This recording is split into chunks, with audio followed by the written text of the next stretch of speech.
We need a few minutes to get our technology sorted out. It is now sorted? Brilliant. Thank you, Technical Officer. We proceed. Item 3, oath of allegiance or affirmation for new senator. Item 4, confirmation of minutes.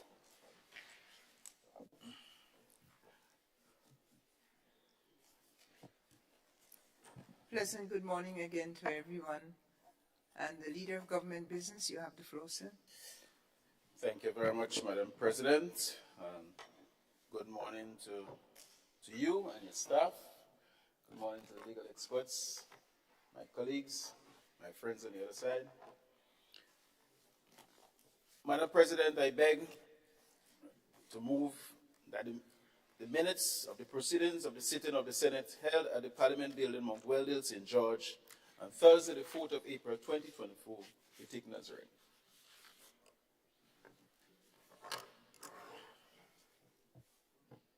Honorable members, the question is that the minutes of the Senator Rahman, good morning, you have the floor. I noticed that in the minutes, it has me as absent for that sitting. Whereas when you read the actual minutes, I have contributed quite a lot. That was when we read the reports, and I was the only one to make comments on GIDC's reports, Bureau of Standards, and so forth. So I'd like that to be corrected, please. Thank you. Thank you, Senator Rahman. The minutes will be very corrected. You were very active indeed. Other comments? Hearing none, the question is, Senator Adrian Thomas. Very good. Thank you very much, Madam President. Madam President, I beg to move the motion that the minutes of the proceedings of the sitting of the Senate held at the Parliament Building, Mount Weldale, St. George, on Thursday, the 4th of April, be confirmed.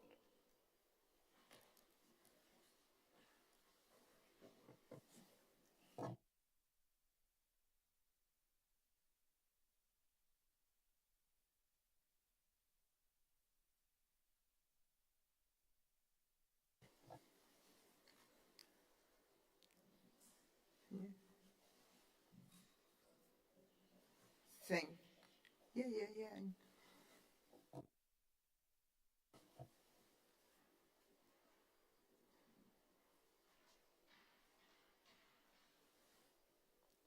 Honorable members, the question is that the minutes of the sitting of the Senate here at Mount Weldale on the 4th of April 2024 be taken as read. All those in favor say aye. Opposed say nay. The ayes have it.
Leader of Government Business.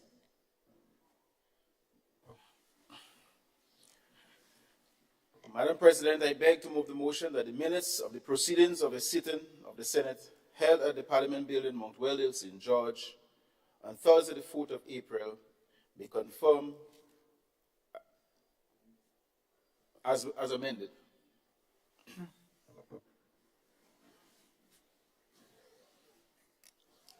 Thank you. Honorable members, the question is that the minutes be confirmed following the amendment received, minutes of the meeting held on the 4th of April 2024 here at Mount Weldale be confirmed.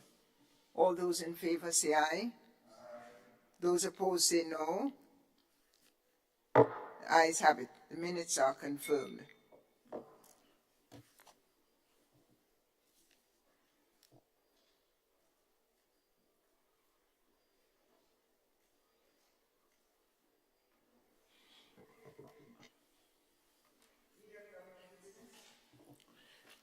Madam President, I beg to move the motion that the minutes of the proceedings of a sitting of the Senate held at the Parliament Building, Mount Weldale, St. George, on Thursday, the 6th of June, 2024, be taken as read.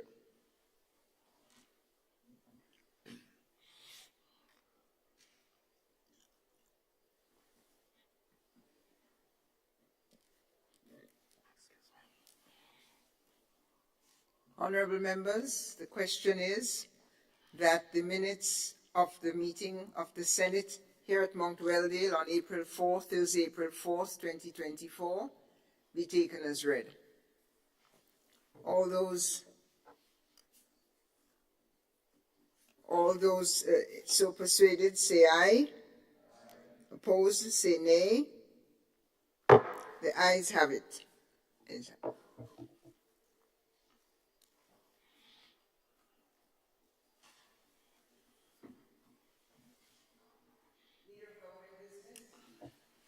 Madam President, I beg to move the motion that the minutes of the proceedings of a sitting of the Senate held at the Parliament Building, Mount Weldale, St. George, on Thursday, the 6th of June, 2024, be confirmed.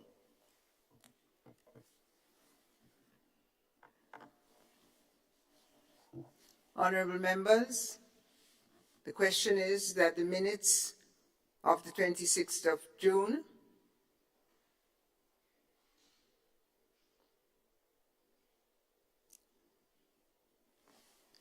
here at Mount Weldale, St. George's, April 26th, thank you. June 26th, it's tomorrow.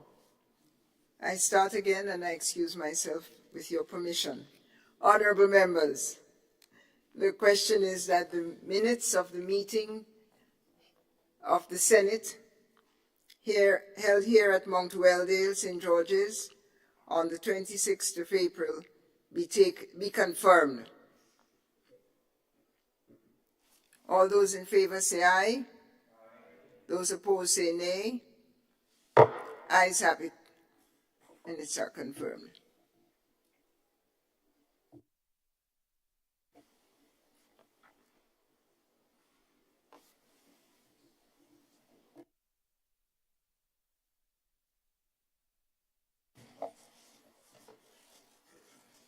Item 5, messages from the Governor General. Item 6, announcements by Madam President. Item 7, ministerial statements.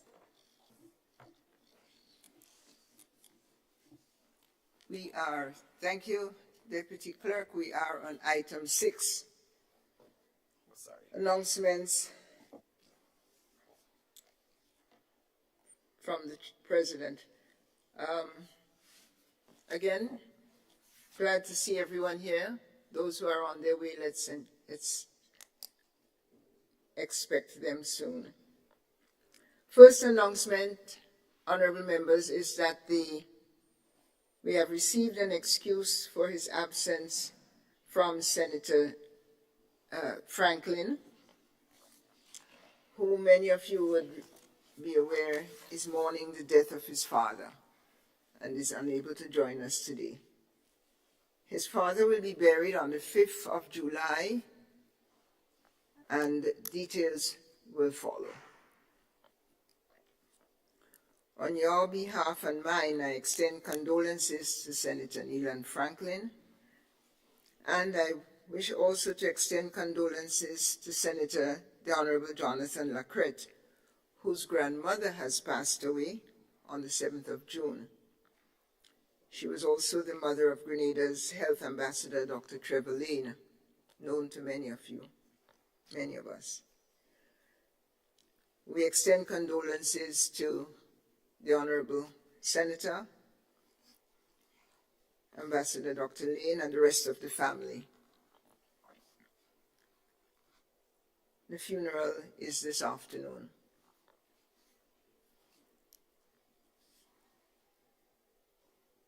I wish to announce that in October 2023, the Grenada Women's Parliamentary Caucus hosted a seminar on gender-based violence and family violence.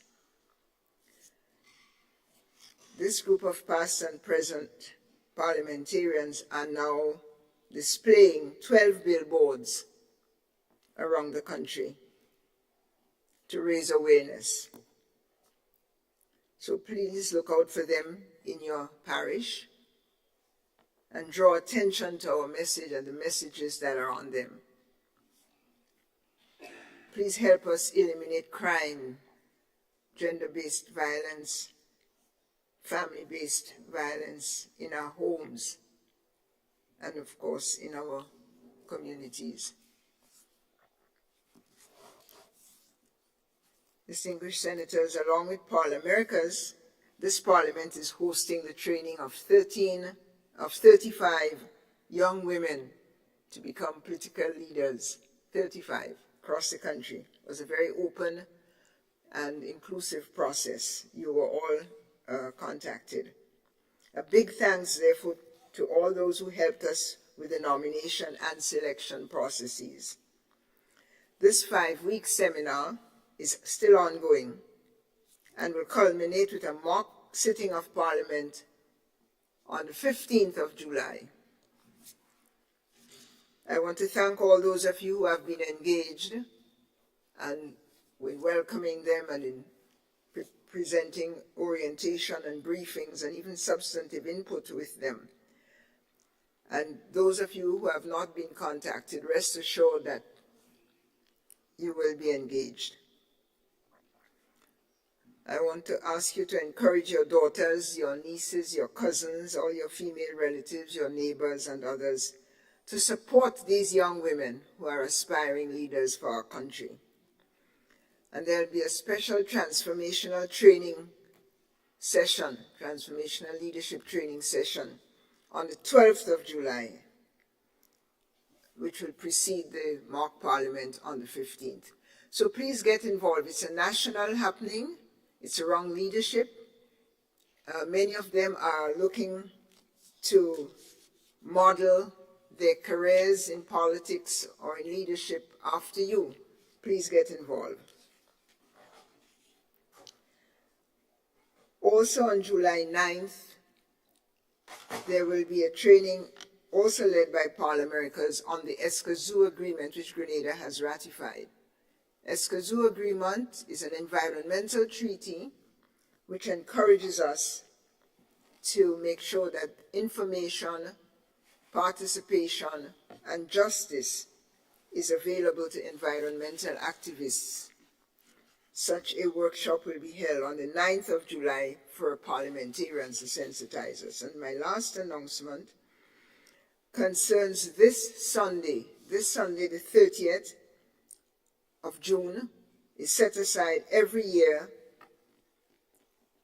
by the United Nations as the International Day of Parliamentarianism, World Parliament Day, every year since it was started in 2018. And it is led by the Parliament of Parliaments, the Interparliamentary Union, which, when you look online, you will see that it is now headed up by a very capable Speaker of the House from Tanzania, brilliant young woman whom we had the privilege to work with earlier this year as she attended the Commonwealth meeting. She's made an appeal for us all to be involved in developing and spreading Parliament's involvement in society. And the theme this year is Institutional Democracy for Climate Action. for sustainable development, institutional democracy for sustainable development. This is an institution, and we are a democratic society and a democratic institutions, but so let us take our parliament seriously, and let us look at other ways in which institutional democracy can be effected and effective for achieving sustainable development. End of announcements. Thank you.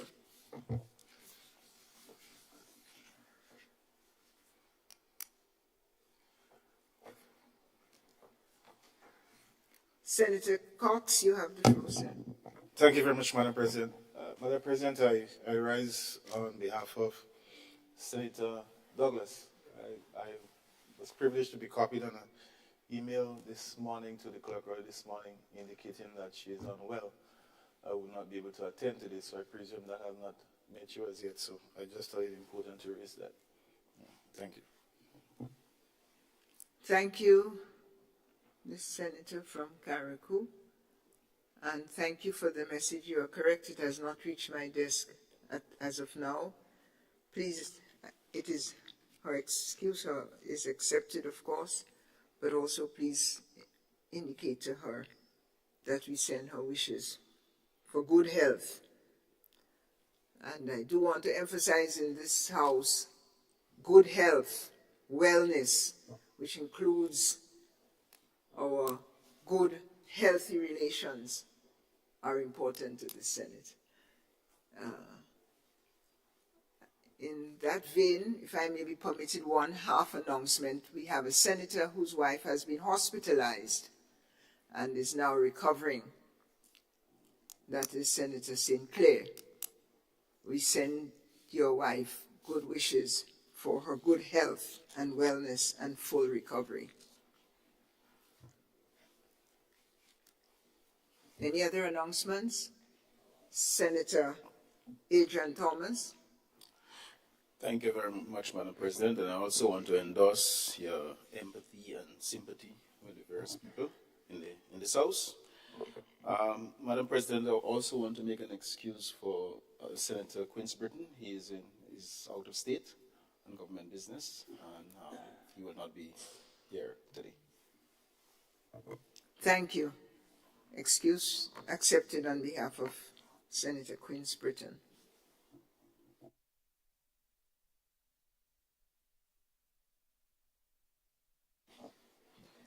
Item 7, ministerial statements. Item 8, presentation of papers and reports from select committees. Item 9, petitions. Item 10, government notices. Item 11, unofficial notices. Item 12, questions. Item 13, personal explanations. Item 14, motions. Item 15, bills.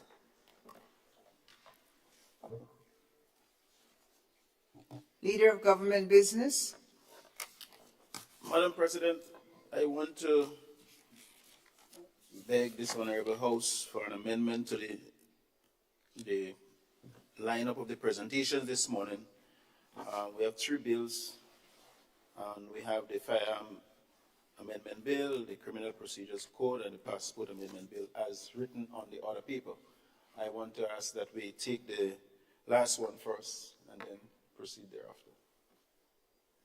Please.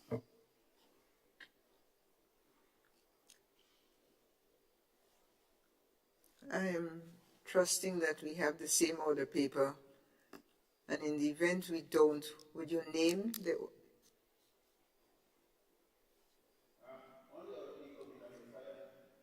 Sorry. On the amendment, on the order paper, Madam President, we have the Firearms Amendment Number 2 Bill 2024. The second one, Criminal Procedures Code Amendment Bill 2024, and the third one, Passport Amendment Bill 2024. I am requesting that we take the Passport Amendment Bill 2024 first, and then we proceed. Thank you, Senator. We do indeed have the same order paper, and honorable members, I put before you the proposal that we invert the order of the bills and we take the passport bill first. All those in favor say aye. Opposed? Ayes have it. Senator Adrian Thomas. Yes, Madam President. Madam President, this is a very short bill this morning. We have two main issues that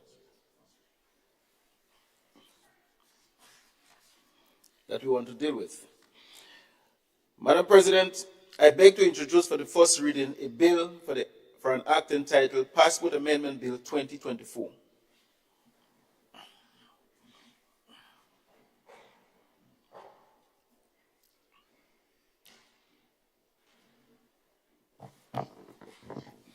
The bill which seeks to amend the Passport Act, Chapter 226, to change the validity period of passports issued on or after the commencement date, shortly entitled Passports Amendment Bill 2024.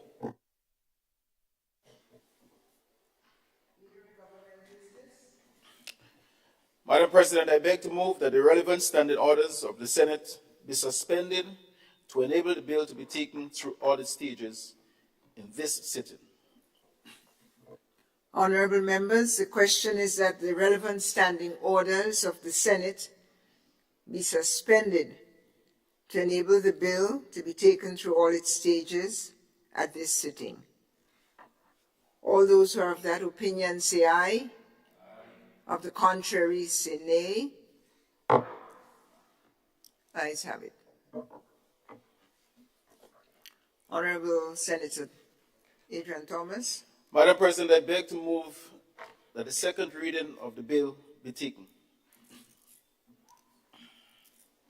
Honorable members, the question is that the bill be read a second time.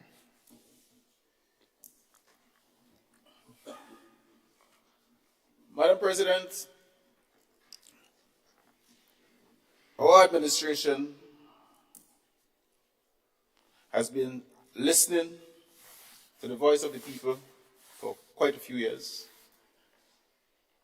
They are complaining, Madam President, of the validity of the passport for just 5 years.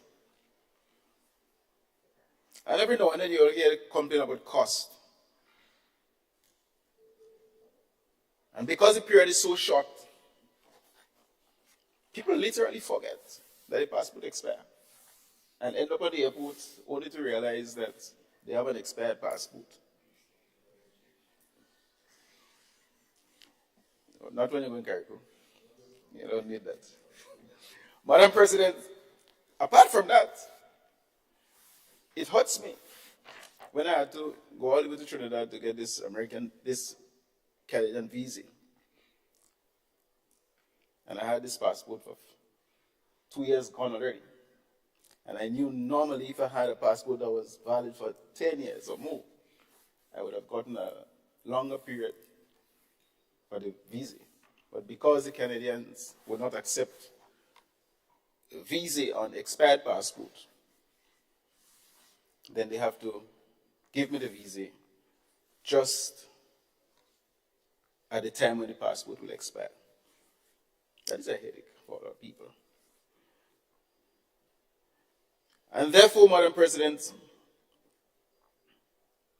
in the last budget presentation, the Minister of Finance did indicate that this is something that we want to look at. The validity of the passport and also the fees of the passport.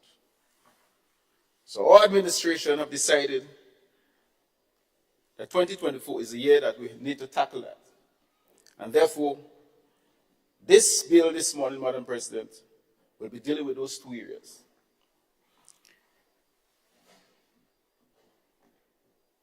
It contains two clauses. One deals with the short title, and also the validity period will move from 5 years to 10 years. The cost of the passport will change. I know that most people paying $250 for a passport now for 5 years will expect the fees to go to $500 for 10 years. But this administration is a very caring administration, Madam President. We understand we are dealing with the economy, and we understand the level of people's pocket. So it's not every time you have to take things in a logical way and move on based on precedent that have been set. But Madam President, we're going to move from 5 years to 10 years with the validity of the passport, and the fees will move from $250 to $350. So only $100 for the next 5 years of the passport. I think this is a plus.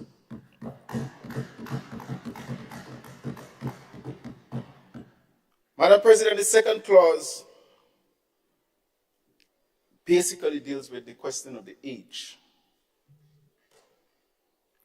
And we will be quite cognizant of the fact that young people, when you're young, your features tends to change rapidly. And therefore, you may not want to issue a passport to a 17-year-old for 10 years, which will take him to 27. And the features are so different. So, Madam President, what we are presenting here this morning is that for the people under 18 years and under, they will continue with a passport for 5 years. And once you're 18 years and over, you will enter the 10-year bracket.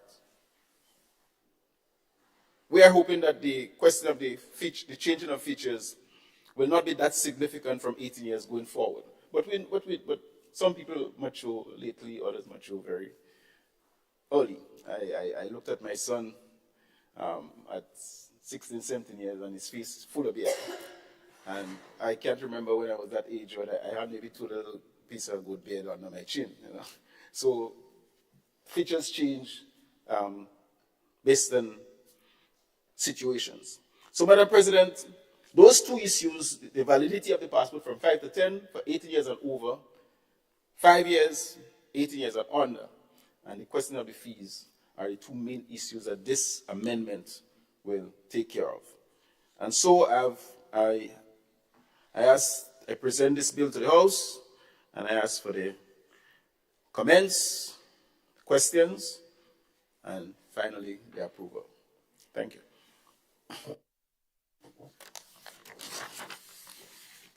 I thank the Leader of Government Business. The floor is open. Senator Cox.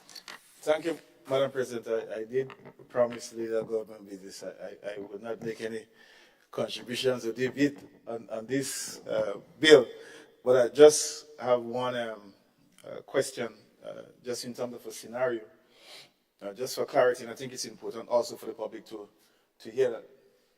And so let's present a scenario that somebody acquires a passport at 16 for the first time. I assume that passport is only valid up to 18, because you're saying from 18 or 5 years. It doesn't matter. Okay. But anytime thereafter, you have to get 1 to 10. All right. So I just wanted to clarify that. Yeah? Thank you.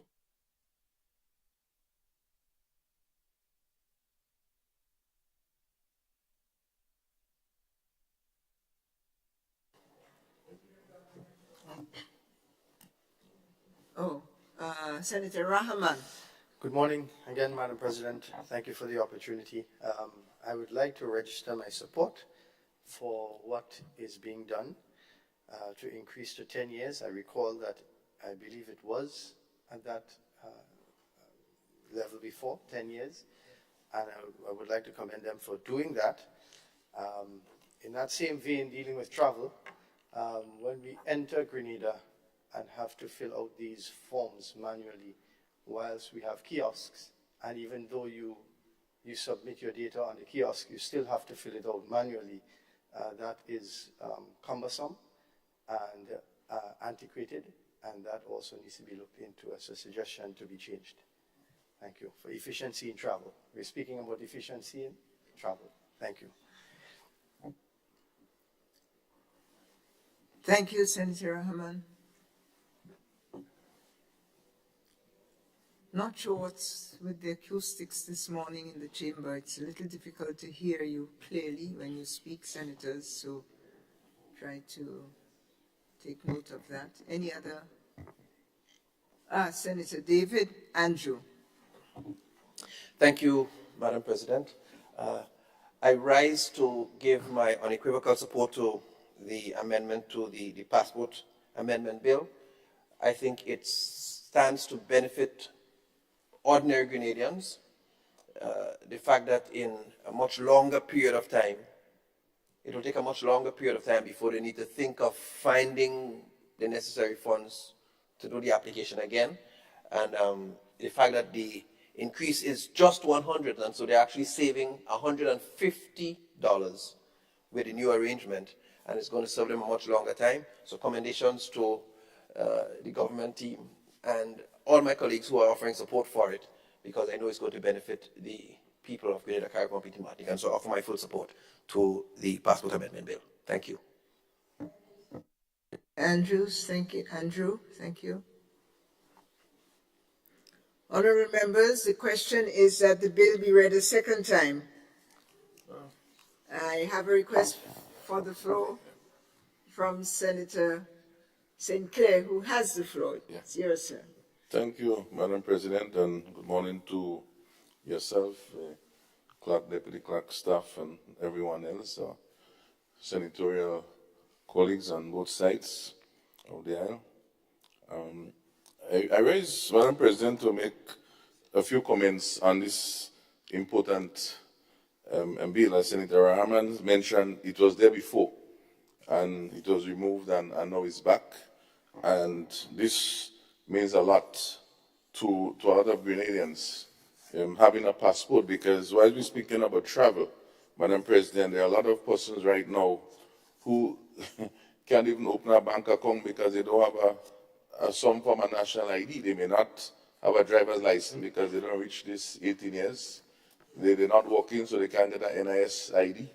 And so a passport becomes one of the valid instruments which they can use to do different things. So outside of the visa and all of these things, this gives that greater opportunity in that space, that investment.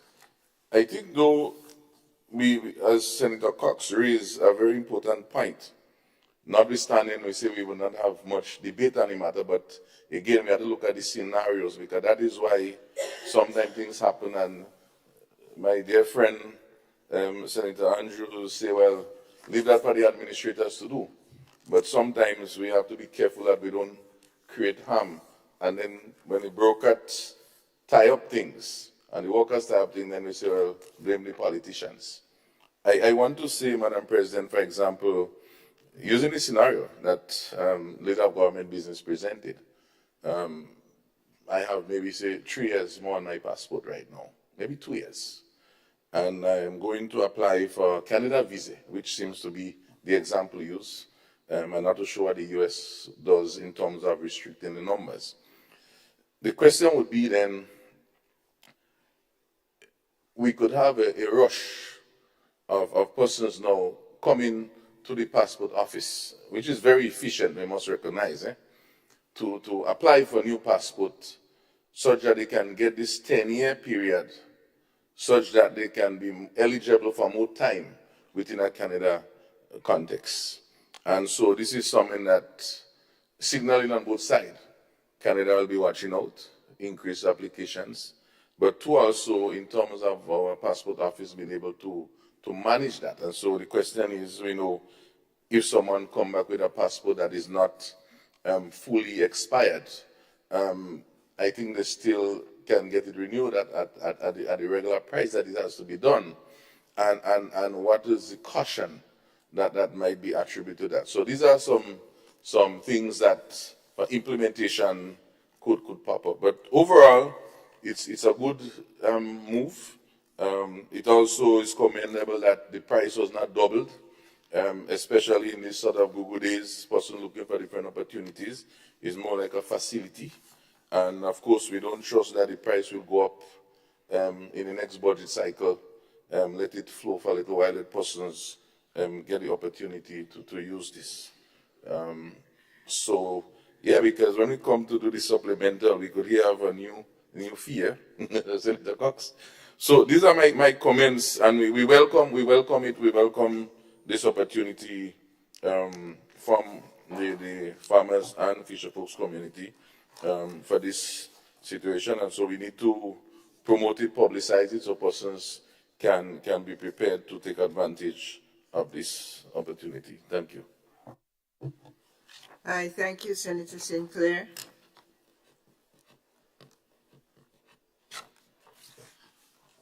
Leader of Government Business. And I see the request for the floor from Attorney General, Senator Claudette Joseph. Oh, wow. Good morning, Madam President and fellow members of this honorable House. I rise to give my full support to the bill now before this House, the Passports Amendment Bill 2024.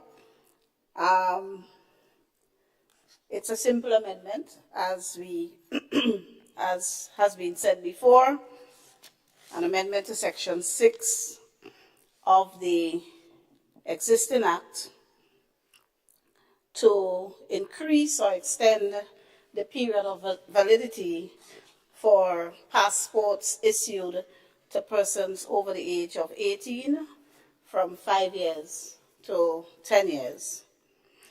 And Madam President, intended to be published along with the amended Act will be the regulations that will adjust some of the fees payable on the issuance of passports. And if I might just share with this honorable House and members of the public, currently to obtain a new passport, a fee of $250 is levied. And when the new Act and regulations come into force, that fee will be adjusted to $350. Effectively, members of the public will be receiving more for less, because a passport will now be valid for 10 years. 10 years, the period is doubled, but the fee charge is not doubled. It goes up by just $100. So the net effect is that to obtain a new passport, persons will actually be saving $150. And yes, in relation to passports, requests coming from outside of CARICOM, so Grenadians in the diaspora outside of CARICOM who will be requesting new passports. The current rate is US $250, and the proposed new rate under the regulations once come into force will be US $350, same benefit as persons applying locally. To renew a passport, the regulations will propose same $250, obtained now, sorry, and the proposed new fee would be $350. So same effect, your passport will be renewed and have a validity for 10 years. There will, however, be a slight increase in the event that a passport is lost or damaged and needs to be replaced. The current rate is $500. The proposed new rate will be $7. And also, similarly, if a passport needs to be replaced on account of a change of name of the holder of the passport, there will be an adjustment for the replacement passport from $500 as currently obtained to $700. just thought I would share that additional information with this Honorable House and the public, excuse me, because the regulations are intended to take effect at the same time as the new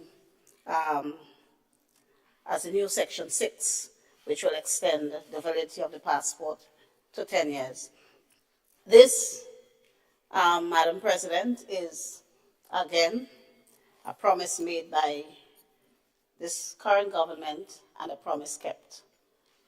This is a matter that was announced in the budget presentation, 2024 budget presentation, and we are keeping our promise to the people. And of course, the promise was made because this is something the people requested in our many interactions with them. So, that said, Madam President, I commend the bill to this Honorable House. Thank you. I thank the Honorable Senator Claudette Joseph, and I offer the floor to Senator Andrew Lewis. Thank you, Madam President. It was not my intention to rise on this matter because I give my unconditional support to it, but based on the pronouncement made by the Attorney General, is it SRN was also that will address the issues of expedited fees? I'm just trying to, and would this be impacted also, because I know there are other fees, because you have addressed this to the public. Yes, I know that I'm trying to avoid when people go to the passport office now, and if there is a change in expedited fees, then they will say that we didn't say this here. So I just seeking clarity on this. That's the only comment I wanted to make, but I give my support. In other words, at the moment, if you want a passport quicker than the same day, there is same day, then there is a different fee for that. So I need to know if this, so we can do something holistic rather than, yes?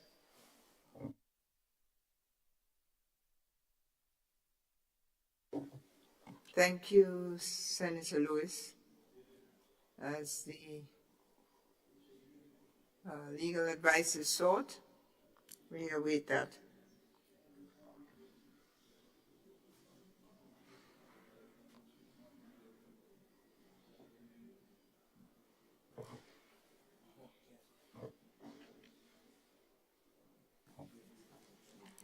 Attorney General, Senator Joseph. Madam President, the amended regulations that are intended to be published will contain some other adjustments. I'm just getting them.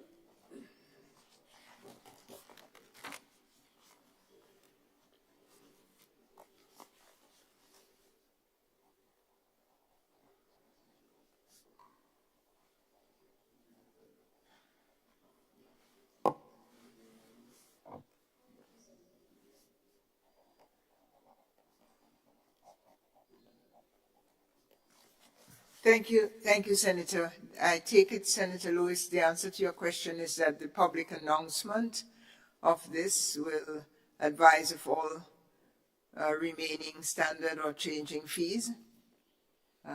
Is that what the public must be advised? That the schedule of fees will be published? Attorney Yes, General. Madam President, it will be published in the Gazette, and there are a few other minor adjustments that will be made, which off the top of my head I can't recall right now, but there will be a few minor adjustments that will be made. I'm trying to get it, but I'm not seeing it. But the short answer is yes, there will be a few minor amendments.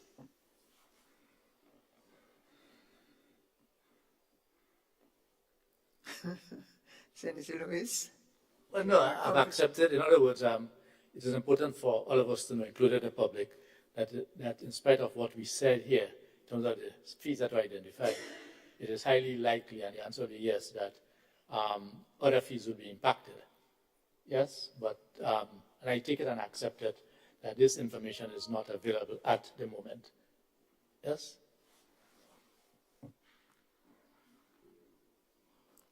Good. The principal changes have been announced here, and there may be minor adjustments that will be published with the legislation. Is that, yeah. Senator Joseph, you wish the floor? Madam President, with your permission, if I may just be able to clarify for the benefit of the listening public that the regulations, SRNOs, are not required to be tabled or passed in this Honorable House, just published in the Gazette. And that partially explains why I don't have the full set of regulations now. They're not for this House.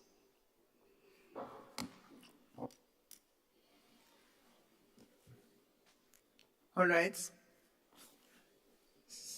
Senator Adrian Thomas.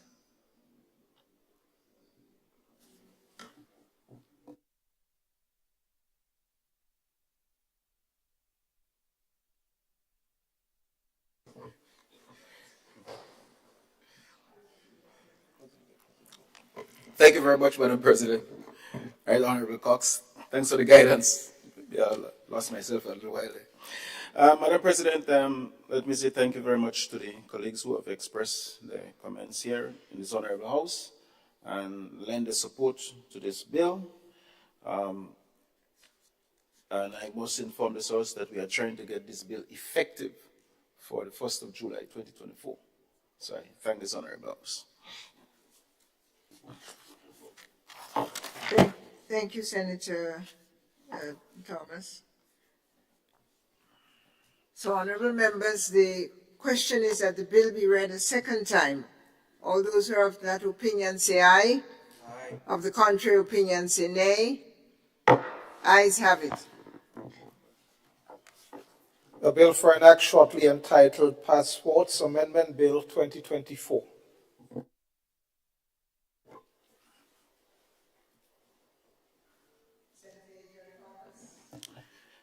Madam President, I beg to move that the Senate resolve itself into a committee of the whole Senate to consider the bill clause by clause. Honorable members, the question is that this Honorable House resolves itself into a committee of the whole Senate to consider the bill clause by clause. All those who are of that opinion say aye. Aye. And those of the contrary opinion say nay. Ayes have it. The Senate is now in committee.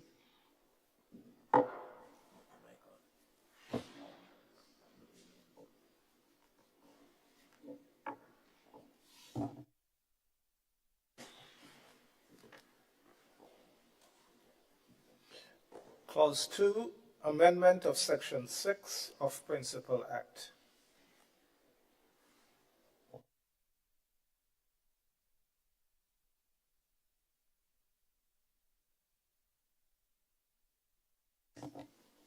The question is that Clause 2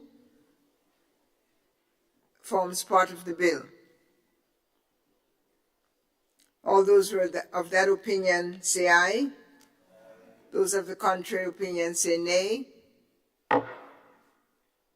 Ayes have it. Clause 1, short title and commencement. Honorable members, the question is that Clause 1 forms part of the bill. All those who are of that opinion say aye. Of the contrary view say nay. The ayes have it.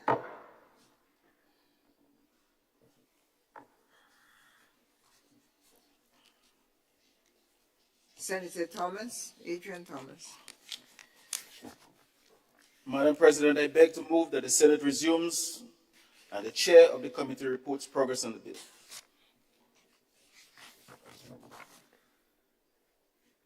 Honorable members, the question is that the Senate resumes and that the chair of the committee would report progress on the bill. All those who are of that opinion say aye.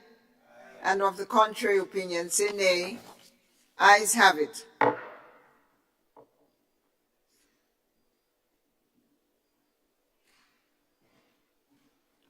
The Honorable Senate has resumed.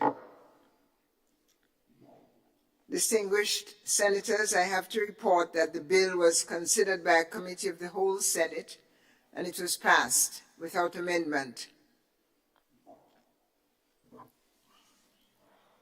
Minister Adrian Thomas. Madam President, I beg to move that the chair's report be adopted. Honorable members, the question is that the chair's report be adopted. All those who are of that opinion say aye, and of the contrary opinion say nay. Ayes have it. Senator Thomas. Madam President, I beg to move that the third reading of the bill be taken.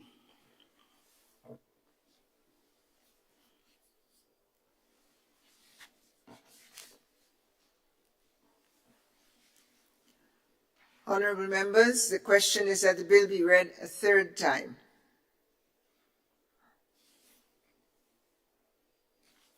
All those who are of that opinion say aye.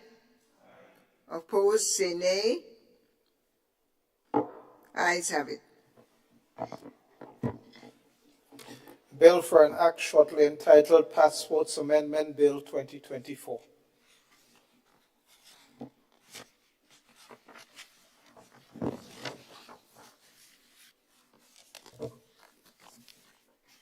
Leader of Government Business, Senator Adrian Thomas.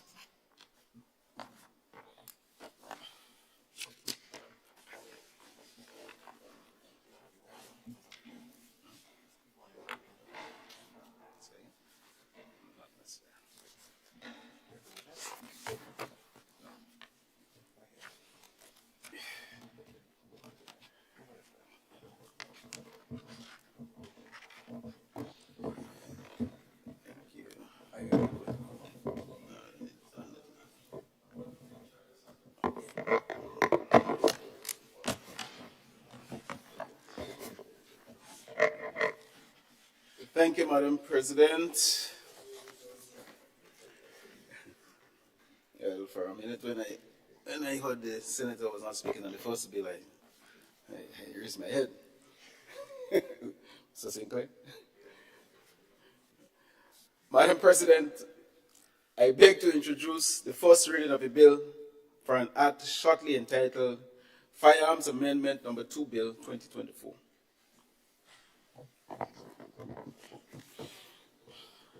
The bill which seeks to amend the Firearms Act, Chapter 105, to increase the penalties in respect of the commission of all firearm-related offenses under the Principal Act shortly entitled Firearms Amendment Number 2 Bill 2024.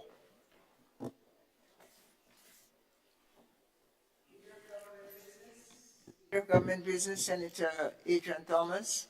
Madam President, I beg to move that the relevant standing orders of the Senate be suspended to enable the bill to be taken through all its stages in this sitting. Honorable members, the question is that the relevant standing orders of the Senate be suspended to enable the bill to be taken through all stages at this sitting. All those who are in favor say aye. Aye. Of the contrary opinion say nay. Ayes have it.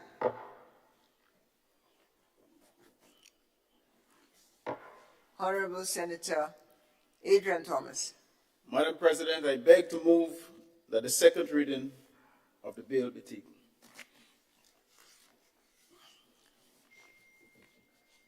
Honorable members, the question proposed is that the bill be read a second time.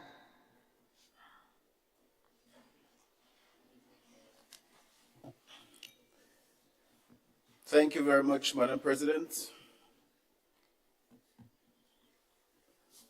Madam President, I stand here today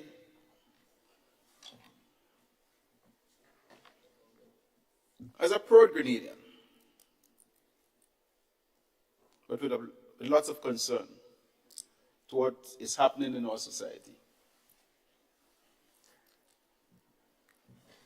Things that many of us thought would not have happened in our society we are witnessing a lot of them with a sense of fear among the members of our society, among the stakeholders in our society. Madam President,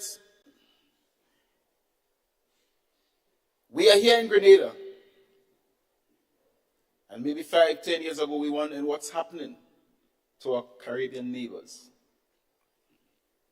We are wondering what is happening to our brothers and sisters in Trinidad and Tobago, where maybe as many people who are living in Trinidad who are Grenadians, directly or indirectly, maybe more than our population. So we are concerned. Our brothers and sisters in the other OECS islands, in other CARICOM states, the direction we are going in relation to gun violence.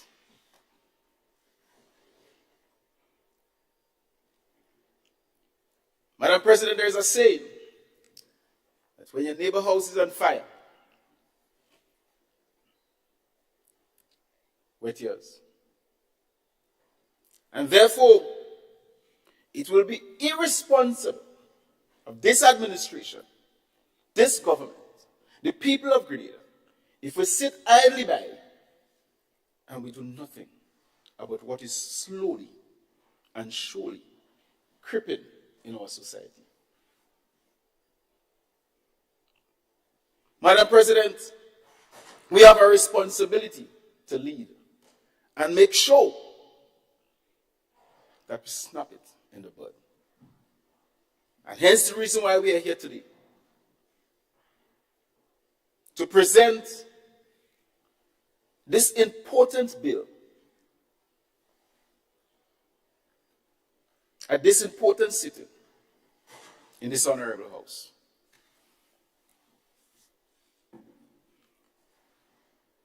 Madam President,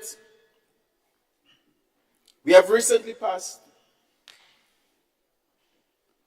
and have in effect presently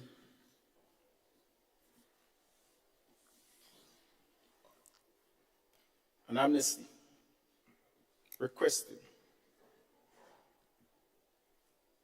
the people who may have firearms in their possession to surrender it in a very amicable, cooperative way for the interests of our society on a whole. Madam President, on the 30th of July, the amnesty will come to an end.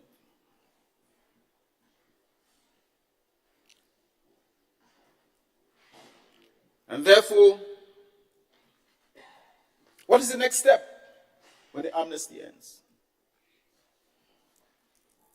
A progressive society will put measures in place so that our objective of trying to achieve peace, stability in our society will continue. People enjoy stability and peace. I've just come from New York, where the ministers for tourism, Caribbean ministers, met. And we met with travel advisors, cruise ship agencies, airlift agencies, journalists, promoters, and one word, everybody I spoke to, Grenada is nice. The people are so friendly. Hospitality to the max. Madam President, we have to preserve those things. And hence the reason why, because we are so nice, Grenada, one of the few countries that have recovered after COVID-19 to surpass figures in regards to tourists coming to our shores. because of this. If that don't work, preserving, what else deserving? So, Madam President, I am here this morning to present this very important bill.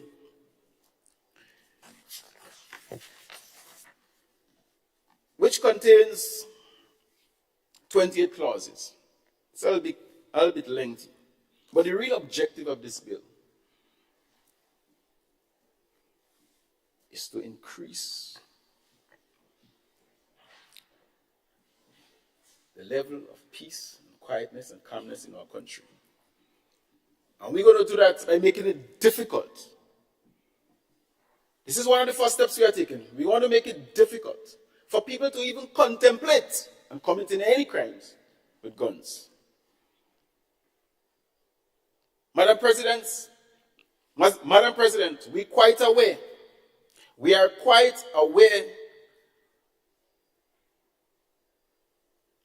of what gives rise to some of this crime. We are quite aware, Madam President, of the issues that will lead people to committing crimes. And therefore, when we sit in cabinet, Madam President, and we have programs like our skills training programs, the family life and social development, the youth empowerment programs. Madam President, many of these programs, the CES program, are geared to guide people in the right direction. But we know, Madam President, there are those that will ignore the progressive nature of our society and opt for things that will bring our society into disrepute. So one of the measures, Madam President, that this bill will take is to increase the penalties in many of these areas. And clause 1, Madam President, basically deals with the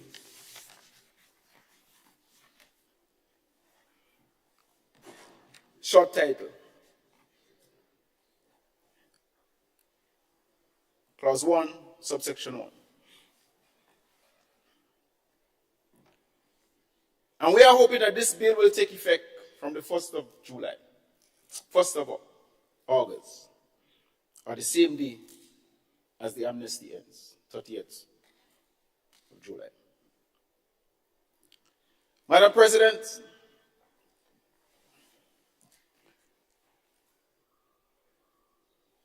Clause 3 seeks to amend Section 2 of the Principal Act to insert a new definition of the term imitation firearms.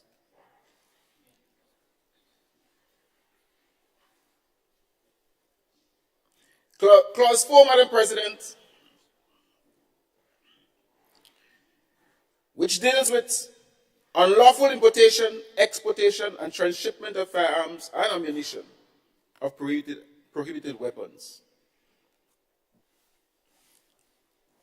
Madam President, the current penalty for this situation, unlawful importation, exportation, etc., is 6 months imprisonment and summary conviction,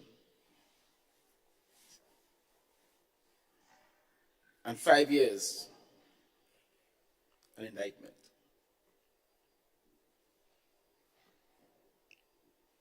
I would not go through all the penalties, Madam President, but I just want to introduce the seriousness of these crimes. And as our friends might say, the little peanuts are a little handshake, a slap on the wrist. When people are involved in big business, because we are not talking about this gun violence in isolation. We know all the other areas that give rise to gun violence and how they work hand in hand. The drugs, illegal trafficking. As a good friend of mine said, Madam President,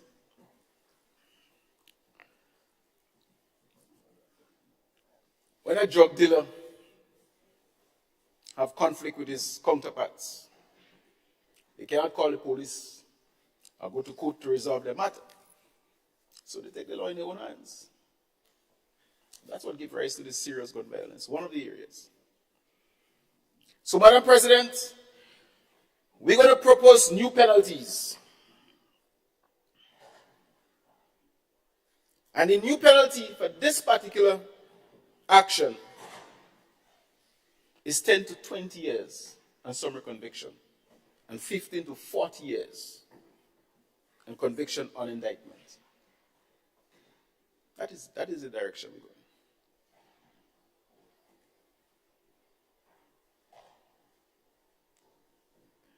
Madam President, Clause 5 seeks to amend Section 5 of the Principal Act to increase the penalty for the offense of failing to make a declaration of firearms and ammunition. If you fail to do that, Madam President, presently, on summary conviction, you pay $1,000 or 3 months in prison. We are recommending the fine for this offense is now $50,000 or 1 year in prison and summary conviction.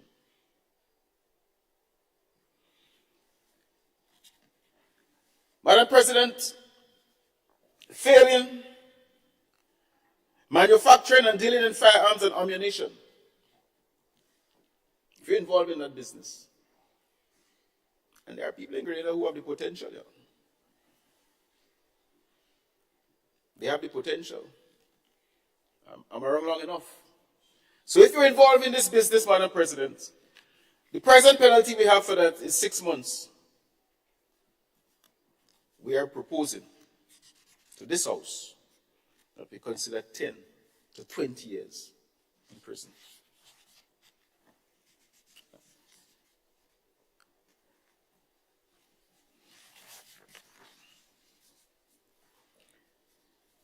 Madam President, Clause 7, unlawful acquisition, we would also increase the penalties. Clause 8, where we're talking about unlawful delivery of firearms and ammunition, we're going to increase the penalty.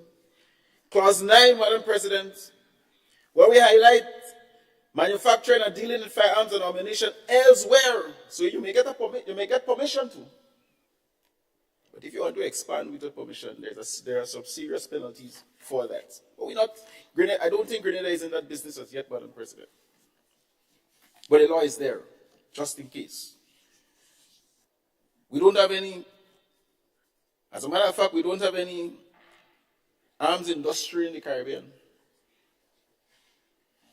But we're not short on illegal arms in the Caribbean. Madam President, Clause 10 seeks to amend Section 13 of the Act, of the Principal Act, to increase the penalties for the offense of undertaking the repair, test, or proof of a firearm or ammunition, except under and in accordance with the terms of a gunsmith license. Madam President,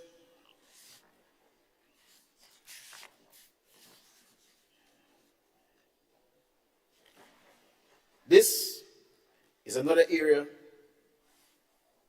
that we want to deal with. And therefore, we're going to be increasing the penalty also. Madam President, Section 14, subsection 3,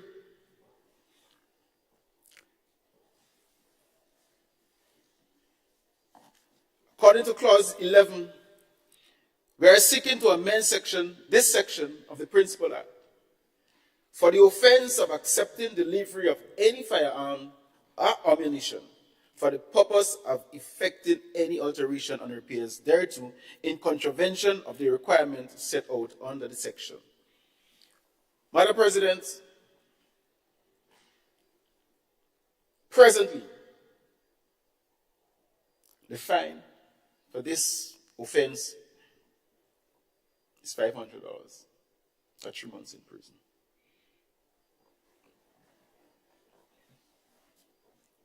We want to recommend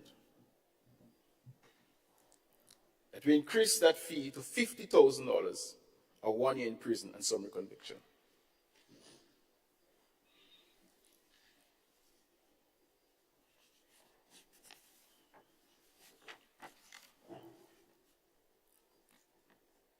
I'm going to move on, Madam President, to clause 18, which seeks to amend Section 22 of the Principal Act for the offense of contravening a special restriction upon carrying firearms. You know, sometimes we give people have license, and they feel they can use it as they want. And they can go with it anywhere and display it anywhere, anyhow. Madam President,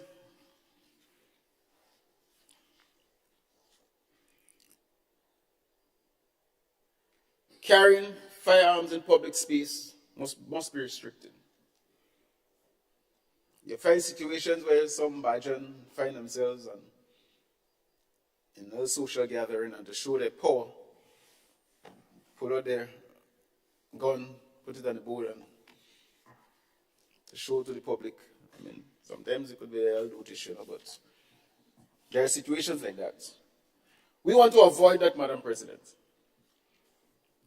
And if that was to happen, presently, in summary conviction, there is a fine of $3,000 or 6 months imprisonment and summary conviction.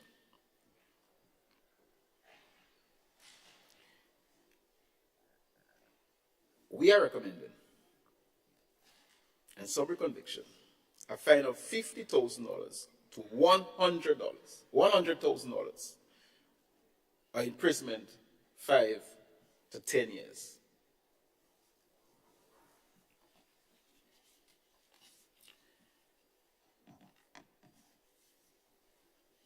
Madam President,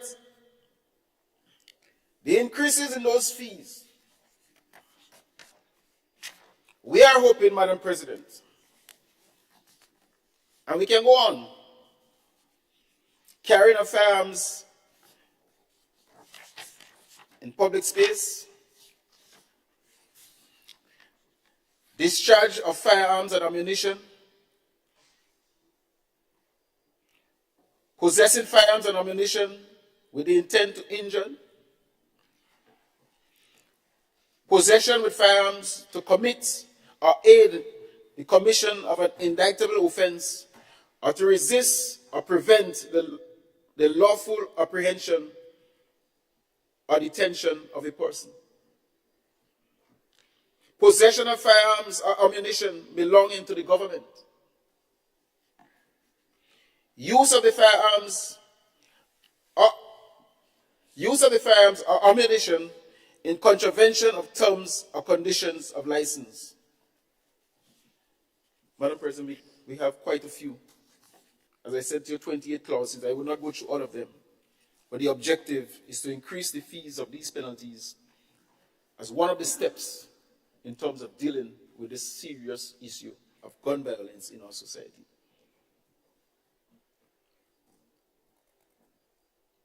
And as I said, we do have a responsibility. We owe it to our children. We owe it to the elderly. We owe it to the people who cannot help themselves to do something about this culture, this gun culture that is reaping havoc in the United States. We do not want to live like that in Grenada. We do not want this kind of behavior to take root in our society. We want to continue, Madam President, as a peaceful and resilient people that we are. We want to do an honest day's work for honest pay. We want to take our time to grow, rather than getting involved in activities that some of us think might put us in a better position in life. So, Madam President, I present this bill to this honorable House.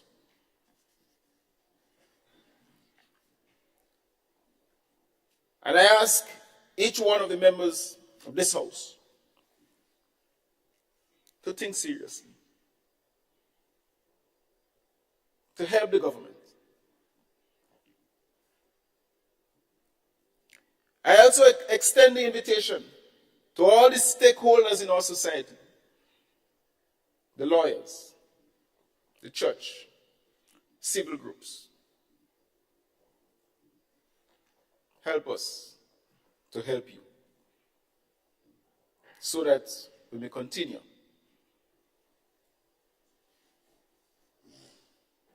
living comfortable in this beautiful island called Grenada, Carriacou, and Petit Martinique. I thank you.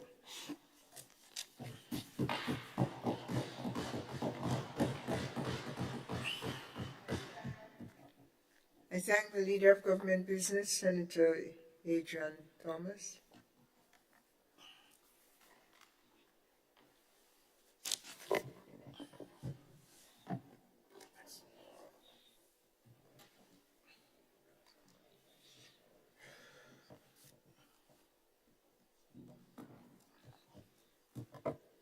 This bill has been read a second time.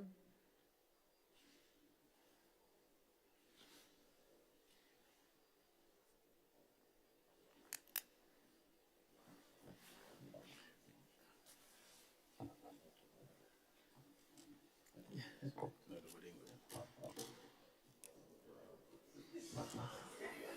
know that ain't gonna happen. Watch it, you go see.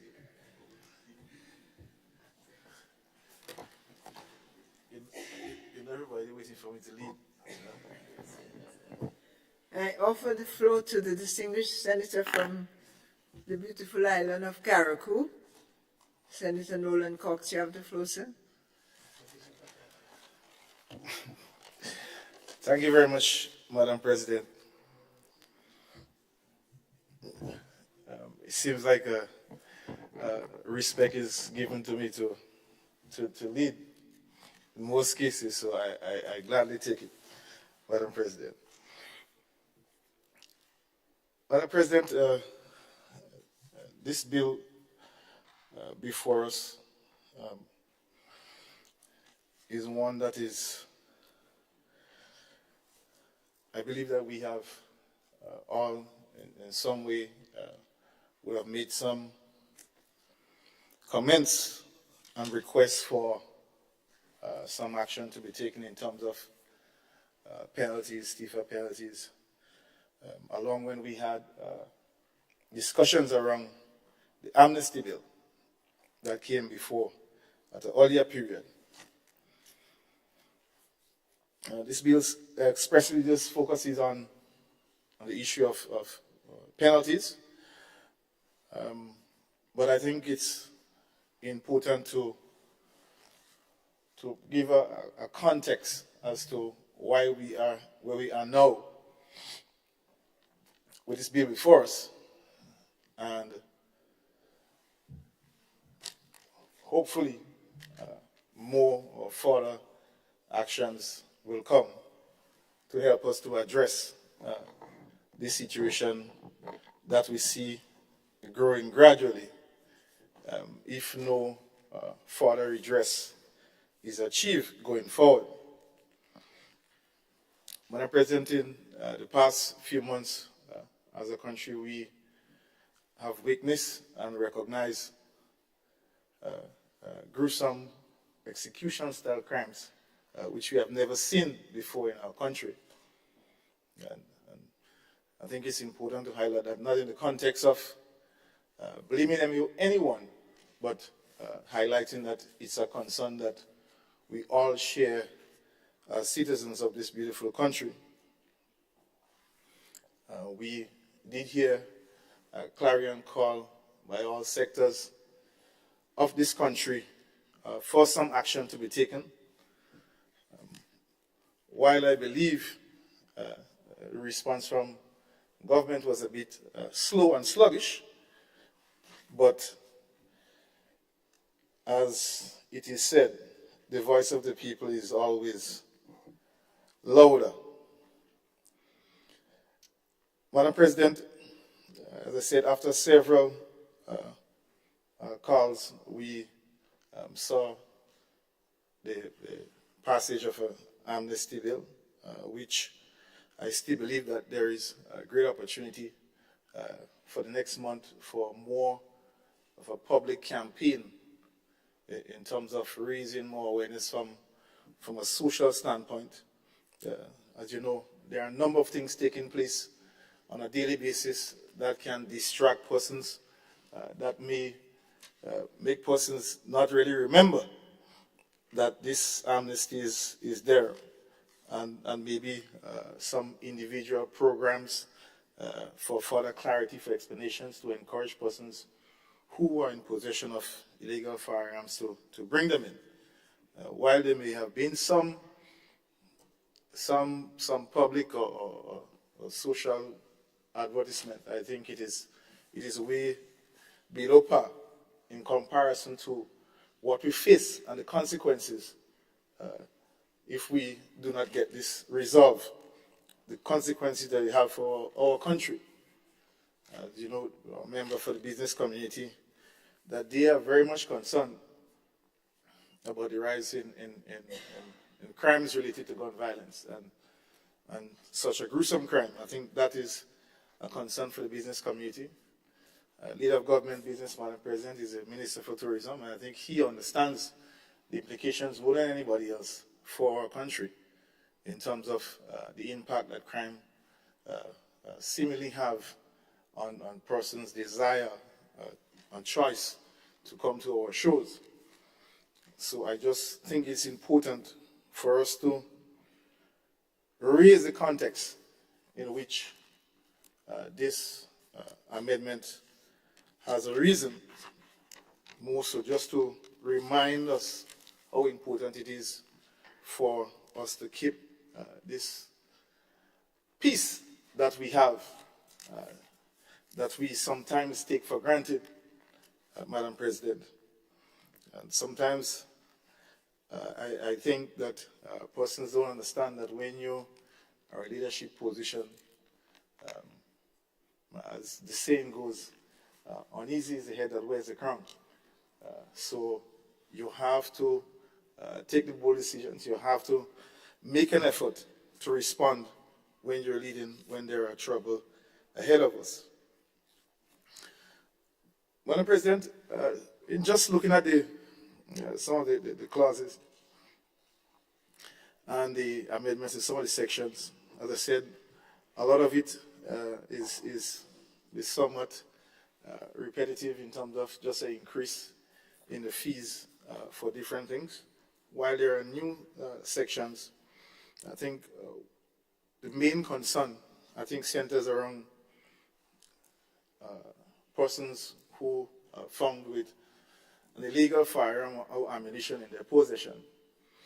I think one of the things that I believe that could have been looked at, I haven't seen anything, I'm not certain if the Principal Act has anything that speaks specifically towards it. But I think that some allowances should have been made to treat with persons who may, before or maybe even after having a licensed firearm, somewhat become challenged mentally. You know, how do you treat with such persons if they were to be in breach of such contravening of these laws? I haven't seen anything that speaks specifically to persons who are mentally challenged. Also, another critical sector of our society, which has to do with juveniles. I think that there is a clear opportunity for those two segments of our society to be treated much differently. Juveniles, how you treat with juveniles who find themselves in the ambit of the law regarding this, whether knowingly or unknowingly they find themselves, as you know, there are parents who do have firearm at the home for some reason. You never know. So a child may nowadays our kids are more tech savvy than parents, and may be able to get into the safe and get that firearm out.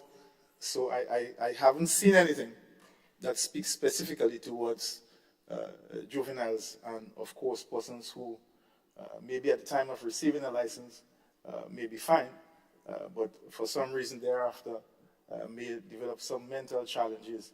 And so I think that there's a clear opportunity for us to treat with that. Albeit the leader of government business may respond accordingly. If not, it is something for us to consider going forward as we try to make those amendments. And I think in a broad sense, when we make amendments to our legislation, I think there are two critical characteristics that is supposed to be in terms of fairness and to breed some level of quality. Our legislation must be strong, it must be robust, and it must take into account a number of scenarios, especially where our citizens are concerned. So I just wanted to raise those two critical things.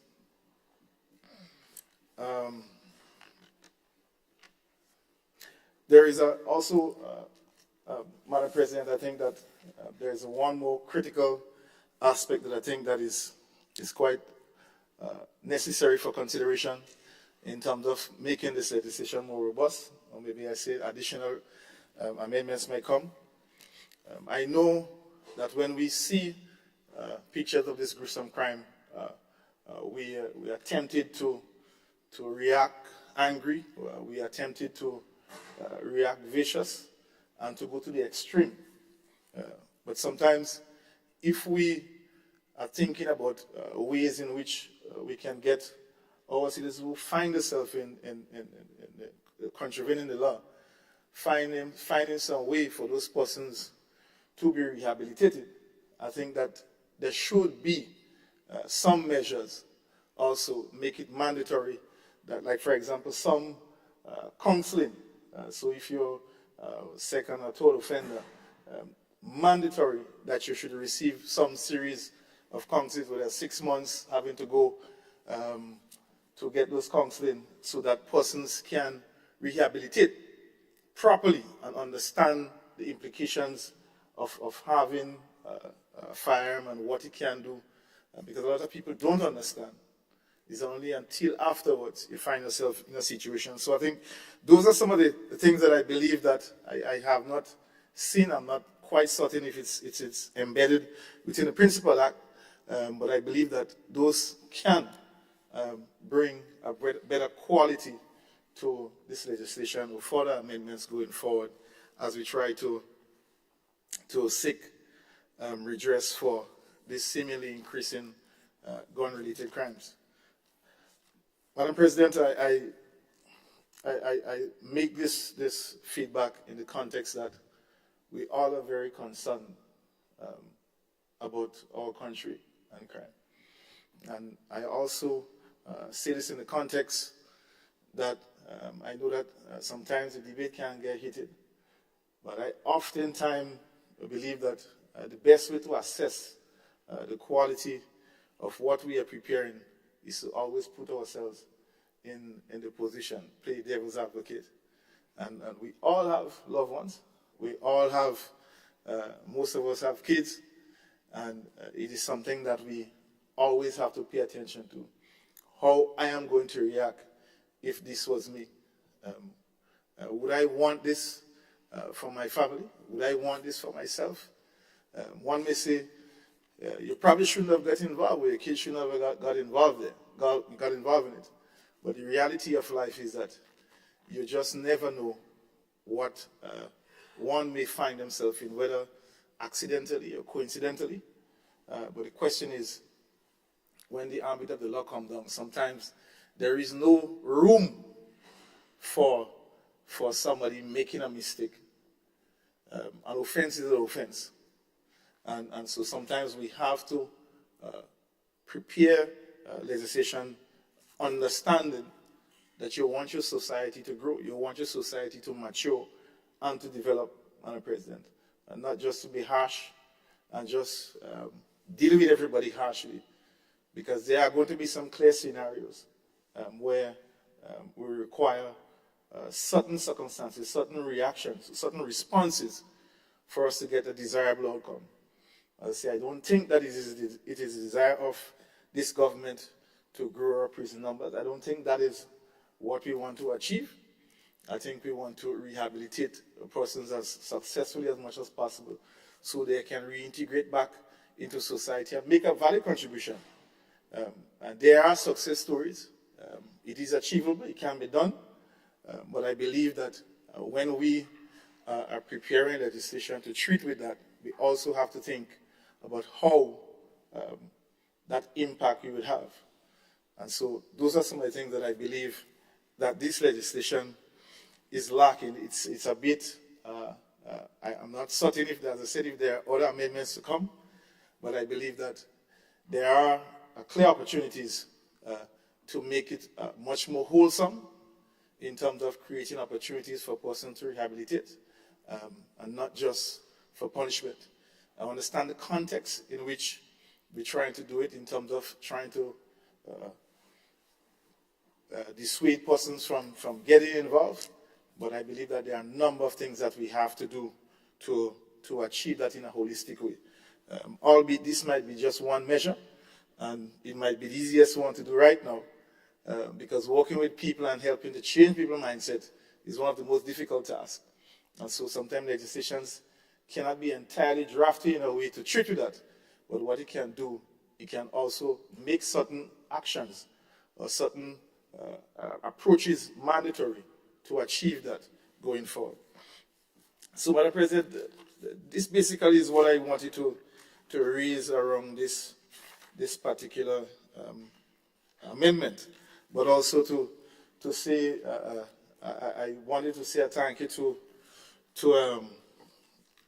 leader of government business in his responses. I really took a keen interest in his response. I wanted to thank him for recognizing the work of the previous governments in our successful recovery from COVID as well. So I kind of had that noted here. I didn't want to take that away, because when he gives credit, I just want to recognize that I did receive it on this side, Madam President.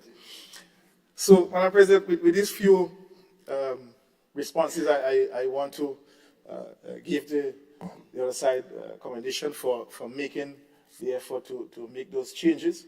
But I believe that there is a clear opportunity for this amendment to have a bit more quality and to be a little bit more robust in terms of looking, as I said, looking at the whole issue of juveniles and looking at the issue of persons who are mentally challenged and to address those things, and also give an opportunity for other remedial actions that can go along. So not just imprisonment and fine, but also an opportunity for access to counseling or some special education or something that can help our young men and women rehabilitate successfully. Thank you very much, Madam President, for your indulgence.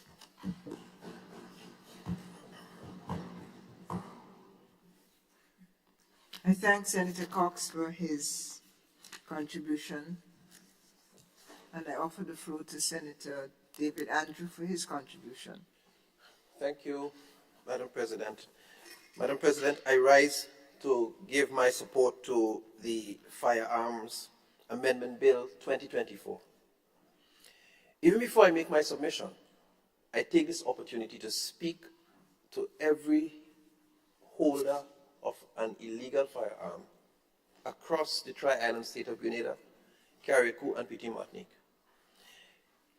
to take advantage of the amnesty that's now in force and will be in force till July 31st.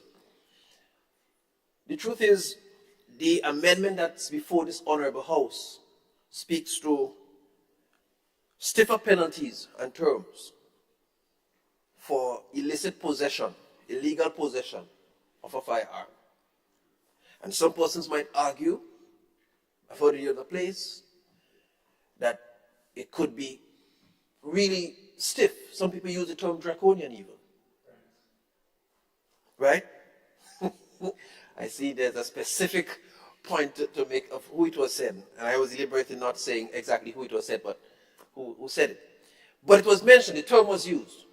And I'm saying, be that as it may, it's all the more reason why each person who is now holding an illegal firearm must embrace the opportunity now, while there is still time, while there is still grace.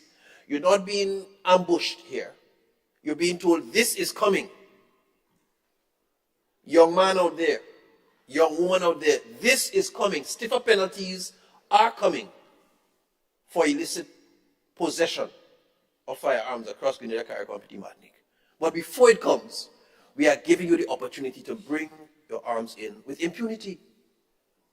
Please, I implore every Grenadian, every young person, everybody contemplating, well, if you're contemplating, you don't have it yet, but everybody who is in possession of, to embrace this. Madam President, Grenada and the Caribbean is a zone of peace. Grenada enjoys the distinguished notation of being the country with one of the lowest crime rates, notwithstanding the spike that we talk about, which is of concern to us as a Grenadian people. Grenada still enjoys the distinguished credit of having one of the lowest crime rates across the world, and certainly in the region.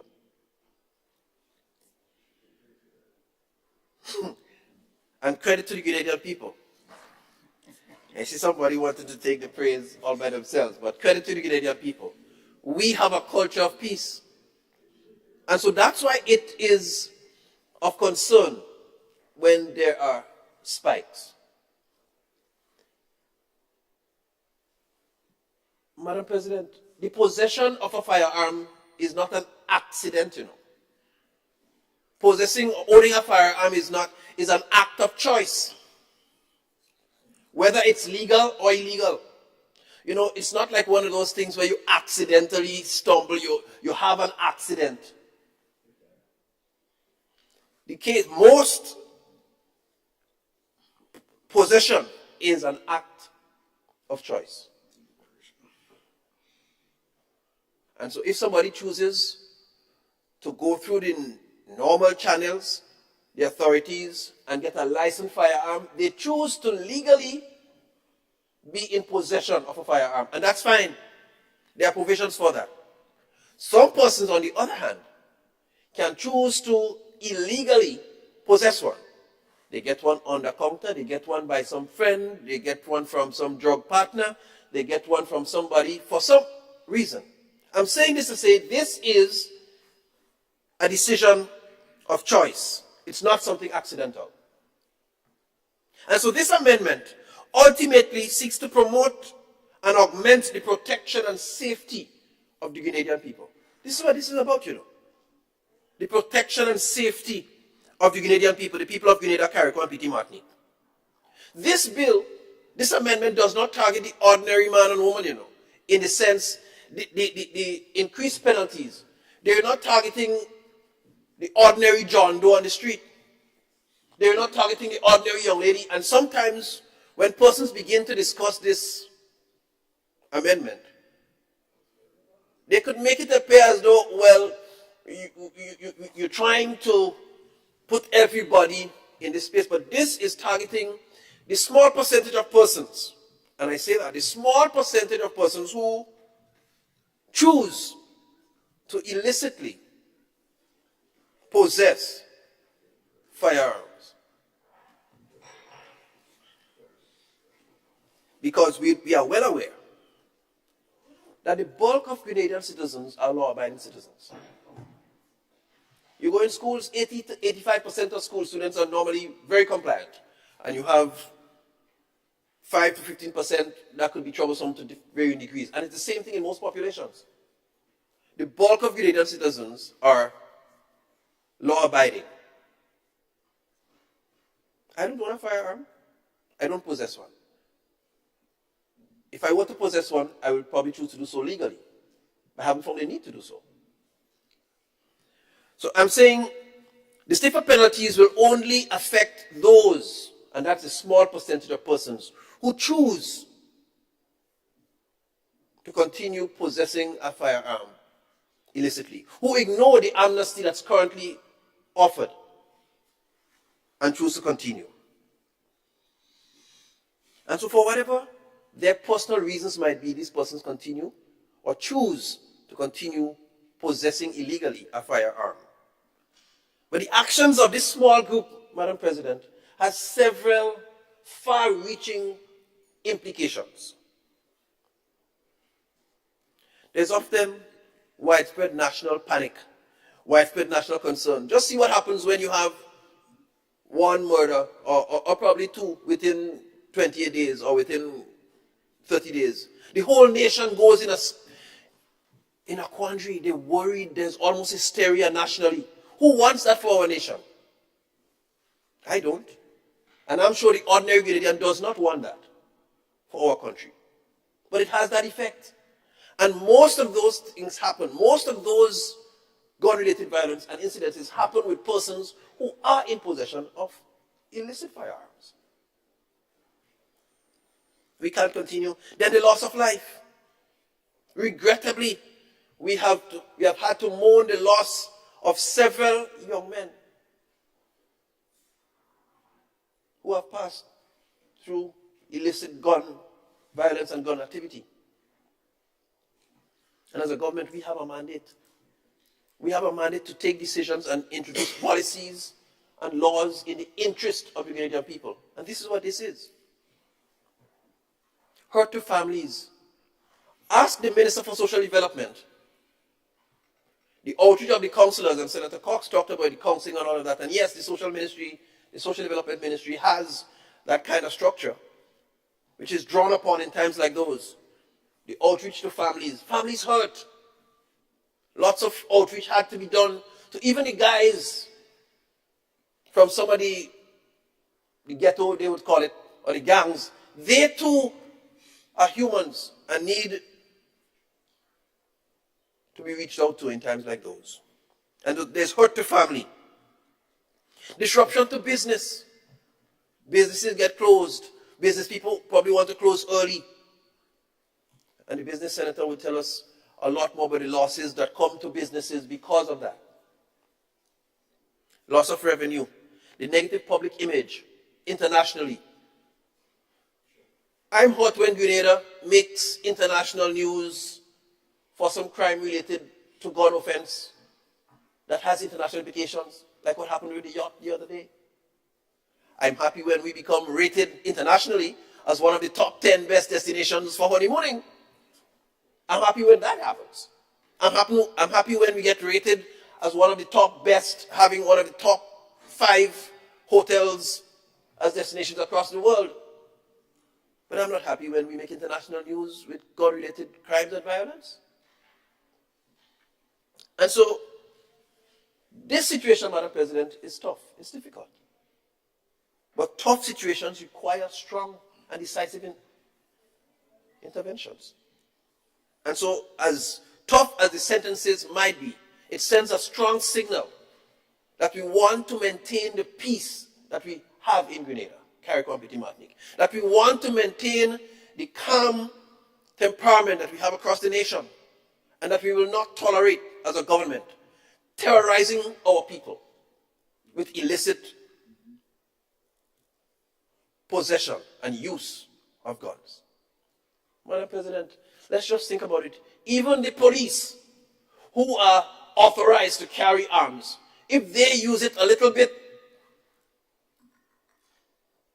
more than somebody's happy with, you hear how we talk about that?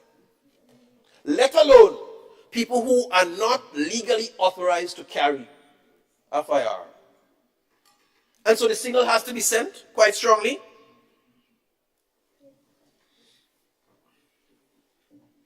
that we're taking a zero tolerance, and it must be reflected. The value of the Grenadian people is a peaceful value, and so our laws must reflect that. And this is saying we have a zero tolerance. And so, Madam President, as tough as it might sound, we have to protect lives, we have to protect the country, we have to protect the peace and stability that we enjoy. And so I recommend this bill, offering my fullest support to it, and at the same time encouraging every person across Grenada, CARICOM, Petit Martinique, every young man who is currently in possession of a firearm, to make use of the amnesty and to give serious consideration to turning around, changing their ways, and making use of all of the various programs currently available around the island, but capitalize on this period. I rest. Thank you much. Thank you, Senator Andrew.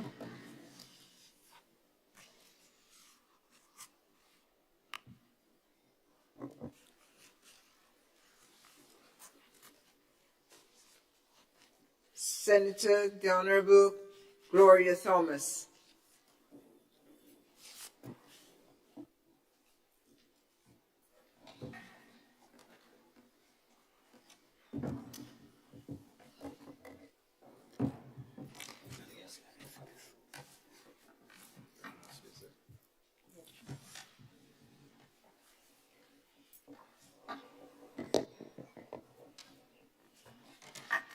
Madam President, senatorial colleagues, listeners, pleasant good morning.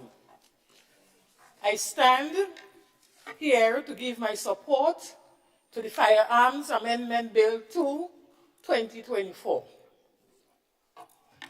Madam President, as we all know, crime is as old as civilization and exists in every society. However, here in Grenada, gun violence is one of our main sources of crime, and the statistics are increasing according to reports from the Royal Grenada Police Force. The rate at which gun proliferation is taking root in Grenada is a dangerous trend. Its use on our street is worrisome. It creates fear and uneasiness among our people. Madam President, it stands as a barrier to socio-economic growth of the society. It discourages investments, the cost of business increases, and it encourages migration. It deters social life. People are afraid to go out and to relax and enjoy themselves. Every responsible government must take hard decisions, the firm decisions, to control the rate of crime and criminal activities in any country. Crime fuels fear and destabilizes development of any society. Crime knows no boundary. And so, Madam President, we cannot turn a blind eye to the number of guns that are on our streets and in our society. If we want to have a better society, we must address this growing scourge.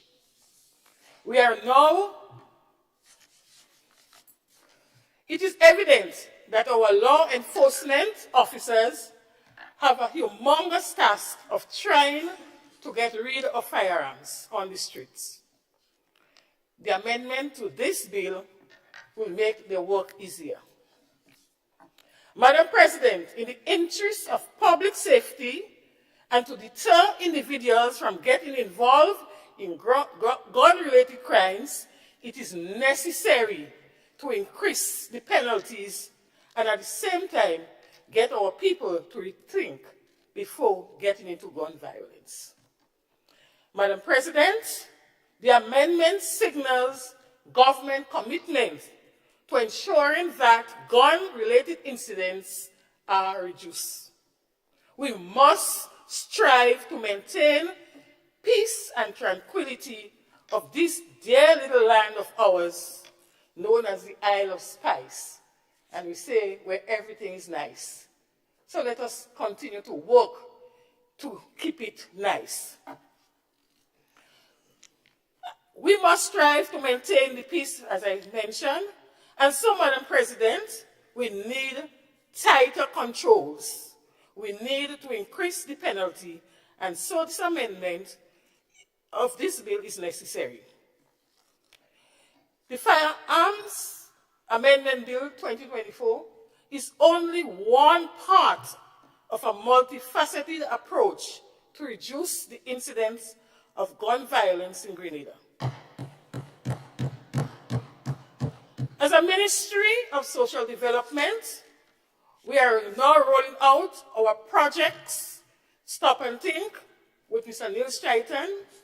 We are currently strengthening our probation services, and we will commence our WIRI program, which is our Youth Resilience and Inclusion program, empowerment program, geared to furnishing our young people with social and life skills to keep them positive and productive.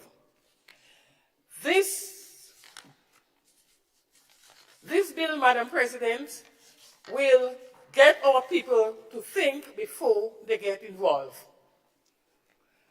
We have observed here in Grenada that violence has ripped families apart. Gun violence has left many mothers weeping and mourning for her young son. Gun violence has traumatized communities, rendering community members unable to carry out their everyday function. Gun violence has left many angry and bitter, giving rise to further crime. So, Madam President, how many of these scenarios can we allow to continue to take place? As a responsible government, we must put measures in place to reduce this scenario. And as a Ministry of Social Development, we are directly involved when these crimes are committed. We have to send out our psychosocial team to do debriefing, to console families, to meet with affected persons, and so I know the extent of the disruptions that these crimes can cause. And so, with all these experiences, negative experiences that we go through because of the gun violence, Madam President, I give my unwavering support to this very crucial amendment to ensure greater safety of our society. And before I take my seat, I want to encourage everyone out there who have an illegal firearm to turn it in before the end of July. I thank you.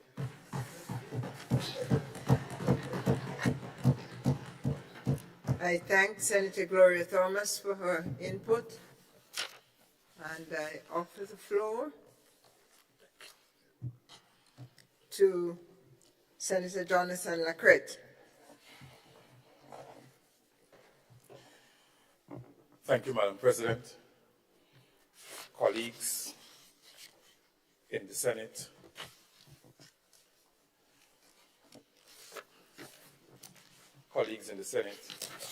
I also want to express condolences to Senator Franklin publicly.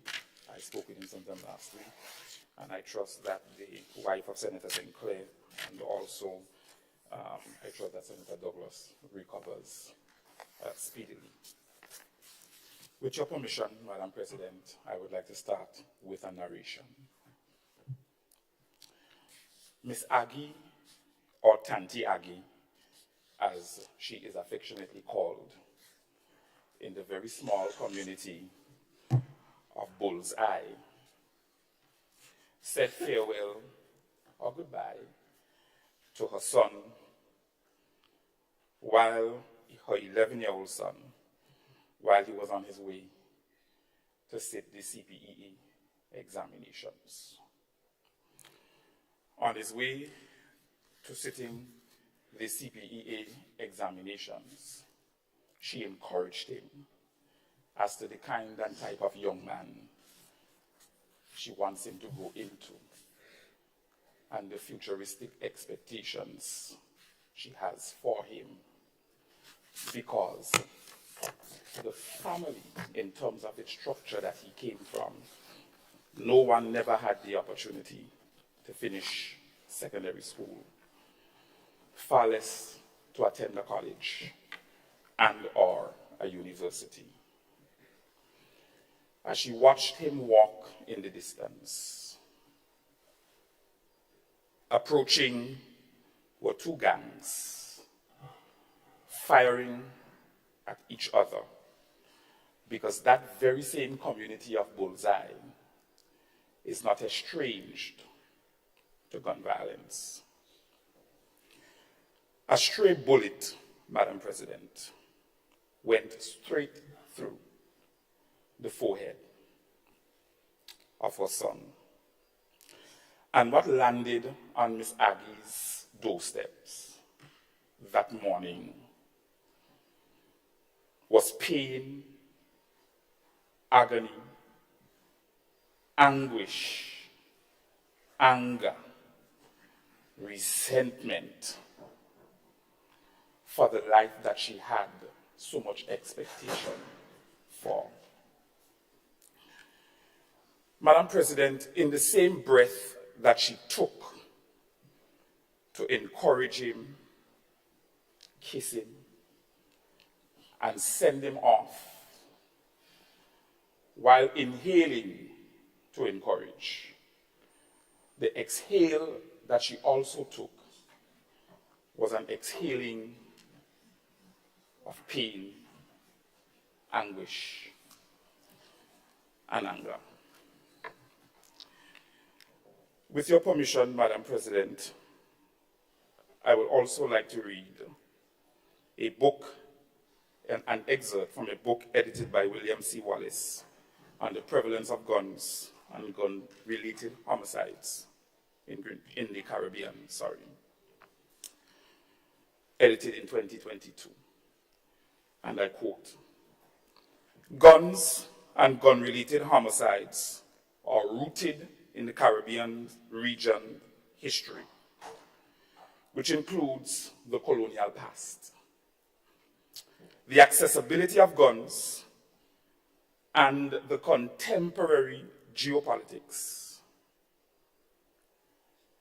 give rise to the surprising escalation of crime in the Caribbean, and is symbolized by the heightened use of more powerful weapons, resulting in higher mortality levels. One of the leading factors supporting the rise of guns and gun-related violence in the region is the trafficking of narcotics, which has facilitated the accessibility of guns acquired for protection during the transportation of said narcotics. The book goes on to posture the inaction of Caribbean governments, the executive, the legislative, international partners, social and community groups, NGOs across the region. Their silence and inaction is not an option. I want to repeat. In the composition of the categories listed, the inaction of these groups and their silence is not an option. What you are witnessing here this morning, what the general public is also witnessing, is a government and its people who have decided to not be silent and to not give any action to this issue that has landed on the doorsteps of Tanti Aggie and Grenada. Madam President, therefore, in times of national crisis and in times of public health emergencies, because it is a public health emergency, a unifying framework and a unifying voice, because this is what the nation is witnessing this morning, a unifying framework together with a unifying voice, even through the posture of legislation, is needed for some degree of resolution and peace to take place. I rise in support of the bill as so ably presented by my honorable colleague.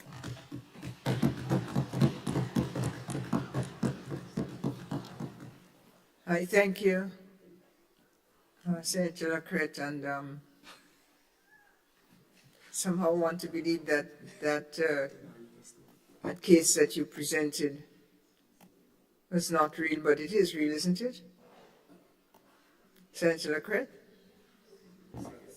Madam President? I said thank you for your presentation, and I somehow want to believe that the case you presented is not real. Is it real? It's a narration, Madam President. No, it's not real. It's just a narrative that I composed to facilitate my delivery this morning. Oh, and it is the story of many families across the Caribbean region. So I just decided to use aliases instead of using real names. Yes. Yes. Thank you. Thank you, Senator.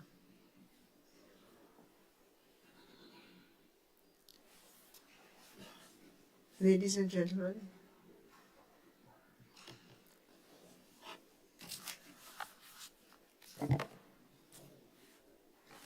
Senator Rahman. Thank you, Madam President, for the opportunity.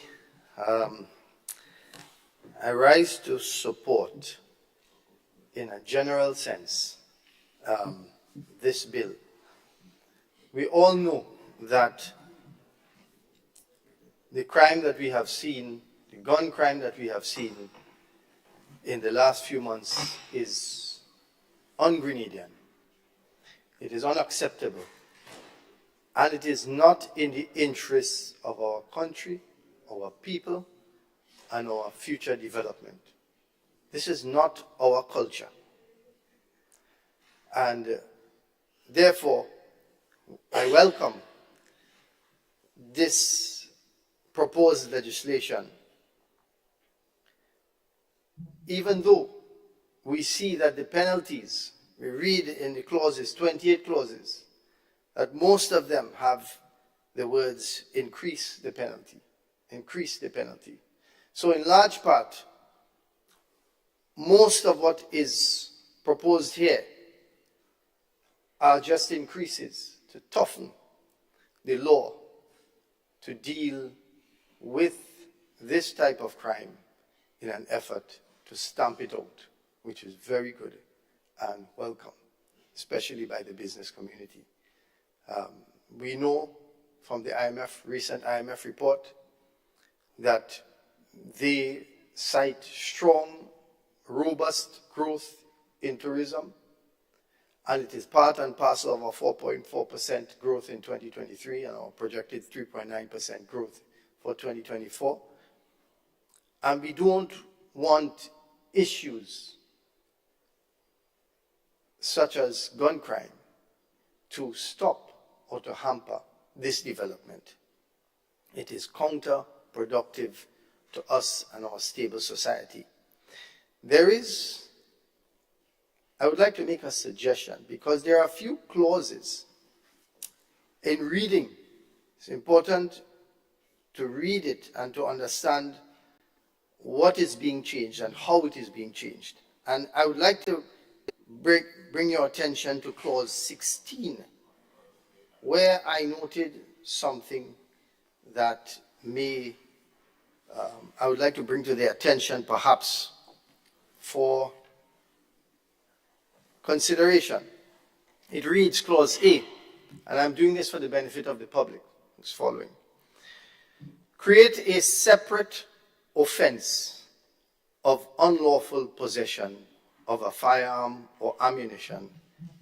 So that is now creation of a separate offense, a new offense of unlawful possession of a firearm or ammunition by a person who was the holder of a license, certificate, or permit issued under the Act, which has since expired, lapsed, or otherwise invalid at the time of possession, the penalty for which is a fine of $3,000 and, not all, and imprisonment for 6 months. So we have responsible people in society, doctors, lawyers, business people, farmers, that have legal permits, firearm permits.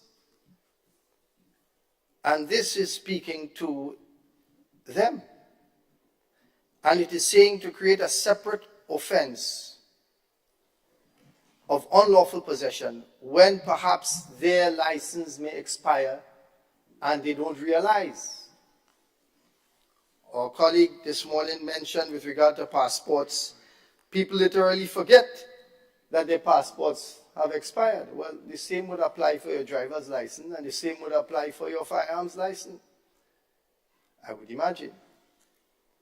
So, I'm not saying here that there should not be a penalty for people who, because a firearm license has more significant consequence than a driver's license, let us say, in terms of safety for the general public, and a passport. So we have to weigh that. What I am saying is the end part of it, the language, the penalty for which is a fine of $3,000, that is fine. Because you have to have a penalty if you are not in compliance with the regulations of the law. But it says, and imprisonment for 6 months. So if we were to look at, go down to clause 25 and examine the wording, bring your attention to clause 25, it reads, clause 25 seeks to amend section 41 of the Principal Act to increase the penalty for the offense of failing to report the loss or theft of a firearm or ammunition to a fine of $50,000 in default of payment, and in default of payment to imprisonment for 3 months. You see that last part of the sentence? And in default of payment to imprisonment for 3 months? That should be also inserted in clause 16. Instead of saying and imprisonment, if you lapse in your firearm license is expired as a legal holder, instead of saying and imprisonment, you have the fine of $3,000 and you're going to be imprisoned. That's what the law says. That's what the proposed law says. It should read that, I'm proposing that it reads, in default of payment, as 25 says, to imprisonment for 3 months or 6 months, whatever the government deems fit. But it can't be and. It has to be in default of, if the people don't pay, then not the payment and jail time for people who you have given legal user license to. I hope I am being clear. I'm not trying to pick holes in the clauses or the intention of this proposed legislation. I fully support it, fully, even though the measures are drastic, for lack of a better word. But I want to make clear that here, this article 16 speaks about people who, business people, lawyers, doctors, people who have a legal and approved user license for a firearm. And I would like to be corrected if I am reading this wrong. But this is what I have understood by what it says, and that's why I've read it for all to hear.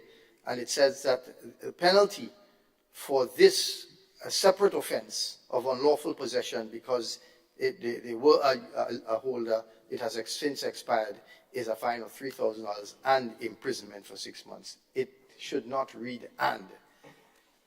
Thank you. I thank you.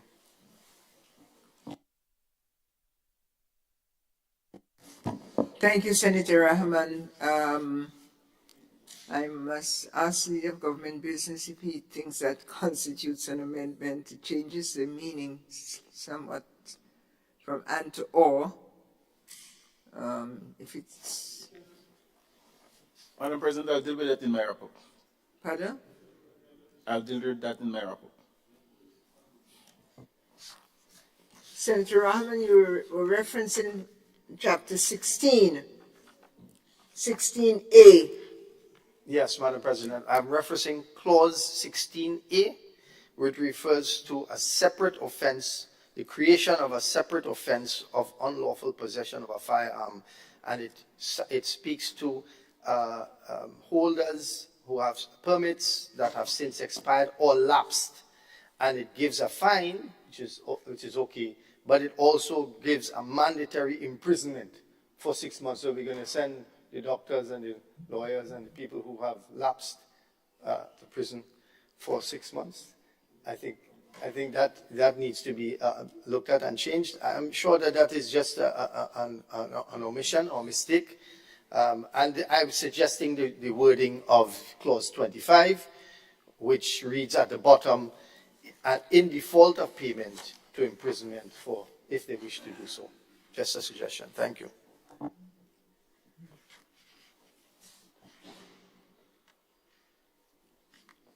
Thank you, Senator.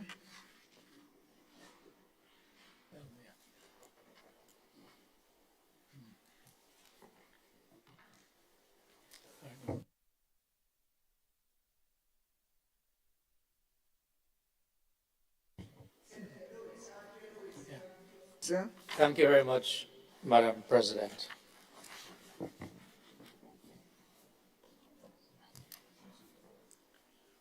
We are all concerned about the increase in gun crime, and no increase in any crime is good for the country. No increase in any crime is good for us.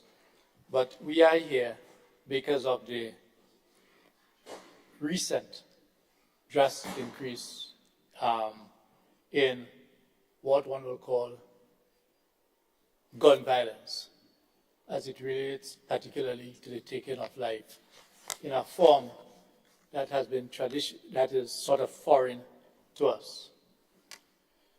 I wish to identify, and I'm pleased with the contribution made by almost everyone. I have some differences which will influence my eventual position on the bill itself, because in my contribution, although we are not discussing the criminal procedure code at the moment, but they're interrelated in my view.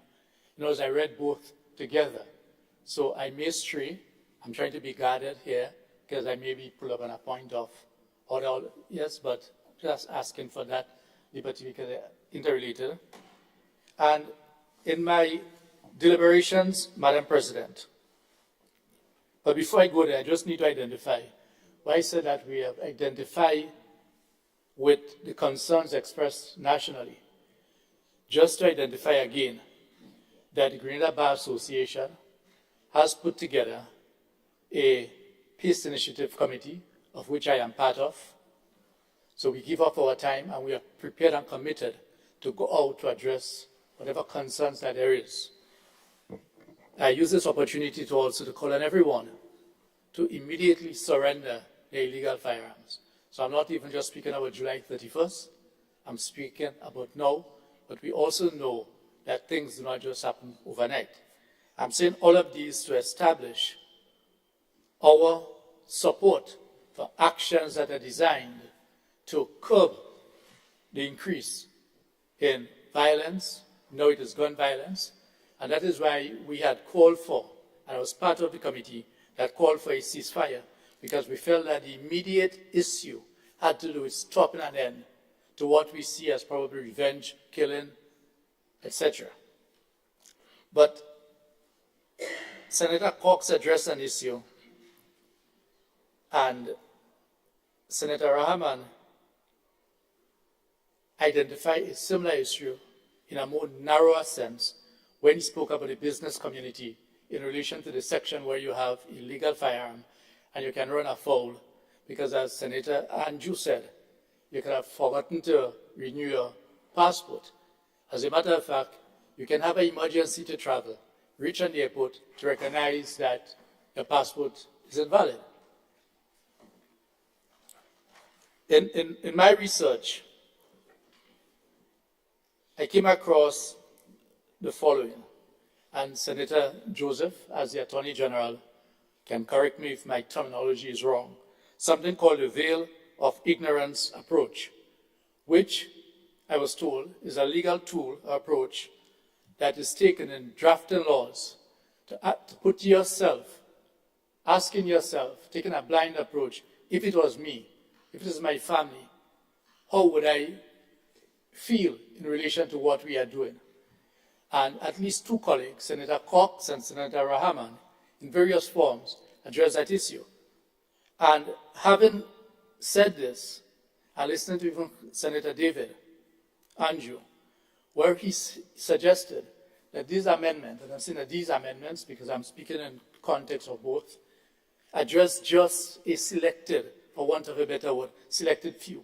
Those that we call the people who are directly involved in gun violence, or the people who are involved in criminal activities, or the people who are hardened or deliberately or conscious, take a conscious decision to be involved. But society has told us no. We have all passed through the rite of passage. The rite of passage, where as young people, we get influenced or attracted to different activities. And as much as it will be based on your choice, but it can be based on your choice based on certain influences at a particular age and stage, you can find yourself in possession of a firearm and you're not involved in what we call the hardened criminal activities. But once you are found, these amendments, once you are found to be in possession, you are treated in the same basket. And that is a concern that we have, because there is no doubt, when you look at a prison, yes, I think it is 95% or more, probably 98% are men. But not only this, it has been proven that probably as much as 90% of the prison stock is made up of ordinary working class people. I know that working class people get involved in more criminal activities than people who have here. Our society is structured in terms of its superstructure in such a way that when you're poor, you're exposed. This is not to condone any wrongdoing. But this is just to identify that this is not just designed for the people who have taken a deliberate decision to be involved in crime. This is not designed for the people who take a deliberate decision to carry a firearm to take someone's life. Simple as though, Madam President, my points is reaching home. Just like that, I understand it. Because I know my dear friend comes from a working class background. And I know that we are faced today, as Senator Cox said, that when you heavy is the head that wears the crown. As a matter of fact, it has been proven that law enforcement and leaders and government many times respond to action based on the pressure of the society. So you have to find answers and find answers quick. When we review some of the items proposed, where certain sentences are mandatory once you are found with a firearm, where there is no discretion as to whether or not, how you came by it, yes, what is your past record, so what you call aggravating or mitigating circumstances, you'll be thrown in prison, yes, given the size of our prison, in some circumstances, yes, it's not in all, some circumstances, because you can be caught with a weapon. Well, I use the word thrown. I mean, you'll be sentenced to, right, and I'm okay with that, for the purpose of this debate, because this is not a contentious debate for me. Because I'm not seeing this side and that side. That is why the peace initiative that I am part of is seeking to involve everyone, all of society, all of civil society, the church, the churches, counselors, psychologists. As a matter of fact, Dr. Niels Chaitan is a leading member of the peace initiative. We met as recent as Monday afternoon.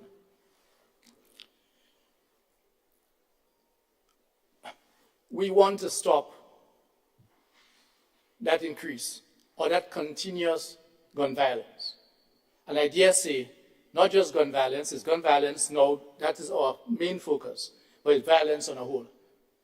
Violence on a whole, be it domestic, be it whatever it is. But the focus is gun. But here what happens. If there is any part of the amendment that can result in the automatic sending of people to prison without giving consideration to mitigating factors, and we're speaking about minimum of 5 years or 10 years, yes? And or in cases where it makes it difficult at the first instance to address whether or not someone qualifies for bail and ask for the latitude because of what we are dealing with. Yes, it has been accepted, even before this upsurge in gun violence, that prison is a breeding ground for crimes. For, as a matter of fact, we know, not just in the last 6 months, but in the last few years, especially in the Richmond Hill prison case, where, for instance, the aspect of rehabilitation is not as it was probably 2 decades ago. There are a number of prisoners in the Richmond Hill prison, we're speaking of Grenada, that may be there probably for life, even if it is not in terms of a life sentence, but given their age and the sentence that they are serving, one can assume and say it's life, that who may be directing crimes from the prison. And it is not just through the aspect of cell phones, but if you're sending a fertile group of young people to be exposed to these elements, what happens is that when they come out, they will be coming out as people who have been exposed, yes, to certain teachings of crime. We didn't come across this information because of the increase in gun violence, but this has been a concern for a number of us in society for quite a while.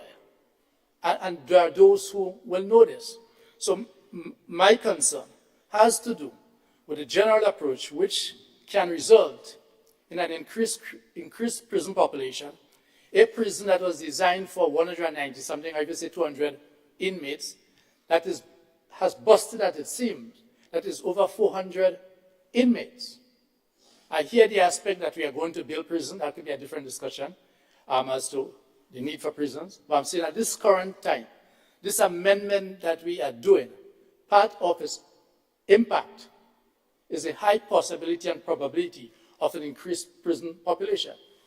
For instance, the question of possession, whether or not you are traveling on a boat, the driver of a vehicle, be it airplane, seacraft, landcraft like bus, car, etc. When the police is doing its check, if a firearm is found in your vehicle, it is likely that you will be charged for being in possession. We know that we all give almost everybody jobs. You give a man a lift. You do not know who you're giving a lift to. I am aware, and I'm sure that my colleagues here are aware, that even in the case of drugs, I'm not addressing firearm yet, that there are times when people's vehicle has been found with other drugs, that it is reasonable for us to believe or to accept, based on what they have said, that someone dropped it in their vehicle. Yes? No. I know in part of the proposed amendment, it speaks about reasonableness or reasonably so. But we all know that my reasonable approach may not be the person who is sitting behind the desk reasonable approach. As a matter of fact, there's an industrial case on this matter in Grenada that has not yet been addressed, what you call reasonable time. Your reasonable time is different to my reasonable time. In a case like this, and my colleague here obviously is representing the business community, so I want to expand what he has said. Because yes, it most likely may be business people and certain academicians or professionals that may have a licensed firearm. It may be anybody inside here that may have a licensed firearm. Then what happens? In other words, so we just must not be concerned. Obviously, business is speaking for business. But my concern is bigger than just business. It includes business, but it includes everyone. The ordinary working class person who is driving a vehicle and a pistol is found in the vehicle. They may have given someone a ride. People use different means of transporting different items. People use people's vehicle, yes, because you may or may not be searched. I mean, it may not be necessary to go into the different modes that can be used because the population is listening. But it is exposing any one of us. Now, one may say that is Senator Lacrette is found with an unlicensed firearm in his vehicle because he's a senator, he might get away. Or it necessarily may not mean that he's innocent. Are you following me? Right? But I'm saying that based on where you sit in society, you may be treated different. This is saying that once you are found, and most likely you will be determined to be in possession because there's nobody else in your vehicle.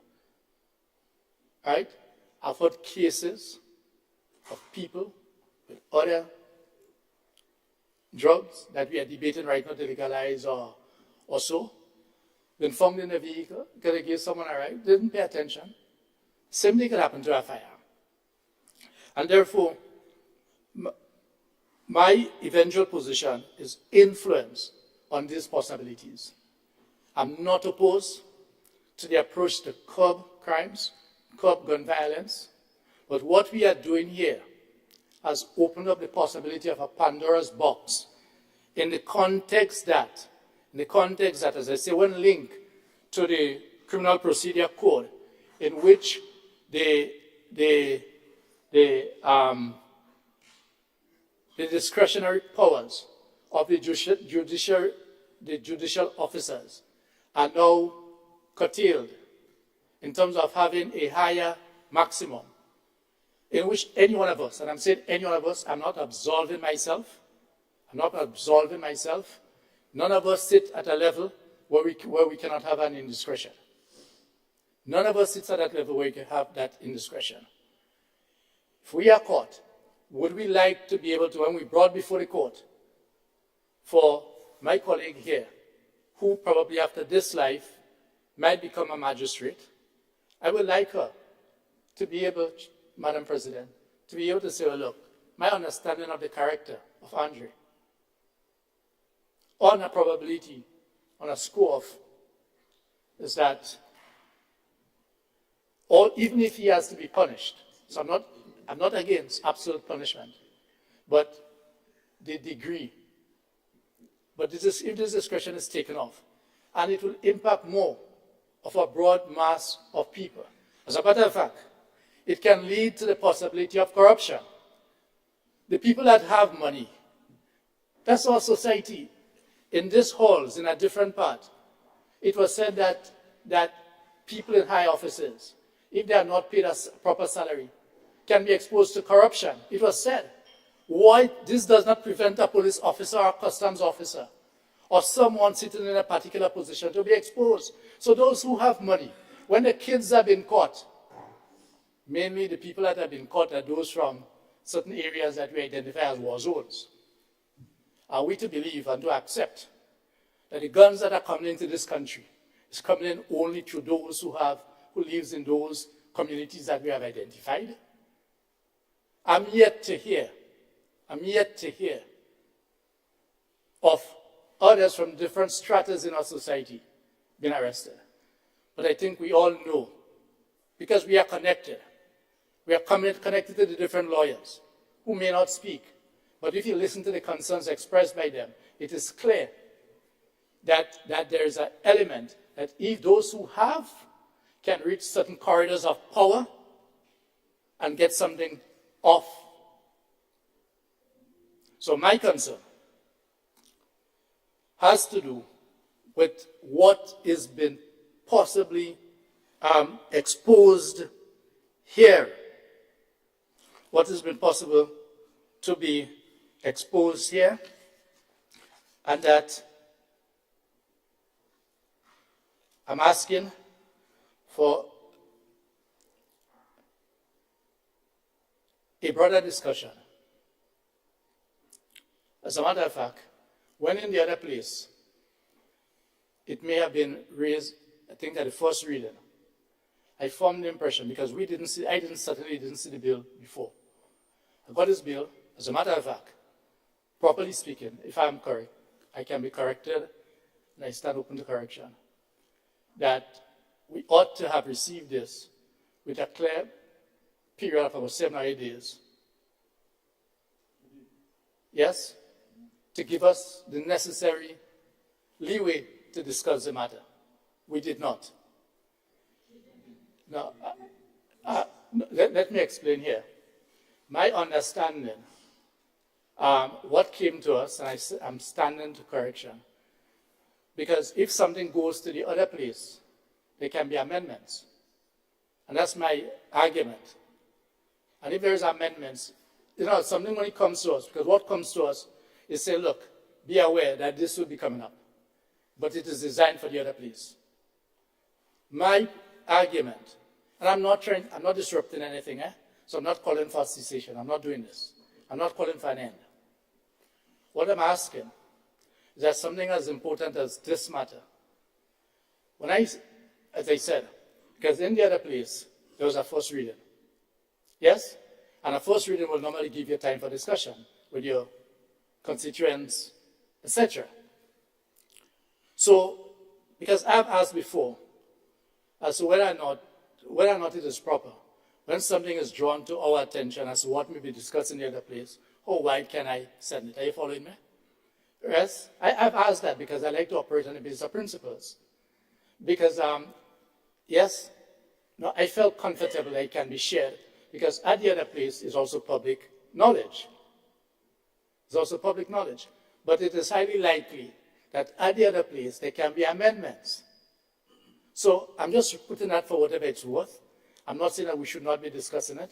I'm just saying that given the seriousness of what we are discussing and given the wider implications of what it has, I would have liked to see some broader engagements with broader civil societies. I'm aware that the bar made outreach. I'm not addressing the bar because I'm not a lawyer, as I'm not legally trained. Yes, I'm not legally trained, but through the Bar Association and the Peace Initiative, we now have that interrelation on this matter. So these are the concerns that I have, and it has to do with the possible implications of having an increased prison population. And I take on board all the other issues that will be addressed in terms of opportunities, training, and I'm not faulting the government. I'm not faulting the side. I'm saying I understand it.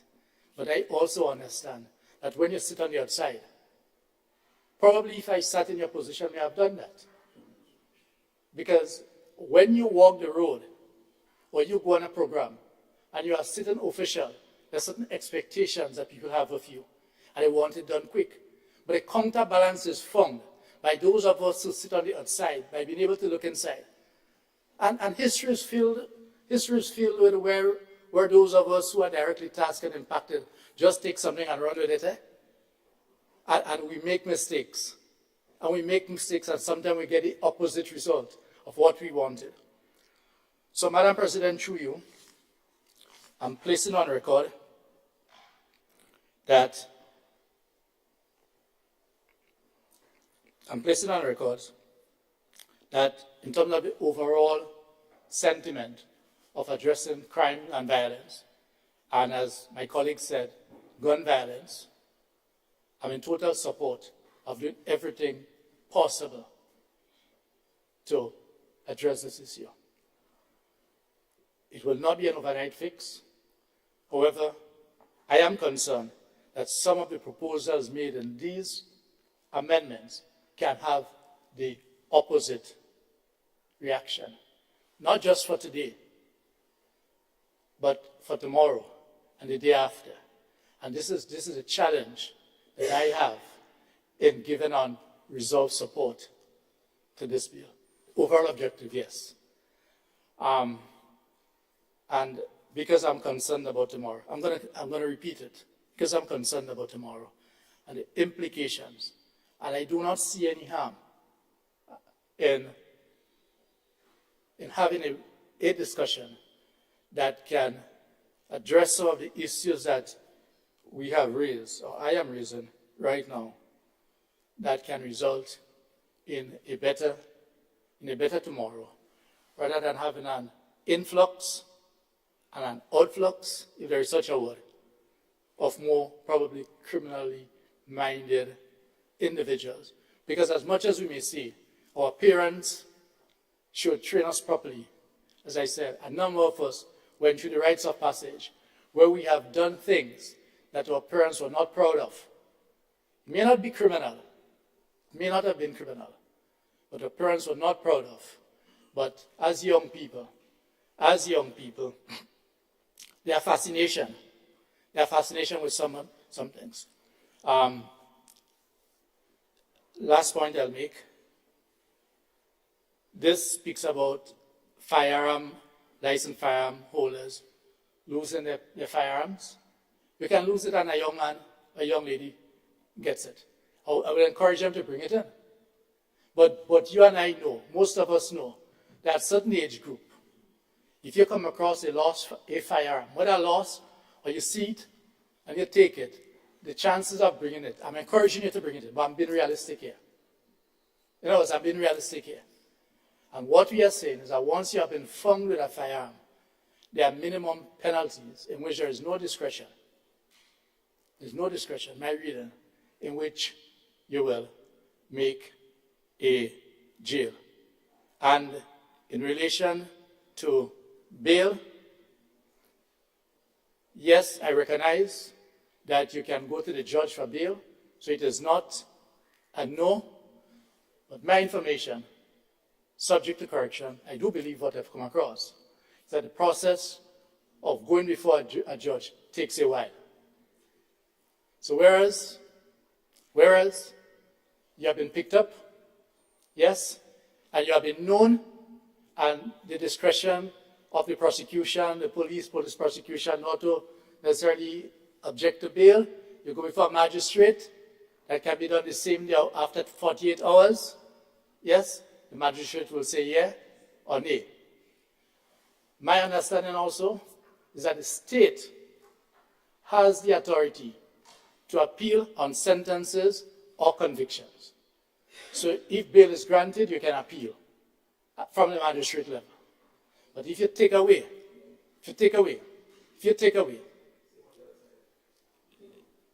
yes, I agree with Sim on the other side, but let us see who will stand. So when you send, what I'm addressing, if the objective, and I'm okay with this, if the objective is to minimize crimes, but the person that we pick up, and I say we as a society, the police, whoever it is, we all know, based on our knowledge, you cannot be 100% sure.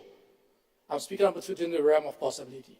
No one can put a neck on a block for anybody and be absolutely sure, but we do that. All depends on what we hear, we'll say, look, Madam President, look, I hear that about you, but I don't believe it. I may be surprised. And then I'll say, well, look, I'm disappointed. But I'm saying, once you have been sent, it therefore means that you will be sent to prison on remand. Remand is a nice word for prison. Yes? Whether you're a man or not, your liberty is taken away from you. Yes? And therefore, because these are interrelated, it makes it difficult, almost impossible, if not impossible, for me to give my support, not in the general aspects, but taking these kind of elements into consideration. Yes? And hopefully, if these things are addressed, I will then be able to review my position. Thank you very much, Madam President. Thank you, Senator Lewis. Thank you. Senator Sinclair? Yes, I thank you, Madam President. I definitely has to go before the Attorney General because she will be in a very good position to respond to many of our points on this side. Thank you. Madam President, as I rise to speak on this proposed amendment, the Firearms Amendment number 2 Bill 2024, I've been pondering whether or not it's really a gun violence bill we really need, because everything is about gun and violence, which is important to speak to what you're trying to achieve and the goal, because the question is to us, are these increases in penalties, are these increases in prison time going to prevent all the guns that exist in Grenada right now? That's the question. Let us suppose you have 1,000 illegal arms in Grenada right now.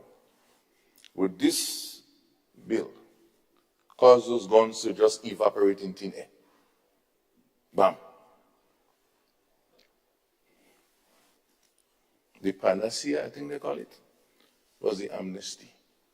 To date, I think I've been seeing the RRU all over the place, and they might have collected more guns than what the amnesty bring in. In fact, only last week Friday, I was in town, Madam President, and in the middle of, by the market, 2 RRU van pull up traffic stop, and I start to kind of run because I say, just in case some gun moving, but I don't want to get shot, as the narrative from my good friend Senator Lacrette. I got scared, seriously.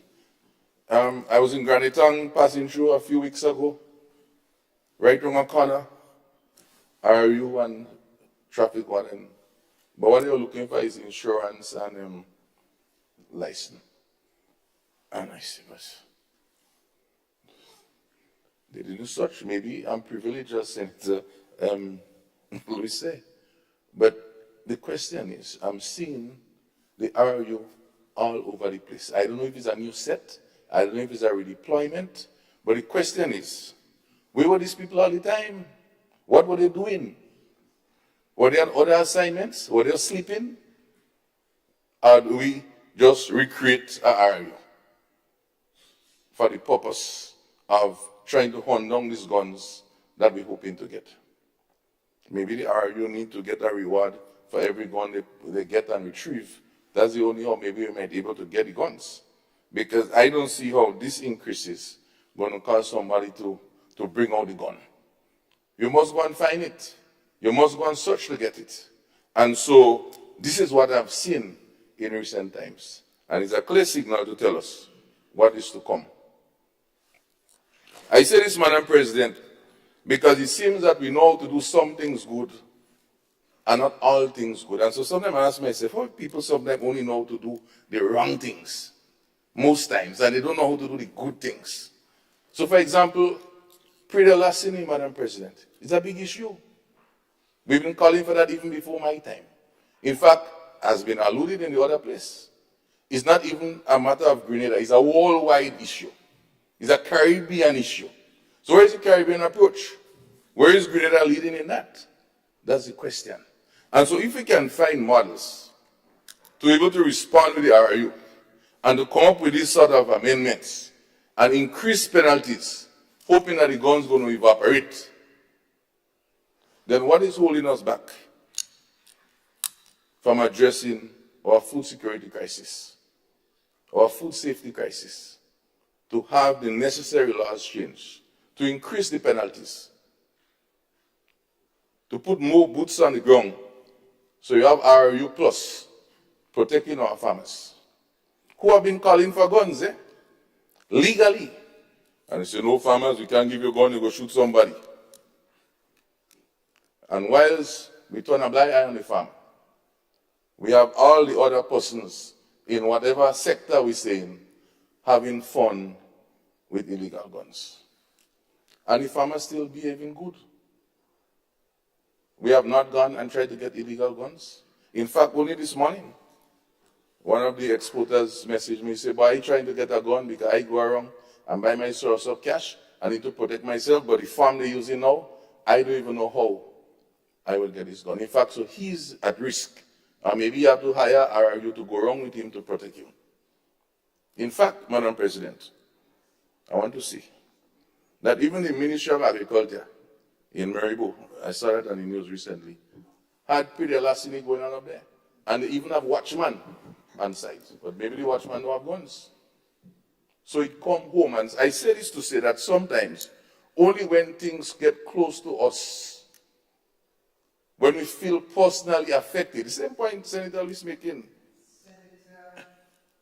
There's a request Yeah. to interrupt you. Senator Andrew, Yeah, What is his point of request, Madam President, I point of order.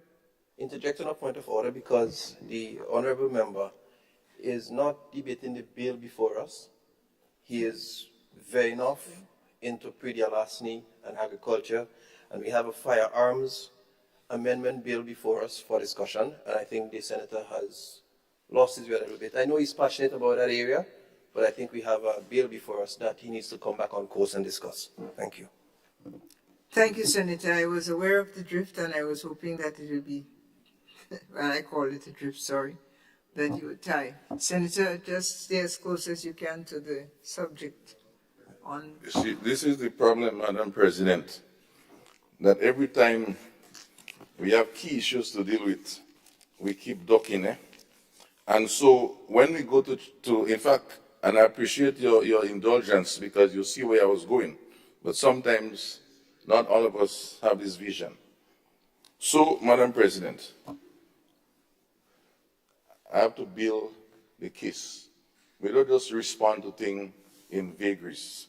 We have to go in context. And so, as we move closer to where the senator wants me to go, because you want me to go there. Yeah. I want to go to my dear friend, Brother Andrew, immediately, Madam President. And that triggered me in making some notes when he spoke about owning a gun. And he come back to the same point. He bring me there closer and quicker. He says owning a gun, whether it's legally or illegally, is an act of choice. You either choose to get it legally or you choose to get it illegally. And this is the point. I'm saying that we in the farming community, who I could speak about, we have not chosen to get it illegally. And so the fact is, he says, why?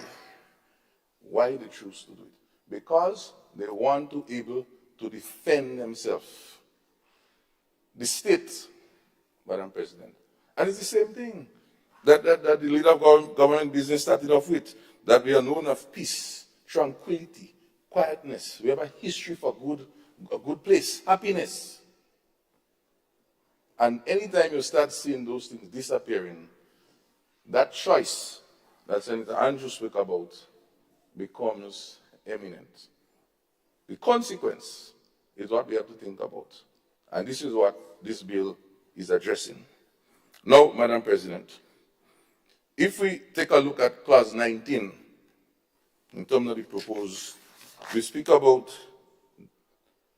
seek to amend Section 23 of the Principal Act to increase the penalty for the offense of discharging a firearm. It didn't say whether it's a legal one or whether it's an illegal one. And these are some of the intricacies we also have to look at. And I understand Senator Lewis' concerns, and we'll talk about that in the next segment. Okay, discharging a firearm or ammunition on or within 40 yards of any public road. Drive-through closure, whether it's a legal or illegal firearm that the farmer has, how close it is to the road. Drive-through Belvedere, drive-through Shanty Mill. In fact, 40 yards is a lot. We are boundary, most of our lands are boundary with roads, even if some of those roads is not fully good as we go into the farm road section. That's another discussion. So, even a farmer or a hunter who has a legal gun, if he see a thief, within speed, he can shoot the man. Because if they end up in the court and they do the measurements, it's like when you're driving and know which side of the road you're on, you figure out this farmer is in trouble. And so when I say there is always a short-sightedness for this sector, it's clear again, they come in different ways, Madam President. This is a matter that we need to look at. The implication, the implication of this. It's nice to increase, I have no problem. But is it solving the real issue? So now a thief could go around and don't worry, I'm 40 feet away. You can't shoot me.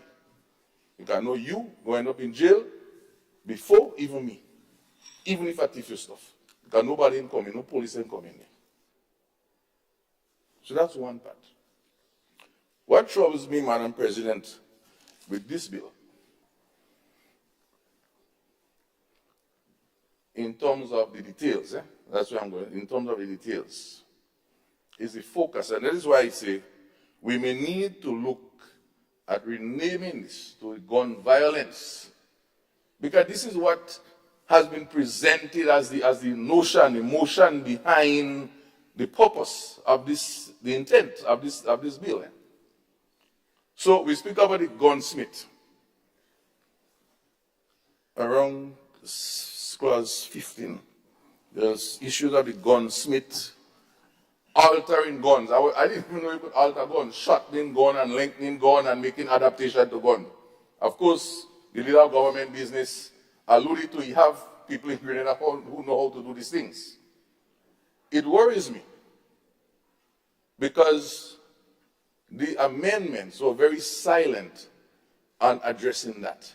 To me, if we are concerned about not only guns, but where the gunsmith could still be allowed to alter guns according to whatever regulations, etc., that should not be even considered. That the penalty should be so high. So, but where gunsmith should be altering gun in this time? We don't even want gun to be altering gun. No, we should not have no gunsmith altering no guns. We shouldn't be even allowing that because we don't want gun in the first place. So why are we altering gun? Based on my research, you alter guns to make them more powerful.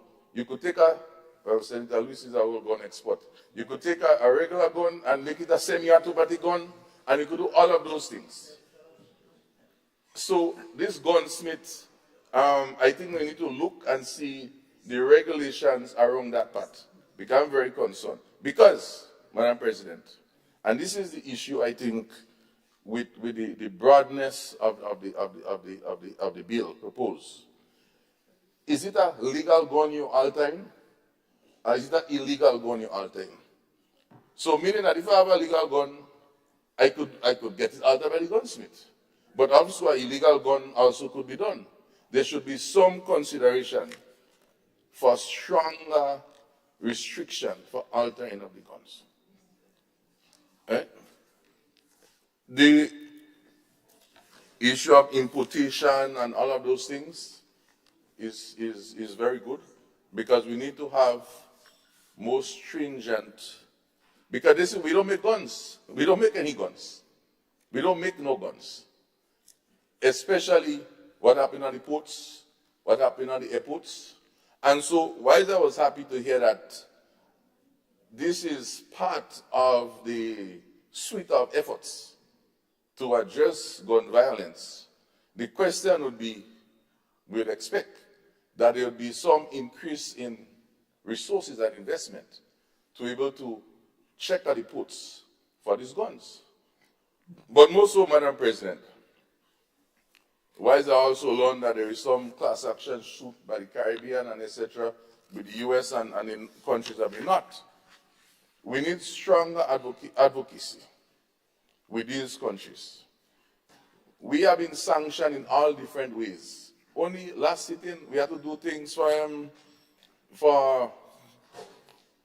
for all this money laundering issues and all of these things. But we sit there and we take our debt as a ship, and we cannot, as a united region, stand up together and say enough is enough, that we're going to take certain action when we see those things happening. We have also our yachts, Madam President. They come in all different coves. How are we going to increase our resources to deal with that?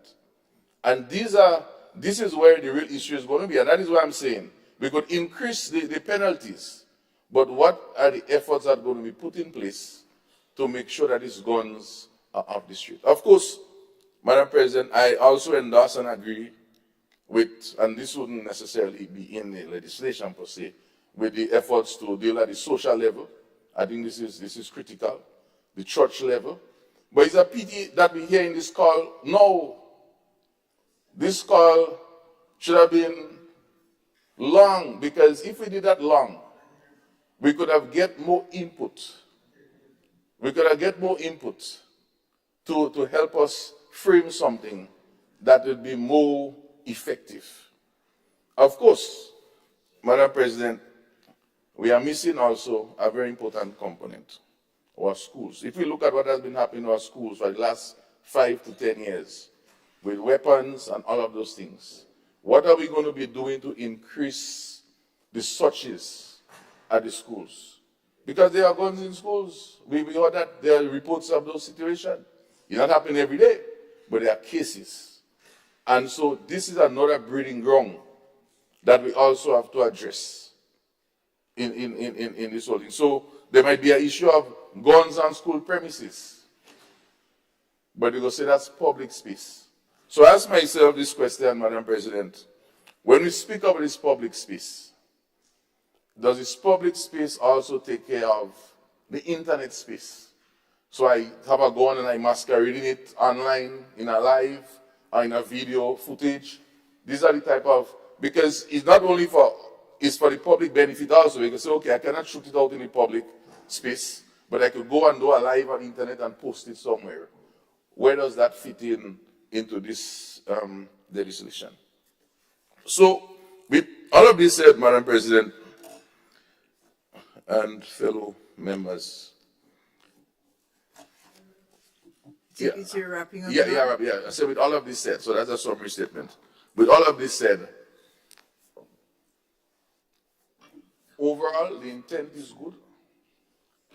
The penalties is, in terms of the value and all of those things, is okay. My concern is, it alone will not get guns. It will not reduce the amount of guns. We have to go out and hunt the guns out where they are. This is what will remove the guns from the street. With this said, Madam President, I wait to hear the further rebuttals from the other side. Thank you. Thank you, Senator Sinclair. Thank you. Senator, the Honorable Claudette Joseph, Attorney General, you have the floor, Madam. Thank you, Madam President. Madam President, I rise to lend my unreserved support to the bill before this Honorable House, the Firearms Amendment Number 2, Bill 2024.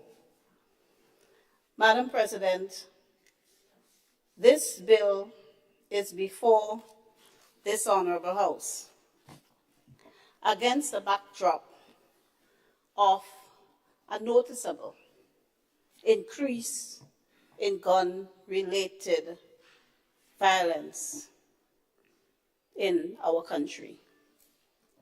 And for a while, Madam President, we observed what is happening in our neighboring countries, Trinidad and Tobago, St. Lucia, St. Vincent, Jamaica, Barbados, and we prided ourselves as being spared of the scourge of gun violence. But, Madam President, in the OECS space, we essentially have free movement of peoples. And at the CARICOM level, we are moving in that direction. That is likely to come to fruition before this year ends. And we will recall that this was one of the major agreements coming out of CARICOM as the heads met in 2023, celebrating 50 years of CARICOM. So with the further opening up of our borders, we all know and we all expected that eventually the troubles of the Caribbean, the rest of our Caribbean neighbors, as it relates to gun-related crimes, would reach our shores. So that, Madam President, in 2023, there were a total of around 35 convictions in our courts relating for offenses relating to firearms for the entire year. 2022, I think it was somewhere around 11, so it increased 2023. And so far, for the first half of this year, we have already equaled the amount for the entire 2023 period. So we have definitely a marked increase in gun-related offenses, while generally crime is reducing in Grenada. While generally the statistics show that we have a general reduction in other kinds of crimes, we have a marked increase in gun-related offense. And I didn't hear him myself, but I read in my adulthood the report of the Duffus Commission, which was a commission of inquiry into the events leading up to the beating by the police of certain leaders of the NGM in 1973. And that report quoted as a speech given by Sir Eric. And in that speech he said, when your neighbor's house is on fire, wet yours. And I think he also said, when he was about to unleash the Mongoose Gang on his political opponents, something to the effect that it takes steel to cut steel. So, yeah. Well, we are in a completely different space now. And completely different space and era, and with a completely different approach. So that, Madam President, we can't sit as a government entrusted with the responsibility to protect all our citizens,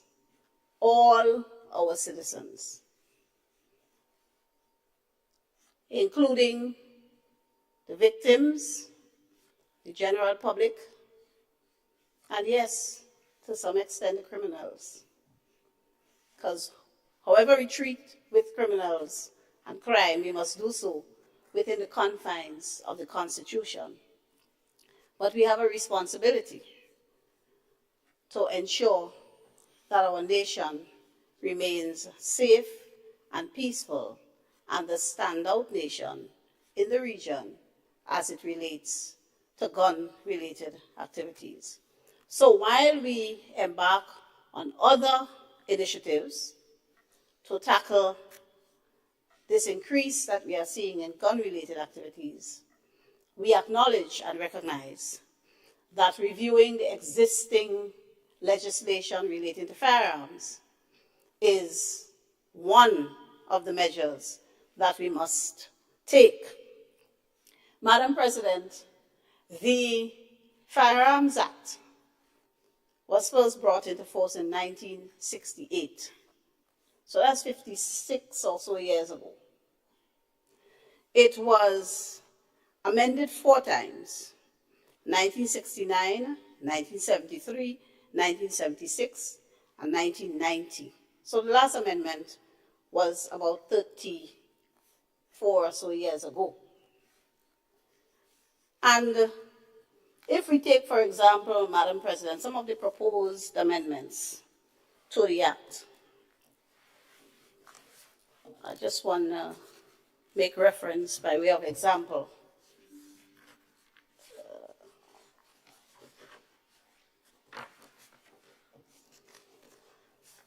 Madam President, Section 4.2b of the Act is being proposed to be amended.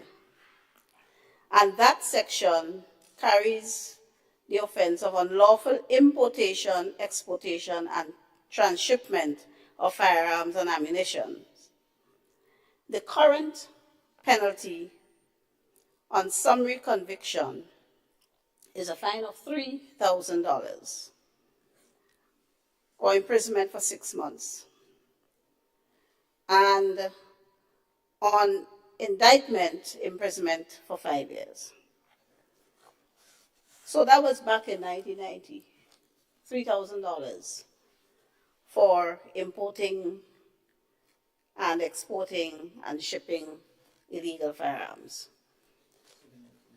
Today, Madam President, an illegal firearm, as far as I understand it, sells on the streets for more than $3,000. So the current legislation and the offenses under it are woefully outdated. And obviously, based on the statistics we are seeing, it's not acting, the legislation as it stands now is not acting as any kind of deterrent to persons involved in criminal activity relating to firearms. Because all they have to do is to sell one firearm, and they could pay the fine and have change.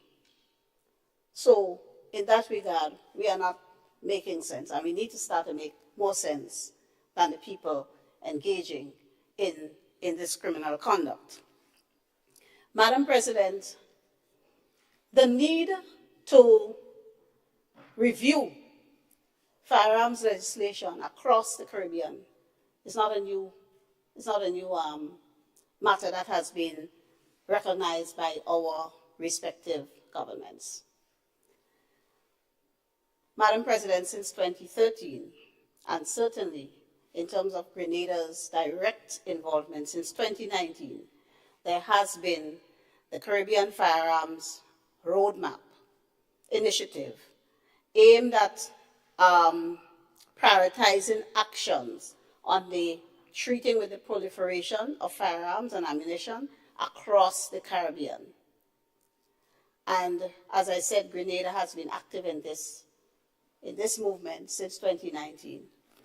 And this is the first attempt since our involvement in 2019 to do something to update our firearms legislation so that we make sure that we have laws on our books that have teeth and that the perpetrators of criminal activities will feel the effects of when they are brought before the courts.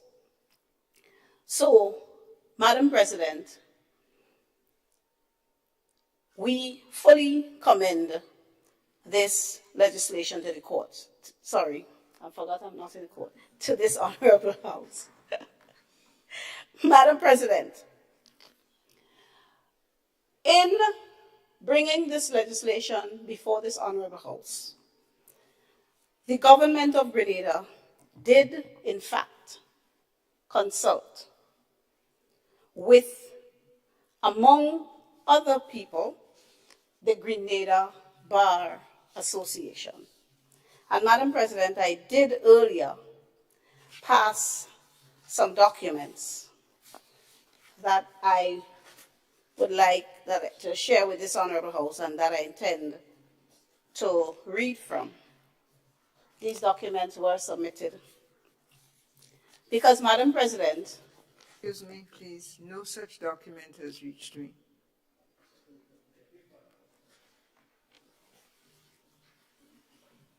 Thank you. Do all the members have?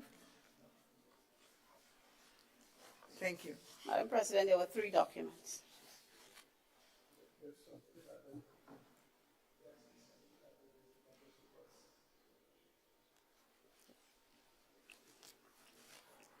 Madam President, if I may proceed, I listened with great disappointment and actually embarrassment for the honorable member in the Law House for the town of St. George, misleading this honorable house, well, the honorable lower house yesterday, as he attacked the Attorney General as being arrogant and refusing to consult with the Bar Association. And there was some innuendo and suggestion of the sentiments and being charitable, quite frankly, the lies that the member told to the House yesterday. There was some hinting of same by the Honorable Senator representing Labour. So let me just clarify, Madam President. The intention was initially to take the bill to the Parliament on the 4th of June and have it proceed through all its stages. Madam President, as Attorney General, I advised the government that we should first consult with the Bar Association on this matter before passing the bill through all its stages. So, Madam President, the first document I would want to read from is an email from the drafting unit of the Office of the Attorney General dated 16th May 2024 and sent at 12:38 p.m. to the Secretary of the Grenada Bar Association, Mr. Edwards, and it reads, please find attached our correspondence dated 16th May 2024. The correspondence is also attached here on the above captioned subject matter for the attention of the Grenada Bar Association.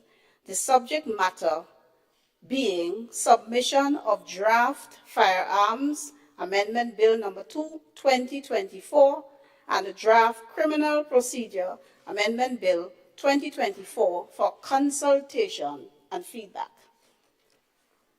This was how the conversation started with this email from us.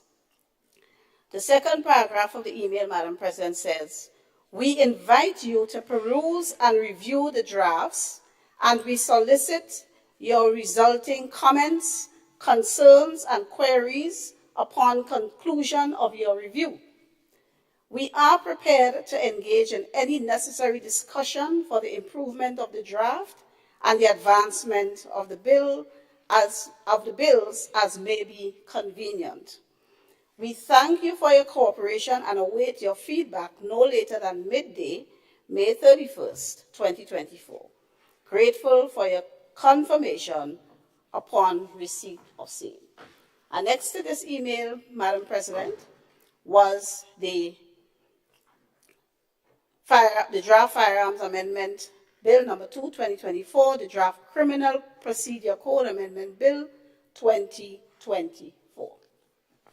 So this is how the conversation with the Bar of the Association was started, on the invitation of the Office of the Attorney General. The Bar Association, Madam President, responded by letter of May 31st, 2024, in which they expressed, and I'm reading from the second paragraph, where they said they have had sight of the bills and are advised that due to the present and we are advised that they are due to be presented to the Parliament on the sitting of the 4th of June, 2024. The bills were reviewed by the members of the bar who practice criminal law, and one of the few criminal law practitioners at the bar is the Honorable Peter David, member, MP for the town of St. George. So the bar is saying to me that the bills were reviewed by members of the bar who practice criminal law, and several concerns were raised. It noted Clause 3 of the Criminal Procedure Code. Amendment Bill is seeking to remove the judicial discretion of magistrates to grant bail to a person charged with an offense under the Firearms Act, Chapter 105, which is punishable by imprisonment for a term of 5 years or more. Then there was one other concern raised by the bar, so that's concern 1. Another critical concern, this is the letter continuing, is the significant increase in the minimum mandatory sentences that the Firearms Amendment Bill is seeking to impose, particularly the summary offense matters, which is stated therein as not less than 10 years.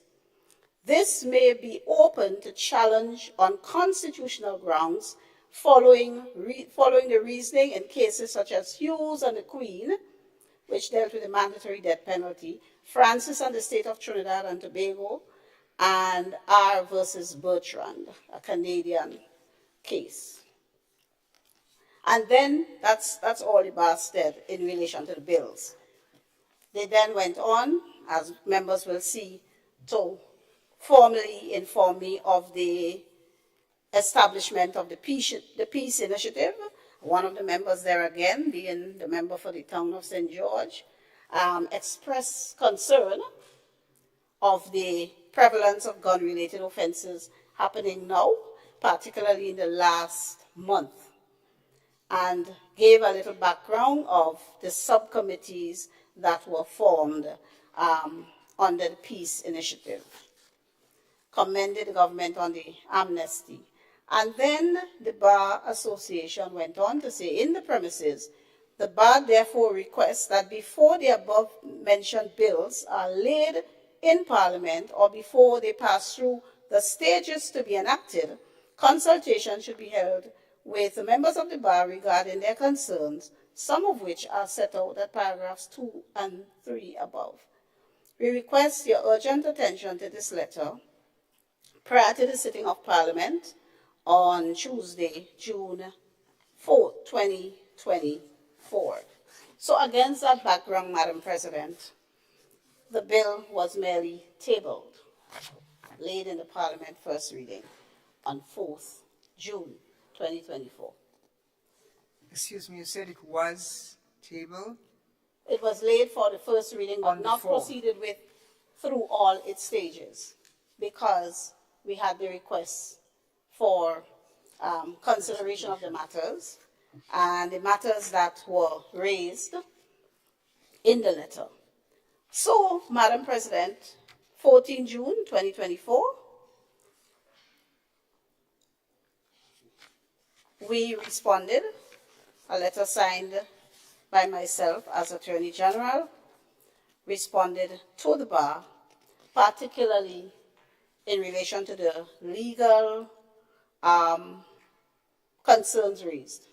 The first one dealing with jurisdiction of the amendment to the Criminal Procedure Code, where the discretion of the magistrate to grant bail in firearms-related offenses is proposed to be removed. And Madam President, I would say to this Honorable House that Section 47 of the Criminal Procedure Code lists the offenses in relation to which magistrates do not have the power to grant bail. Murder, treason, a couple others. And we simply add offenses under the Firearms Act. So it is already a fact that there are some offenses in relation to which magistrates do not have the jurisdiction to grant bail. So it's not like we are introducing a new concept. The thing about it, magistrates are not constitutional creatures. They are not creatures that act in their original common law jurisdiction, unlike judges. Magistrates are creatures of statutes.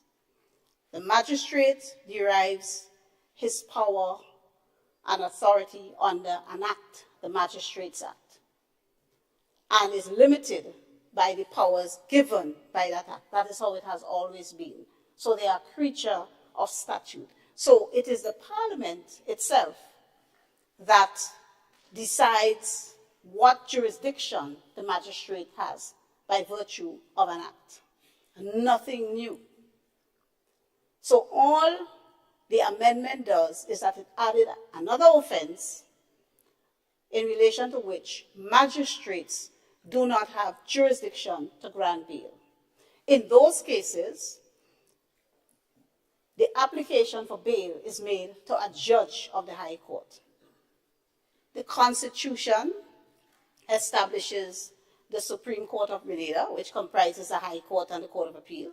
So the judges of the High Court have constitutional grounding. In addition to which, by virtue of being a court of original jurisdiction, there are certain inherent powers that come with being a judge. One of them is to grant bail. So all we are doing, considering the increase in the penalty, the increases in the penalties under the Act, and the seriousness with which we are treating with this matter, we are placing offenses under the Firearms Act on the same level as murder, treason, so that the magistrate will not have jurisdiction to grant bail for these offenses. But the judge can, right? The entitlement to apply for bail is not removed. It is just moved to another court, the High Court. That's all this is. And in our response, we pointed that out to the bar, and we cited a case, a well-known case, out of St. Lucia, where this very matter was dealt with, and we explained to the bar that the court has long ruled on this matter in terms of the jurisdiction of magistrates and the discretion, whatever discretion given to them is derived from the statute. And as a matter of fact, in that case, the court said that it is trite law, meaning very elementary law, that the magistrate is a creature of statute and jurisdiction of the magistrate must be contained in a statute. And what we do in Parliament is to pass statutes, pass laws. So, to our mind at the Office of the Attorney General, there's absolutely no risk of there being any successful constitutional challenge to the amendment to the code that removes the discretion from the magistrate to grant bail in relation to offenses committed under the Firearms Act. Yes? For my own clarity, may I ask you the following, that is it not possible, however, that there could be a challenge that this, what the amendment seeks to do, to elevate the request for bail into the Supreme Court, can that be challenged, that it should remain the way it has always been until the amendment? Well, the citizen, Madam President, may bring whatever challenge the citizen feels he's entitled to bring before the court if he feels aggrieved. We are saying to this Honorable House, as we said to the Bar Association, we do not foresee that such a challenge would succeed or would find favor with any of the higher courts. Yes, it's an academic question. Yes. In many ways. So, because the courts have already ruled in relation to matters relating to the jurisdiction of the magistrate and what Parliament can do in terms of prescribing the extent to which the magistrate may exercise jurisdiction in any related matter. The St. Lucia precedent being effective here. Sorry? The St. Lucia precedent Yes. being effective here. Yes. And in fact, in the St. Lucia matter, the section of the Constitution that was under consideration is identical to our section, I think it's section 3, subsection 5, and section 16 of our Constitution, which speaks to the right of a person to be released on bail, right? Either unconditionally or on conditions. So that's where the High Court gets its power to grant bail, in addition to the original jurisdiction that it has under the common law to do so. All right? And the Magistrates' Court does not exercise any constitutional authority. They are confined by the provisions of the Magistrates Act. So, no right, nothing is taken away. That's the point I'm getting at. Yes. That there is no constitutional harm No, being not done at all. by this. It is preserved. Just for clarity. It Thank is you. preserved. Continue. Right? So, Madam President, so this was the first issue raised by the Bar Association. The other issue raised by the Bar Association had to do with its concern in relation to the imposition of mandatory penalties. So again, we responded to the Bar Association, citing that in our view, there is nothing ultra-virus to the Constitution by this proposed amendment. And we mentioned to them the well-established principle that there's no violation of the separation of powers in making these amendments to the bill that fixes mandatory minimum penalty, this being a valid exercise of the powers that Parliament has.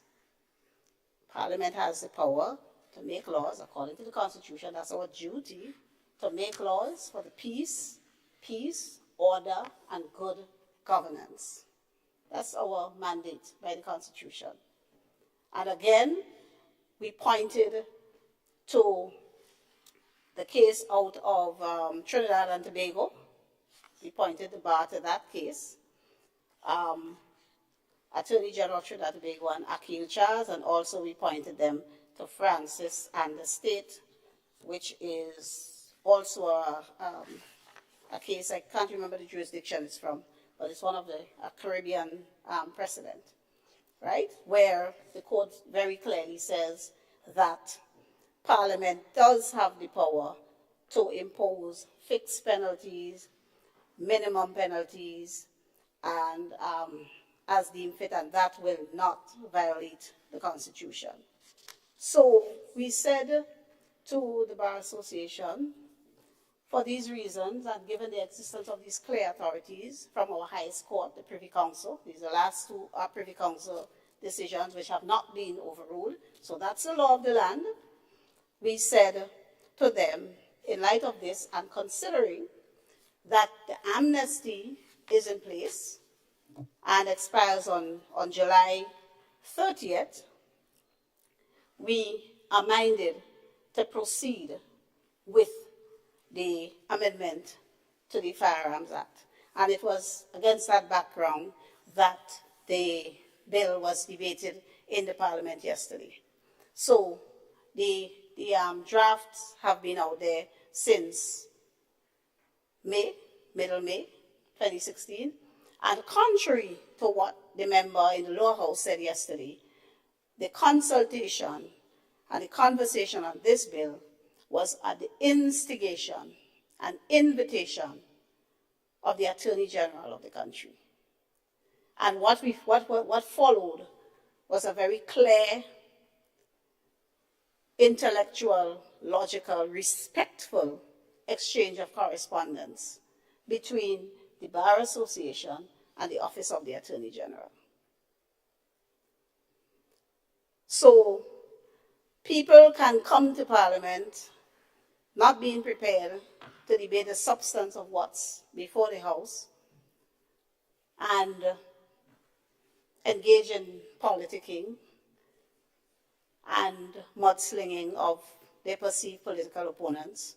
But that will not, Madam President, solve the problem that we face, that we must address together.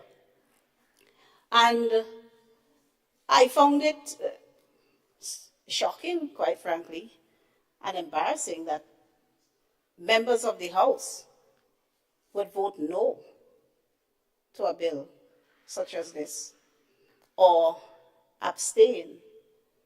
It's shameful when you promote yourself as the people's champion, you promote yourselves as people's champion, being there for people, and when time to step up and to show it, you fail miserably. You fail miserably. Madam President, there could be no logical explanation for the opposition that was meted out to this bill in the other place yesterday. And in that regard, I commend my colleagues in this honorable House for everyone indicating their support for the bill, their understanding for why we need the bill, and the fact that this is one of the things we must do. We must do this in order to arrest this situation. We can't sit by, Madam President, and allow Grenada to become like our neighbors. And as Senator Minister for Social Development indicated, there are several other initiatives, because we understand that amending the Firearms Act is not the only measure that we must take in order to curb the trend that we see happening. And all of us must do our bit, Madam President. So as government implement programs such as the WIRI program, which targets the trouble spots directly, Madam President. That government engaged consultant Dr. Neil Streiton, who has an impressive record of treating with gangs and trouble spots in Canada. Dr. Streiton, under the WIRI program, and those enlisted by the government to participate in that program will be going directly to the trouble spot.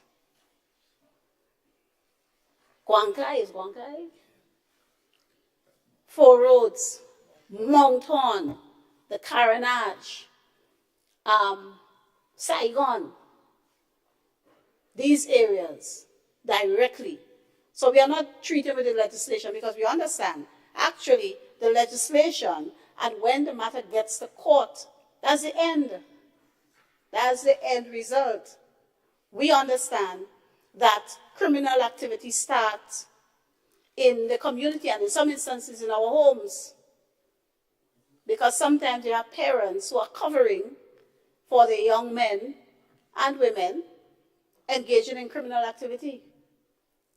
So we understand that it happens long before you get to the court, where all you can do is to encourage your client to plead guilty, and then you beg. You plead medication and you beg. Because that's what some people who claim they are champions do. Yes. Of the learned senator to section 36 of our standing orders, 36 as a whole. No senator shall impute improper motives to any member of either house. 36.5. Impute, Madam President, improper motive? Be guided. There's no improper Continue. motive. Madam President, with the greatest of respect, there's no improper motive. I'm speaking facts.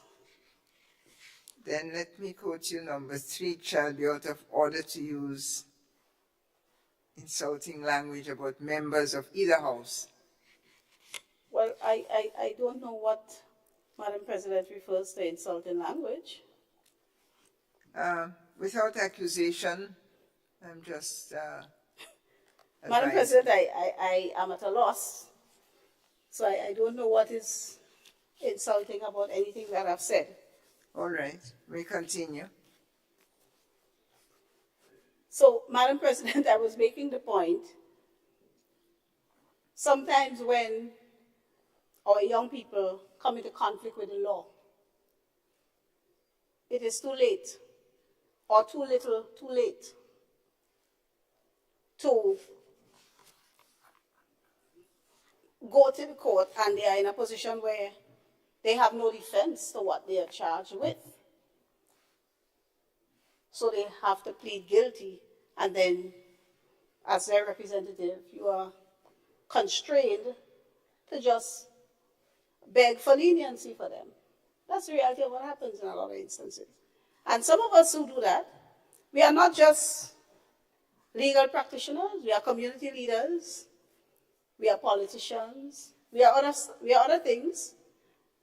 We have other platforms that we can use to help the young people avoid facing the court, to arrest situations before, to influence individuals so that they don't come into conflict with the law in the first place.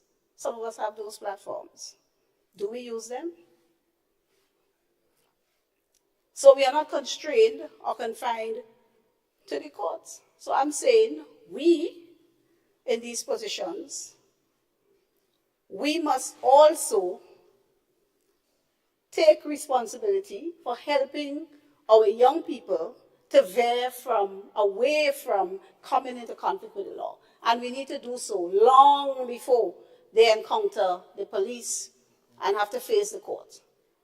That's the point I'm making, Madam President. Right? Because we do have influence. We convince them and influence them to do all kind of other stuff. We do have influence. And that is why, Madam President, in addition to the efforts of the Ministry of Social Development with all the various programs in entrepreneurship and counseling and guidance and direct intervention with the trouble spots, we are also, as a government, Madam President, focusing on communities.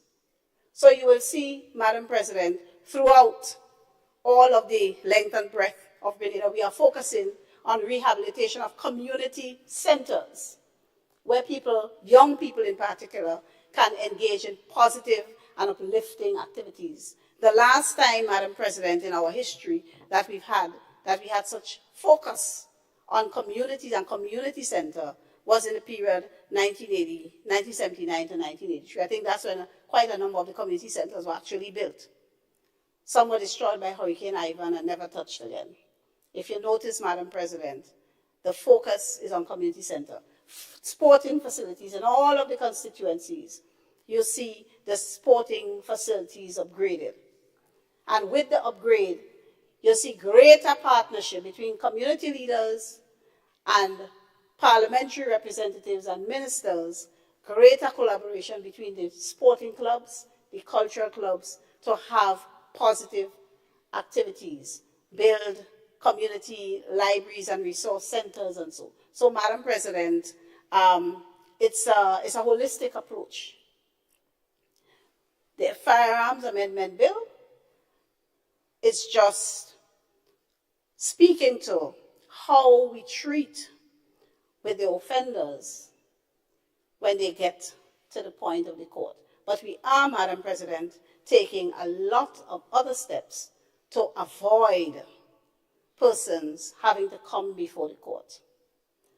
And in that regard, I don't think we should be too concerned about there being increased convictions and therefore increasing the numbers of persons going to the Richmond Hill facility, Madam President, because what we are trying to do is to prevent. We encourage, again, persons with illegal firearms to take advantage of the amnesty. Madam President, the other point I would like to make is that the offenses under the Firearms Act, they are not strict liability offenses, such as you might find under the Drug Abuse Prevention and Control Act. So, if you're charged with an offense, there remains the presumption of innocence. And you are going to be given an opportunity to satisfy the court that the two elements that are usually required for someone to be found guilty of a criminal offense did not exist in your case. So to be found guilty of a criminal offense, you must have committed the act, which we call in law the actus reus, and you must have intended to commit the act, the mens rea. Where you have strict liability offense, the mens rea is missing. That's possession of drugs and that kind of stuff. But offenses under the Firearms Act, they're not strict liability offenses. So your presumption of innocence is preserved. And you can, at trial, prove that while you may have been in possession, somebody used the example, you may not have known, you lack the intention to commit the particular offense. So there is no risk. Bear in mind, this Firearms Act has been in force and people have been charged, tried, and convicted under the Act since 1968. All we have done with these amendments is to adjust the penalties. So all the concerns and the risks, the potential risks that are being raised, they don't exist because the Act has been tried and tested for well over 50 years. The only difference is an adjustment upward in the penalties so that we might treat with the issues in relation to gun offenses that we are facing in Grenada right now.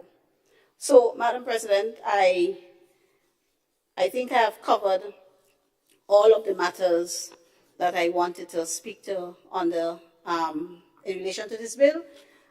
In my capacity as the legal advisor to government, I will avail myself if members have any further questions when we go to the committee stage so that I can attempt as best I can to explain further.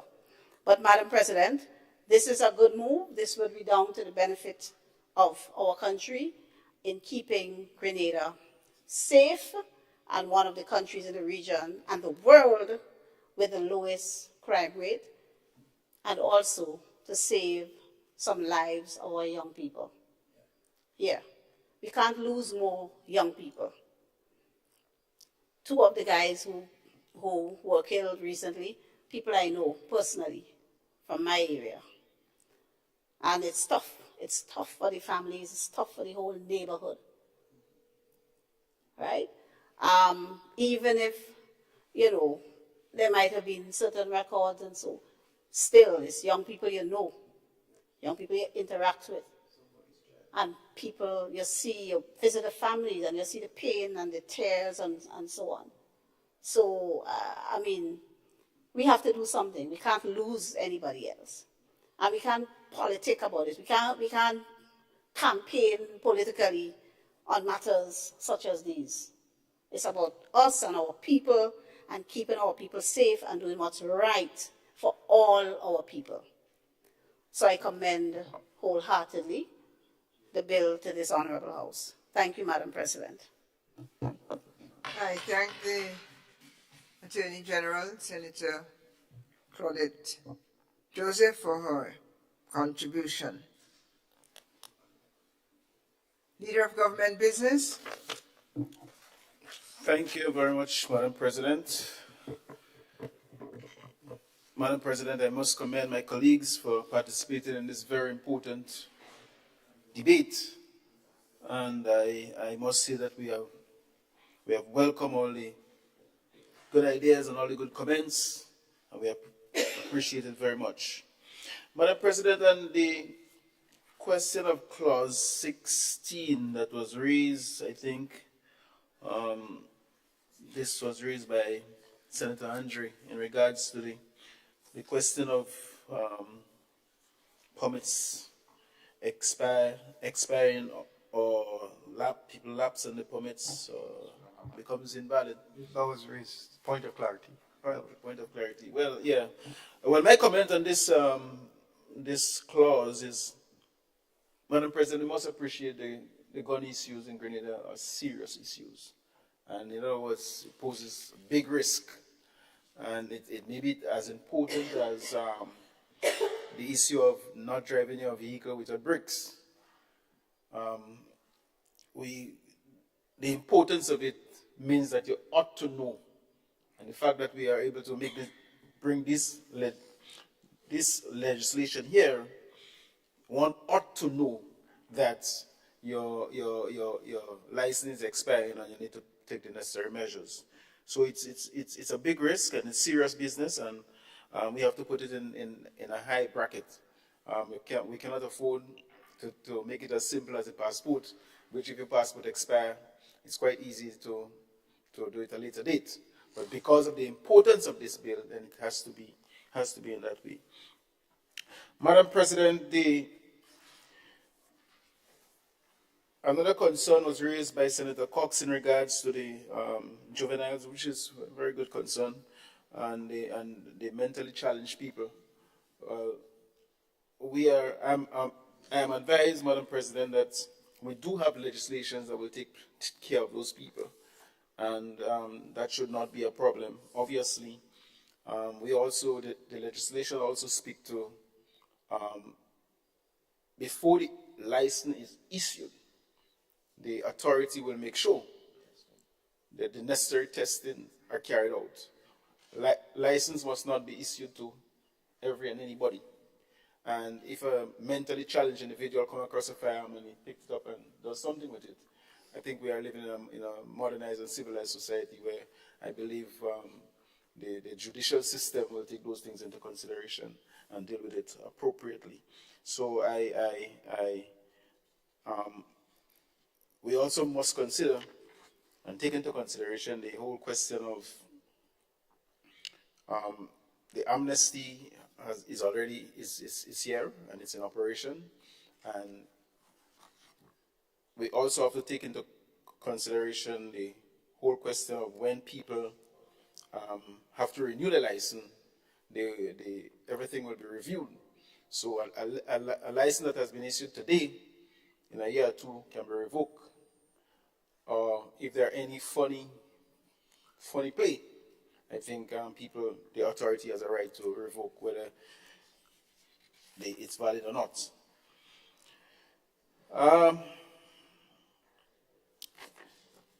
I must commend the Royal Grenada Police Force for the fantastic work that they are doing in regards to gun violence in the country. But they are stepping up, and however, the law, we believe, must give them necessary teeth to really make sure that they enforce the laws as necessary. And Madam President, it would be remiss of me if I did not mention the importance of the tourism sector to our country and the imminent threat that is being posed by gun violence in this country. You may have heard on the news that Grenada, the meeting that I attended in New York, Grenada, the CEO of Grenada was awarded for being maybe the most excellent CEO in the Caribbean. I think this is a plus for Grenada. It is a marketing tool, and we will definitely be capitalizing on that. And we have to protect situations like that, because if we're going to continue to invest in that sector, we must make sure that the gun violence is being kept out the back door. And I must make the point also that even an international journalist got an award for writing the best story on Grenada. And Grenada was the subject matter on that particular story. This is another plus for our tourism sector, and therefore I believe that we are doing well in that sector, and that gun violence can pose a serious problem. So all in all, Madam President, for the peace of the country, for the economic growth, for the prosperity of our nation, I think the gun violence runs contrary to all those goodies that we are talking about. So, Madam President, I commend this bill for its final approval, and thank you very much.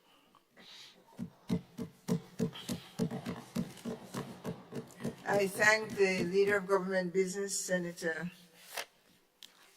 Adrian Thomas. Honorable members, the question is that the bill be read a second time. All those who are of that opinion say aye. Aye. Of the contrary, say nay.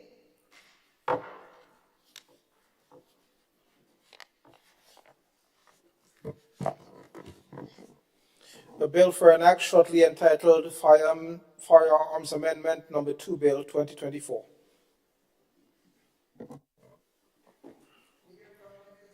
Senate.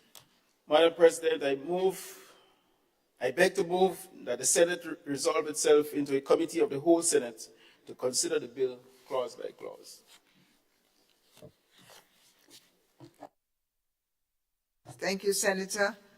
Honorable members, the question is that the House resolves itself into a committee of the whole Senate to consider the bill clause by clause. All those who are of that opinion say aye.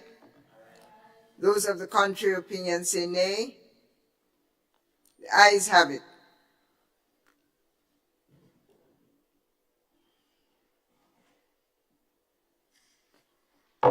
And the committee is now convened.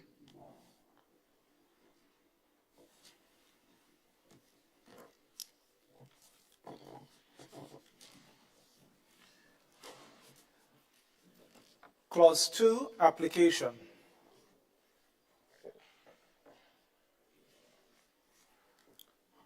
Honorable Senators, the question is that Clause 2, application, forms part of the bill. All those who are of that opinion say aye. Of the contrary, say nay. Passed. Clause 3, amendment of Section 2 of the Principal Act. Honorable members, the question is that the amendment of the Principal Act, Section 2 of that Act, forms part of the bill. All those who have that opinion say aye, and of the contrary say nay. I see a light, I'm sorry. Yeah. Thank you very much, Senator Madam Lewis. President. And, I'm taking up on the offer, which is a standing offer, but the fact that it was also mentioned again from the Attorney General as Principal Legal Advisor. Under the question of imitation firearm, conviction of having an imitation firearm would also carry the mandatory sentences. I'm asking, because I haven't gone through everything. Senator Joseph, you're allowed. The lights no. Somebody else is on. Let me get it for you.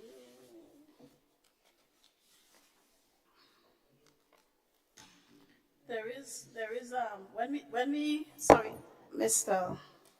Lewis, when we get lower down, there's an offense. Let me try and find it in relation to imitation firearms. I'm looking for it.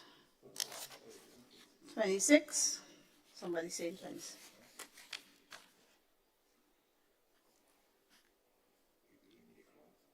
Yeah. Just one sec. It's quite a lot. I don't remember all of them by heart.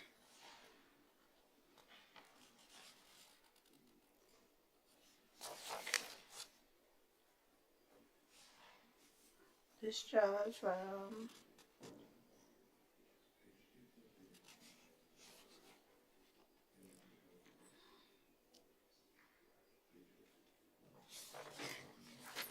hold on. The law for this complaint.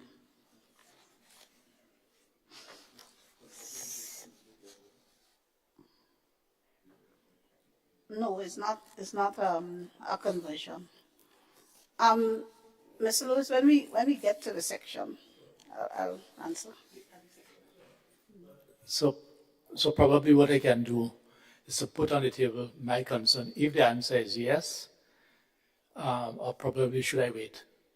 Because if the answer is no, then I may not.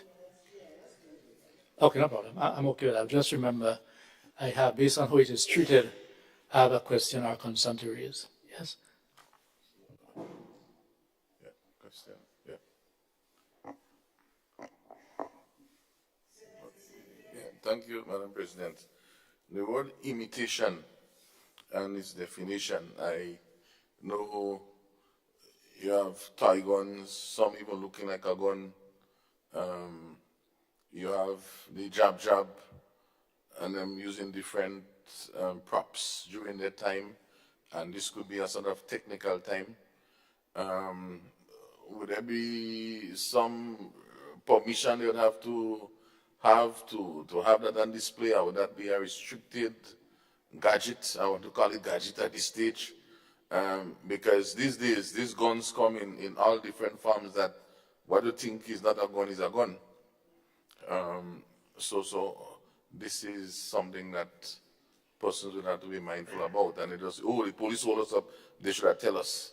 I don't know if we have to have maybe some photos later on as to what these things look like, but does that involve this type of restrictions? And not restriction, but it covers that type of gadgets. I want to call it gadget at this stage. Senator Yes, Joseph? Madam President, if I may. Just to remind colleagues that in my presentation I indicated that these amendments are principally to adjust the penalties to offenses that are already created under the legislation. So if we look at the principal act at section 25, that section 25, speaks the penalty for the use and the possession of a firearm or imitation firearm in certain circumstances. So I think I'm answering your question too as well, Mr. Lewis. It is already an offense under the legislation to use or possess an imitation firearm. Section 25(1), every person who makes or attempts to make any use whatsoever of a firearm or imitation firearm with the intent to commit, so it has to be with the intent to commit or to aid in the commission of an indictable offense, or to resist or prevent the lawful apprehension or detention of himself or herself or some other person shall be guilty of an offense. So yeah. Right? I'm comfortable. Okay, yeah. The definition of it for understanding, not us, but it speaks about whether or not this can discharge a bullet or not discharge a bullet. It is still an imitation. So you could say, oh man, this can give out a bullet. It looks like a gun, but it's going to be an offense under this arrangement. But remember, yeah, it goes to intent as I explained. You understand, yeah. So it's the intent to commit an offense. Yeah, because you could use your finger or something. Yeah, and pretend, yeah. Yeah, you could cover it up.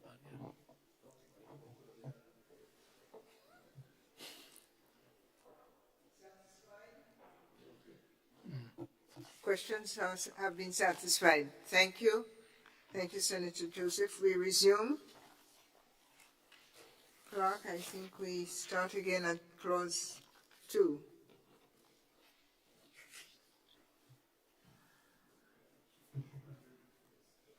Oh, sorry.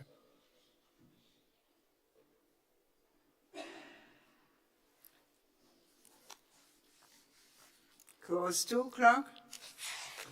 Clause 3, amendment of section 2 of the Principal Act. Honorable members, the Question is that clause 3 forms part of the bill. All those who are of that opinion say aye. Those of the contrary say nay. Clause 3 is passed. Clause 4, amendment of section 4 of the Principal Act. Honorable members, the question is that clause 4 forms part of the bill. All those who are of that opinion say aye. Contrary opinion, say nay. Sorry. Senator Lewis. Yes, I'm just registering once again because we're going through the committee stage. My concerns that the wide-ranging nature of once someone is found, and I'm not just the, it's just a mandatory nature. So I'm just placing on record here again. As I said, a number of us went through the rite of passage. I'm not going over through the arguments that I've made already before, but I'm just placing on records. It can be any one of us, our children, our brothers, our sisters, from people not related to us, right? If that takes away, once you're convicted of having in your possession or having a firearm, I have a deep concern about that. So I'm just raising it. Yeah, let me just explain something that I probably should have said in the debate. Where a statute imposes a penalty that says shall be guilty, as we have it here, let me read it, right? On summary conviction to imprisonment for not less than 10 years and not more than, this one reading, not more than 20 years, that's one reading, are reading the right one? Yeah. So where it says and, a fine and imprisonment, it only indicates the minimum that the court might award. In instances where it says and, the legal interpretation is and or. If it says and, how it is applied in law is and or. So the person may be fined only. The statute there would indicate the minimum fine. Sorry, not the minimum. Yes, the minimum. The minimum fine. But there is no obligation on the part of the judicial officer to also imprison. So you may imprison or you may fine. Or both. You can't, it's not that you have to imprison and fine. So, well, thanks, but I'm just saying, because I'm a lay person, and the people represent are lay persons, and the legal counsels that we have seem to imply differently, my support for this will be is influenced by our interpretation of this. I heard you, and as you indicated, the court will be the final arbiter. But I can't wait until I go to court. So therefore, it is for us to lay the concern that we have here bare. Yes, I've heard you. I'm not disputing what you are saying. But at the same time, as much as you are the legal advisor to cabinet, I have some leeway not to necessarily take your legal advice. Yes, based on the advice that we have. The advice that we have implies differently. So I'm just putting that there because my final position on the bill, not in terms of the broad issue, I'm not opposed to others, is on these matters. So I just thanks for the opportunity again to be able to explain that. Yes? Okay, good, thanks. Thank you, Madam President. Is there a prohibition under the legal language for simply stating and or? If it is if the intent under the law when you say and is to really mean and or, then why not say and or? It's like the smallest word in the dictionary apart from a. In legal drafting and interpretation, you will find that the smallest word or punctuation mark will often make the biggest difference. So that so that you don't create ambiguity in legislation. Now, the rules of statutory interpretation is that where in a statute imposing a penalty, the penalty is expressed as being an imprisonment and a fine, the statutory interpretation will be that the court has the discretion to do one or the other. That's the statutory interpretation. And that's and that is what we intend to convey.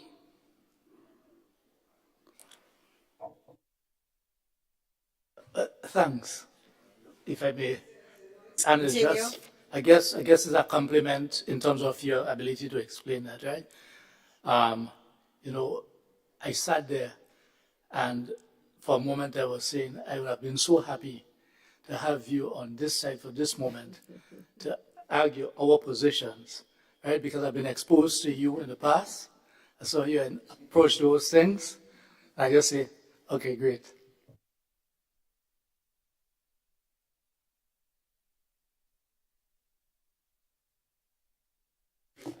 Is that a formal invitation for a defection, Senator Lewis? Never heard it put quite like that. Thank you. We were on we've completed clause 4, increase of penalties for unlawful importation.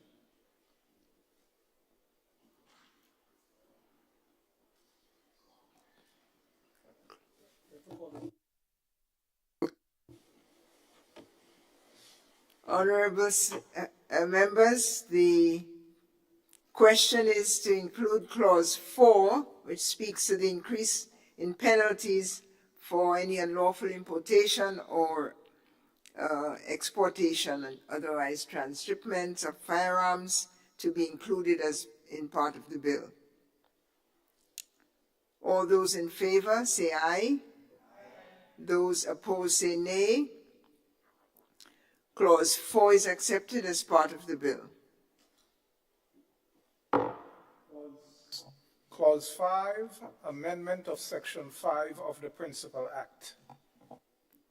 Honorable members, the question is that clause 5 concerning increase in penalties for declaration or false declaration becomes part of the bill. All those who are in favor say aye. Opposed say nay. Clause 5 forms part of the bill. Clause 6, amendment of Section 9 of the Principal Act. Honorable members, the question is that clause 6 forms part of the bill regarding manufacturing or dealing in firearms. All those in favor say aye. Opposed say nay. Clause 6 is carried. Clause 7, amendment of Section 10 of the Principal Act. Honorable members, the question is that clause 7 of the principal amendment of the Section 10 of the Principal Act be included as part of the bill. It concerns unlawful acquisition of or possession of firearms. All those who are in favor of clause 7 say aye. Opposed say nay. Clause 7 is passed. Clause 8. Clause 8, amendment of Section 11 of the Principal Act. Honorable members, clause 8, the question is that clause 8 concerning unlawful delivery of firearms and ammunition forms part of the bill. All those in favor say aye. Those opposed say nay. Passed. Clause 9, amendment of Section 12 of the Principal Act. Honourable members, the question is that clause 9 of the forms part of the bill as amended. It concerns offence of manufacturing or dealing in firearms or ammunition. All those in favour say aye. Those opposed say nay. Clause 9 carries. Clause 10, amendment of section 13 of the Principal Act. Honourable members, the question is that clause 10 forms part of the bill. It concerns offence of undertaking to repair firearms. All those in favour say aye. Those opposed say nay. Section 10 carries. Clause 11, amendment of section 14 of the Principal Act. Honourable members, clause 11, which concerns accepting delivery of any firearm or ammunition, that the proposal is that it forms part of the bill. All those in favour say aye. Those opposed say nay. Section 11 carries. Clause 12, amendment of section 15 of the Principal Act. Honourable members, the question is that clause 12 forms part of the bill. It concerns the offence of converting into a prohibited weapon any other weapon. All those in favour say aye. Opposed say nay. Clause 13, amendment of section 16 of the Principal Act. Honourable members, the question is that clause 13 of the Principal Act would form part of the new bill concerning failing to display a notice of license. All those in favour say aye. Those opposed say nay. Carries. Clause 14, amendment of section 17 of the Principal Act. Honourable members, the question is that clause 14 forms part of the new bill. It concerns failing to keep a register of transactions. All those in favour say aye. Those opposed say nay. Section 14 carries. Clause 15, amendment of section 19 of the Principal Act. Honourable members, the question is that clause 15 forms part of the bill. It concerns trade, particularly trading in a pawn shop of firearms. All those in agreement with the clause say aye. All those opposed say nay. Ayes have it. Clause 16, amendment of section 20 of the Principal Act. Madam President. Honourable members, the question is that clause 16 concerning unlawful possession, and Senator Rahman, you have the floor. Yes, thank you, Madam President. I just want to reiterate my recommendation and to make it clear and public that this particular clause 16 speaks to people that have been vetted by the relevant authorities and that have been granted a license to have a firearm. And perhaps in the case where you have older people or somebody seeking medical attention that may have lapsed, for example, all of us at some point in our life may have to seek medical attention when we get older. And perhaps that person might be a licensed firearm holder, a doctor, a lawyer, a business person. These are not the people committing the crimes. Let us be clear. These are people, none of the crimes in the spate of crime, gun crime that we have seen have been, those people have been involved. That's not to say that it cannot happen, but to be punitive, the law must not be punitive on law-abiding citizens. So my point is that the better wording is in clause 25, which says, and in default of payment, if they don't pay, then, rather than just saying and or, it can be, with regard to the jail time for people who have been vetted and approved. What if somebody is on medical leave and they're being treated with cancer and their gun license lapse? So I'm just saying that, yes, it has to go to court, but I'm saying that the wording ought to have been better in this particular clause. And that is my suggestion on record.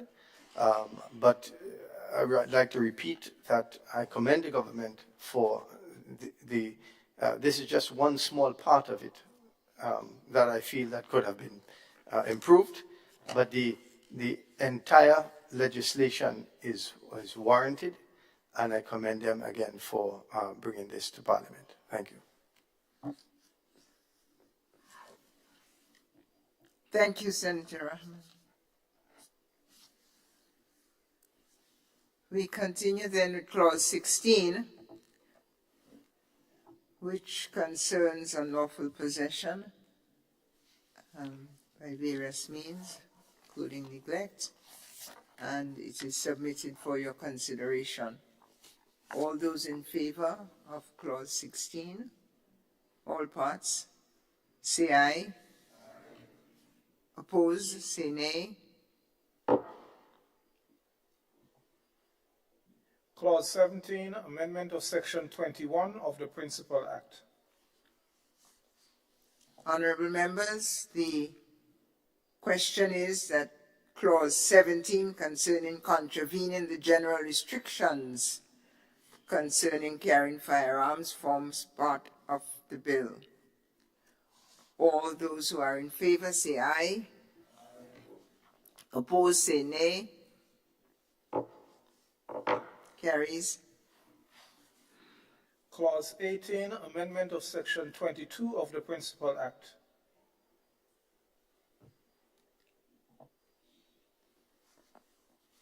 Honorable members, clause 18 speaks to the special restrictions upon carrying firearms. Contravening that, all those who are of that opinion that it should form part of the new bill, the amended bill, say aye. The contrary opinion say nay. Carries. Clause 19, amendment of section 23 of the Principal Act. Honorable members, clause 19 addresses the discharging of a firearm or ammunition within specific restrictions. All those who are of the opinion that it forms part of the new bill, say aye. Contrary opinion, say nay. Clause 19 carries. Clause 20, repeal and substitution of section 24 of the Principal Act. Honorable members, clause 20, the question is for clause 20 to be part of the new amended bill. Concerns possessing firearms with intent to injure. All those who are in agreement say aye. Of the contrary view say no. Clause 20 passes. Clause 21, amendment of section 25 of the Principal Act. Honorable members, the question is that clause 21 concerning intent to commit or to aid the commission of an indictable offense forms part of the bill. All those who are of that opinion say aye. The contrary view say nay. Agreed. Clause 22, repeal and substitution of section 26 of the Principal Act. Honorable members, the question is that clause 22, that it forms part of the new bill, concerns license or certificate or permit. All those who are of that opinion say aye. Of the contrary opinion say no. Ayes have it. Clause 23, amendment of section 35 of the Principal Act. Honorable members, the question is that clause 23 concerning notice regarding failing without lawful excuse to comply with a notice under section 35, that would form part of the new bill. All those who are of that opinion say aye. Of the contrary say nay.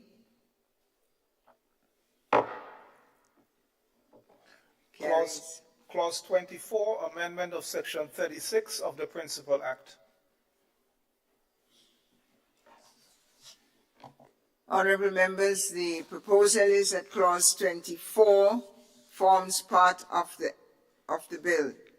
It concerns failing without lawful excuse to comply with notices under another section of the Principal Act. All those who are of that opinion say aye. Of the contrary view say no.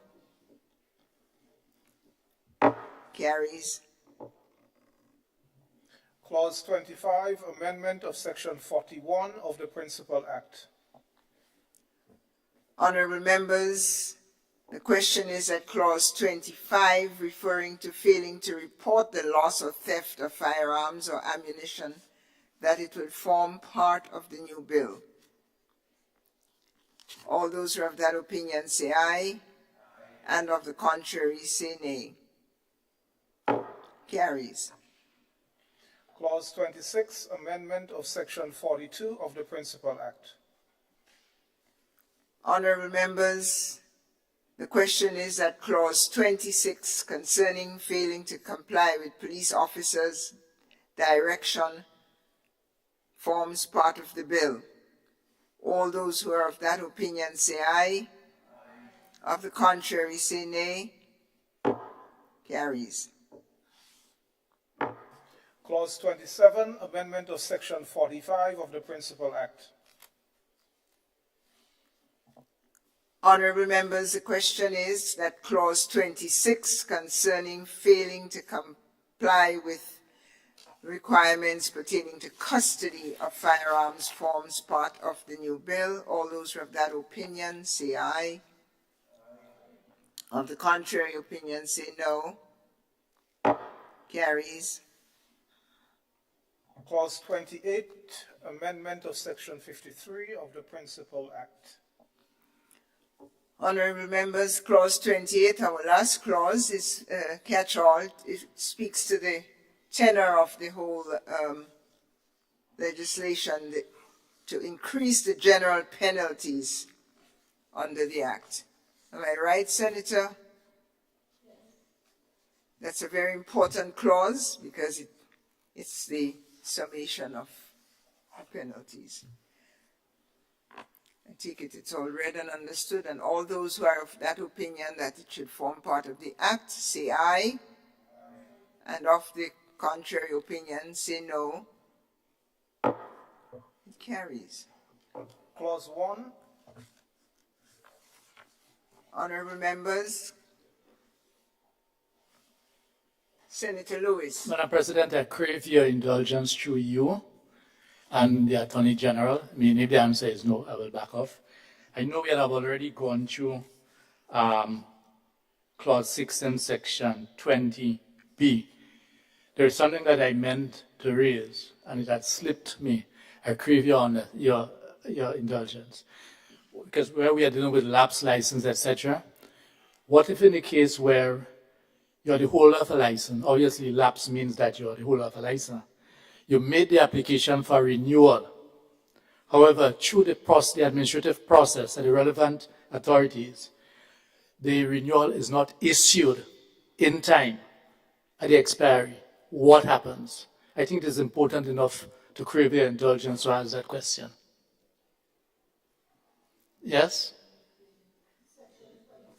Yeah, that's amendment of section 20. That is on page 14 of the bill that is proposed.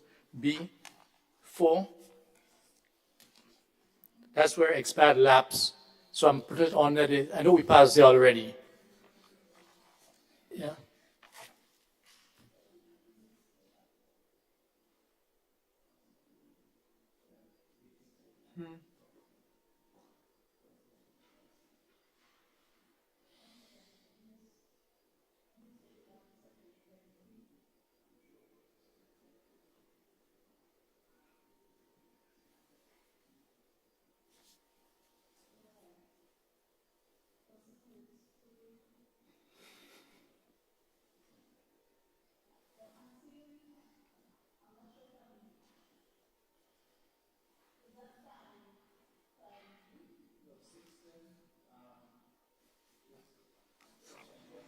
Six, 16, section 20, 4A. There's on a B, yeah, B, 4A. So, Madam Chair?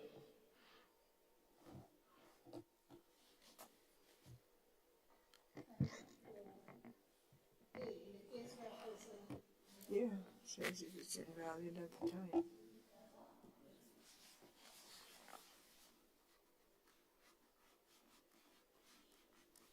Listen, Madam Chair? Yes. Right, but thank you, Madam Chair. I'm just thinking, we have in different areas legislation where we need to have renewal of licenses. Case in point, our driver's license, where there are situations, if we drive without it, there are penalties. But there have been situations where the machine's not working, you can't get it in the time. But usually provisions are made to facilitate that, but I know she's been looking for it. So I'm just adding this as part of the discussion while she finds it. But so I'm thinking it won't be strange at all that they'll be able to treat with it in a similar fashion as they treat with other such requirements where you have to renew your license and through no fault of yours, you don't have it. I'm sure there will be some provision for that as in keeping with what obtains in some of the other areas and other sectors. Thank you, Senator. Yeah, that's correct. If you go to the Principal Act, right, section 20, a person shall not, subject to subsection 2, be in possession of any firearm or ammunition except under and in accordance with the terms and conditions of a firearms user's license. And then subsection 2 gives the exceptions, right? Where a person would be able to mount a defense, so to speak, falling under the exceptions provided by subsection 2. And the exceptions are, it says subsection 1 shall not apply to the holder of a firearms manufacturer's license or firearm dealer's license in respect of any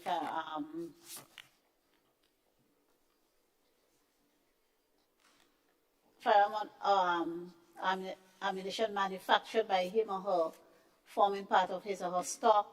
Then you have the executor or administrator of a person or the trustee of a person who was the holder of a license or the holder of a gunsmith license in respect of a firearm, or any person who came into possession of the firearm or ammunition in the capacity of executor or administrator of the estate of a deceased person or trustee in bankruptcy, etc., or any person who came into possession of the firearm or ammunition in his capacity of an auctioneer, bailiff, assistant bailiff. So there are a whole lot, if it goes all the way down to F, all the exceptions there, in relation to which paragraph 1 will not apply, right?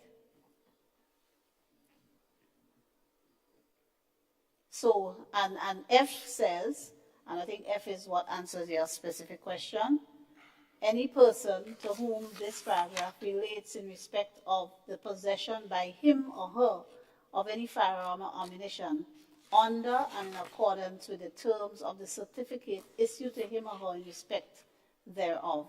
So if you, right, so if you have this certificate, it expires, but you're holding the firearm pursuant to the terms of the certificate, you are exempted. Yeah. Can I ask? Okay, so, because as I said, this is not about here, we here or you there. If, for instance, because the license will say when it will expire, yes? And even if you make that application, let us say early, because there may be a process of vetting whatever it is, whatever time that it takes.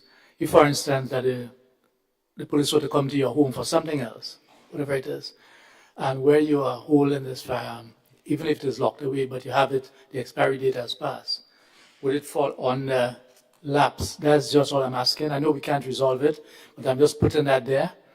And I rest my case. F says if you're holding the firearm in accordance with a valid certificate, because when you get your license, you have a certificate, right? But will the certificate no longer be valid at expiry?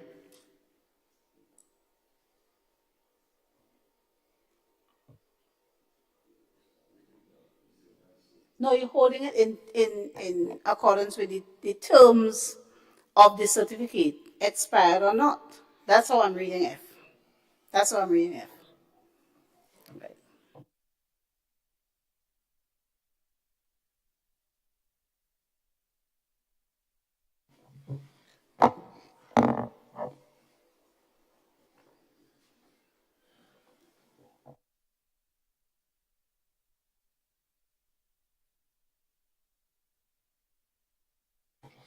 Clause 1, short title and commencement. Honorable members, the question is that clause 1 forms part of the bill, short title.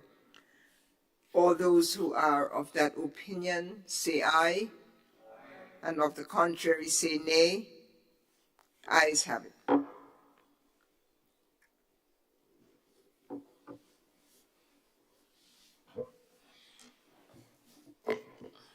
Leader of Government Business, Senator Thomas. Madam President, I beg to move that the Senate resumes and the chair of the committee reports progress on the bill.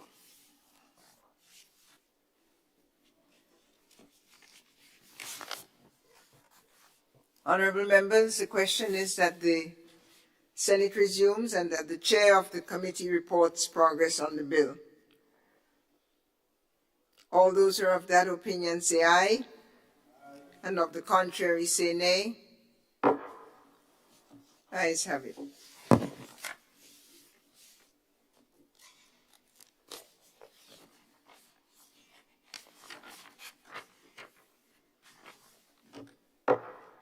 Committee is closed, the Senate is resumed. I have the honor to report that the bill was considered by a committee of the whole Senate. Some discussion and passed.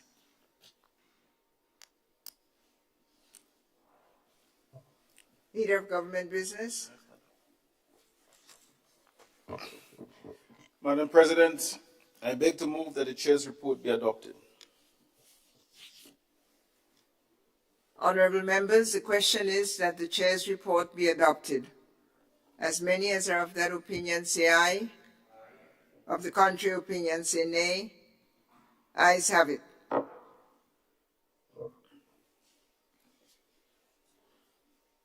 Leader of Government Business. Madam President, I beg to move that the third reading of the bill be taken. Honorable members, the question is that the bill be read a third time.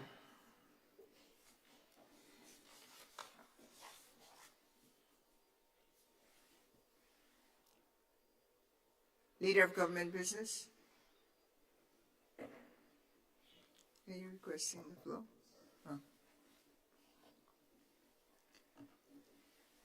As many as are of the opinion that the bill should be read a third time, say aye. And of the contrary, say no. Bill is read and passed. Firearms Amendment Number 2, Bill 2024.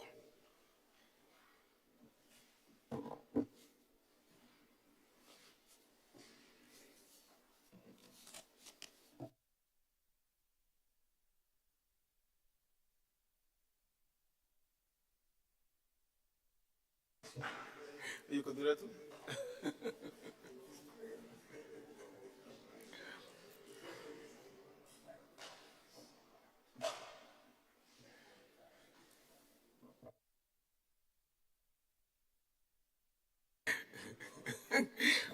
Leader of government business. Madam President, I beg that we take a break at this point in time and put some food in the stomach. I think we are all hungry, so I beg that we go to lunch. Yes.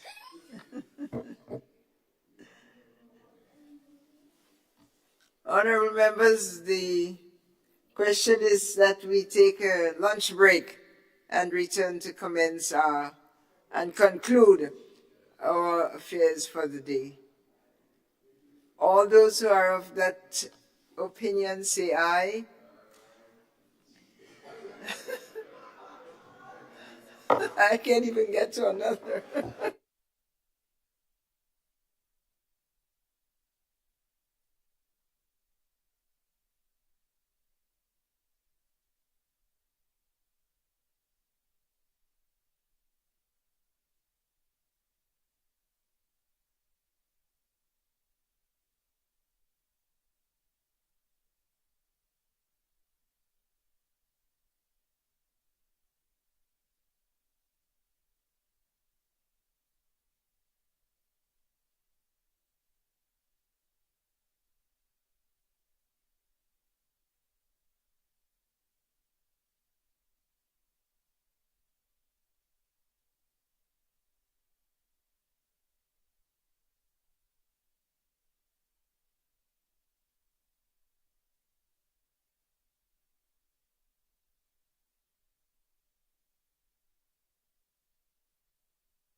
sir. Thank you, Madam President. Madam President, I beg to introduce for a first reading a bill for an act shortly entitled Criminal Procedure Code Amendment Bill 2024. The bill to amend the Criminal Procedure Code, Chapter 72B, to extend the categories of offences in respect of which a magistrate shall not admit a person to bail, to include offences under the Firearms Act, Chapter 105, which are punishable by imprisonment for a term of 5 years or more, shortly entitled Criminal Procedure Code Amendment Bill 2024.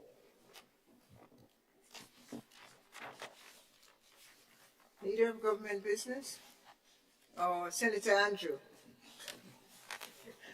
Thank you, Madam President. I am not the one to give offices, I'm just to Yes, acknowledge ma'am. them. Fully acknowledged. Madam President, I beg to move that the relevant standing orders of the Senate be suspended to enable the bill to be taken through all of its stages at this sitting.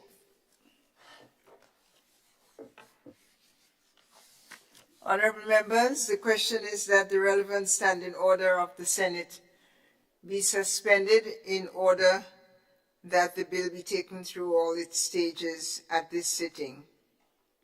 All those who are of that opinion say aye. Of the contrary say no.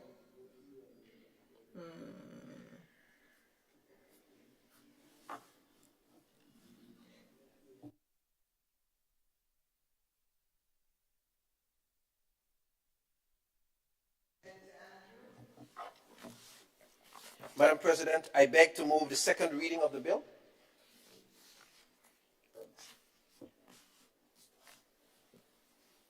Honorable members, the question proposed is that the bill be read a second time. Senator Andrew? Madam President, this bill, the Criminal Procedure Code Amendment Bill, seeks to amend the Criminal Procedure Code, Chapter 72B of the Principal Code, to extend the categories of offences in respect of which a magistrate shall not admit a person to bail, to include offences under the Firearms Act, Chapter 105, which are punishable by imprisonment for a term of 5 years or more.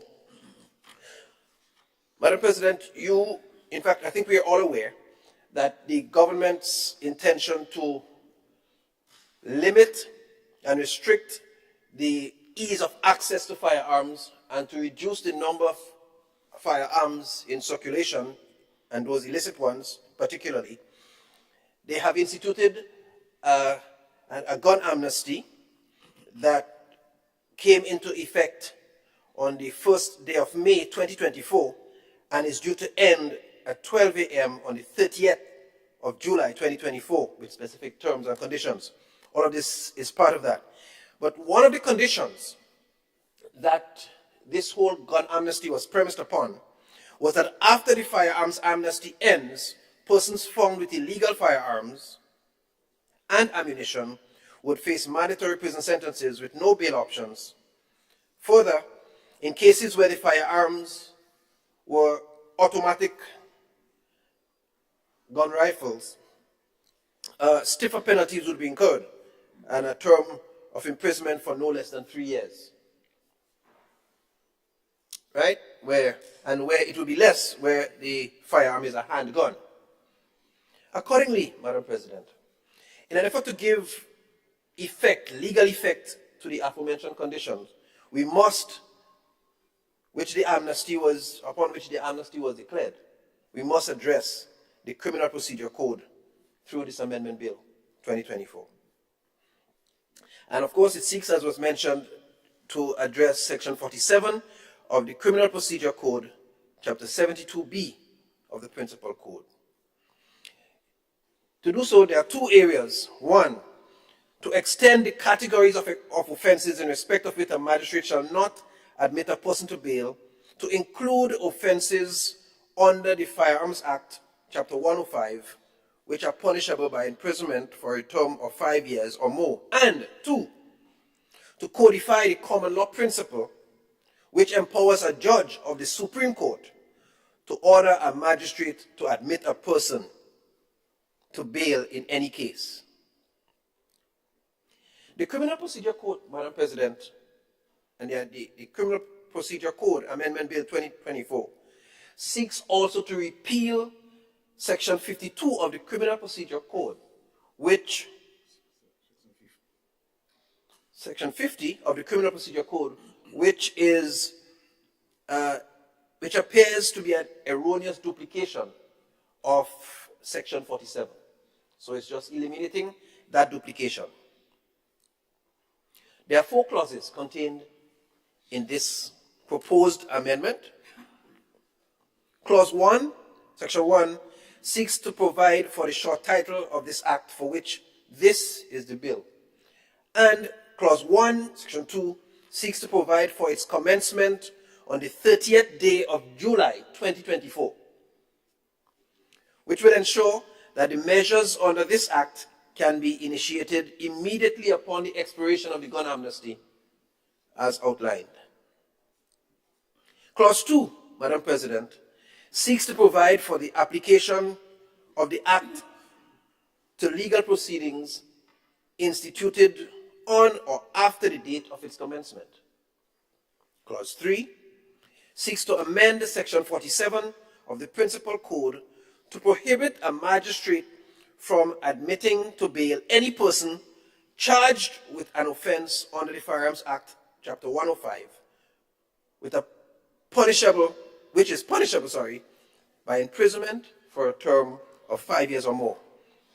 This clause also codifies the common law principle which empowers a judge of the Supreme Court to order a magistrate to admit a person to bail in any case. So, even before I speak up about Clause 4, I want to point out here, Madam President, that it is not a case where there is no cause of redress for persons who might be in possession of an illegal firearm, but this is seeking to ensure that this category of offense is brought to that category that debars a magistrate from admitting somebody to bail or for bail for one of those offenses, right? And of course, bail can be granted by the magistrate, the Supreme Court, so it's not a case where that's not at all possible, but it's not possible at the level of the magistrate's court. And Clause 4, Madam President, seeks to repeal Section 50 of the Principal Code, since it is a redundant replication of Section 47. Madam President, given all that we have discussed this morning and the clarity with which my learned colleague on this side, the Attorney General, articulated all of the concerns surrounding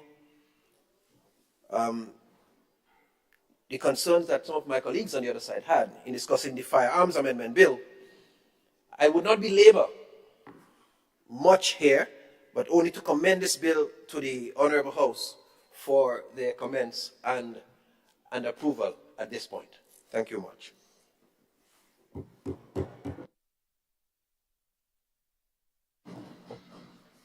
Thank you, Senator Andrew.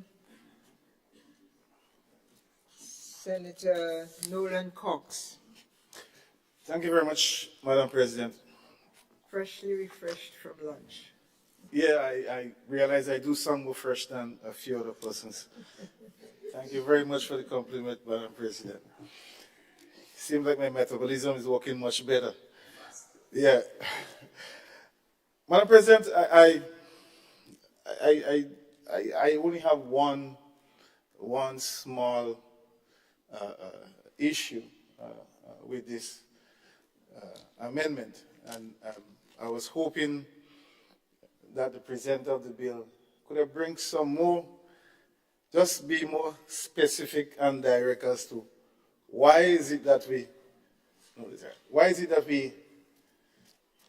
you have to avoid the magistrate I haven't heard that. What is the real reason? What is the true benefit of not having a magistrate or the magistrate court treat with offenses under 105? What is the real reason behind that? How will that benefit what we are trying to achieve in the amnesty and with the firearms bill? I just not quite sold on that. While I understand that there are some restrictions for magistrates in terms of what offenses that they can give bail for. That I understand, like more than things like that. That is understood. But I am saying this in the context and coming back to looking at two particular scenarios or issues. And the first one goes right back to the issue of, first thing, I think that it would have been much more, for me, acceptable, Madam President, if you said to me that if you have a repeat offender, the High Court treat with a repeat offender. But if you have a first-time offender, somebody for the first time contravening that 105, I don't see an issue with the magistrate court dealing with it. I think there's a clear opportunity for that to be the approach to be taken. That if you're a first-time offender, the magistrate court can give you bail or not give you bail. You can go to the magistrate court. But if you're a repeat offender, then we go to the High Court. So I am saying that to say that I think that would have been a much more acceptable approach to amending this legislation in that regard for me. So that is one. And I say this in the context that when we debated the firearms bill earlier, there was a point being made by Senator Andrew that there is this core group of people that is being targeted.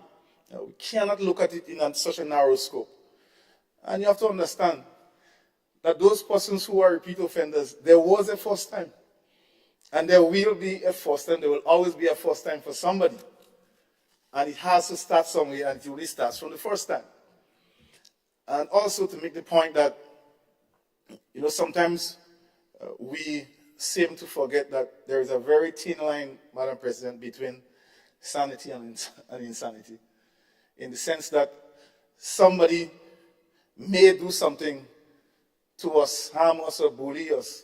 Somebody who is bullied, in essence, can become a criminal from being bullied. And so sometimes we don't look at it in that aspect, but we look at it as persons who we know as criminals, known criminals. But we never thought about how those persons actually found themselves in that place to start with. And so I'm saying this in the context that if somebody creates an offense for the first time, I think that it ought to be treated differently as if it is a repeated offender. And I think that is something that I believe that it should have been done that way. Going back to my earlier point about adding more quality and more robust to the legislation. The second thing is that, which I raised earlier, the issue of juvenile, our young kids, our young minds. We have to find a way to protect them, in the sense that, so what we are saying now, if a juvenile found themselves in contravention of 105, they have to wait 2 to 3 weeks to get bail from the High Court. That is what we're saying. So you're holding this young child for 2 to 3 weeks. I think that is of great concern to me. And hence the reason why I'm raising that, to say that, look, we need to approach that age group differently.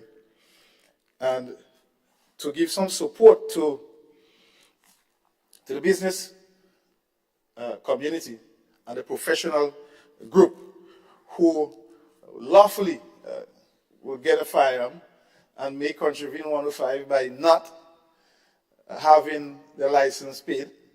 Yes, if I stand corrected. Basically, you come as if you're carrying an unlawful firearm. You now have to find yourself waiting for another 2-3 weeks to get bail in the High Court.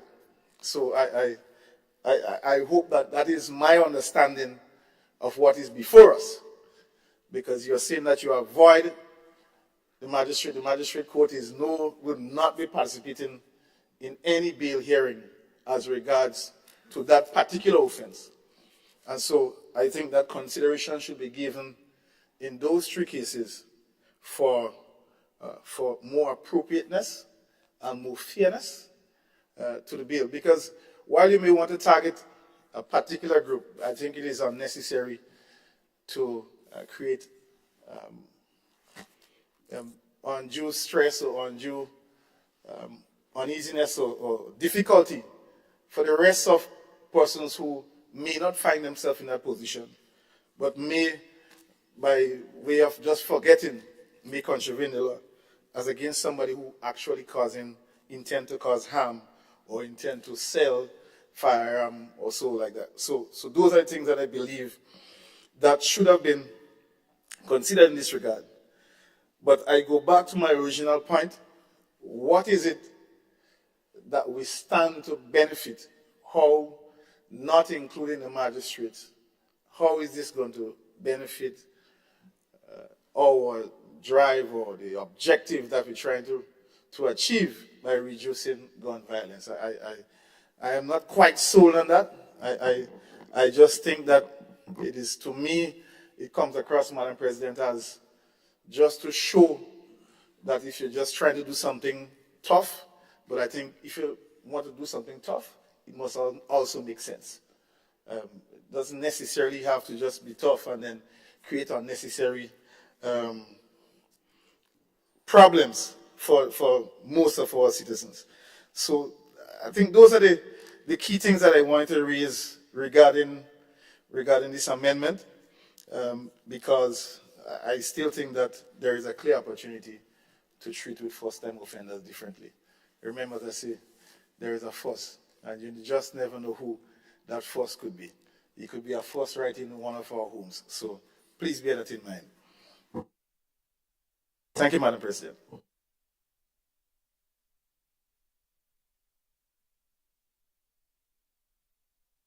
Thank you, Senator Cox. I'm not participating in the debate, of course, but for my clarification, you said 3 categories, and I understand that to be repeat offenders. You have no difficulty with that going to the High Court. First-time offenders, the 2nd category, so to speak, and the 3rd category is the juveniles. Those are the 3 categories you mentioned? I think so, yes. Those are the 3, yes. The business and professional, juveniles and first-time offenders, which can be any of the 2 as well. Thank you, Senator Cox.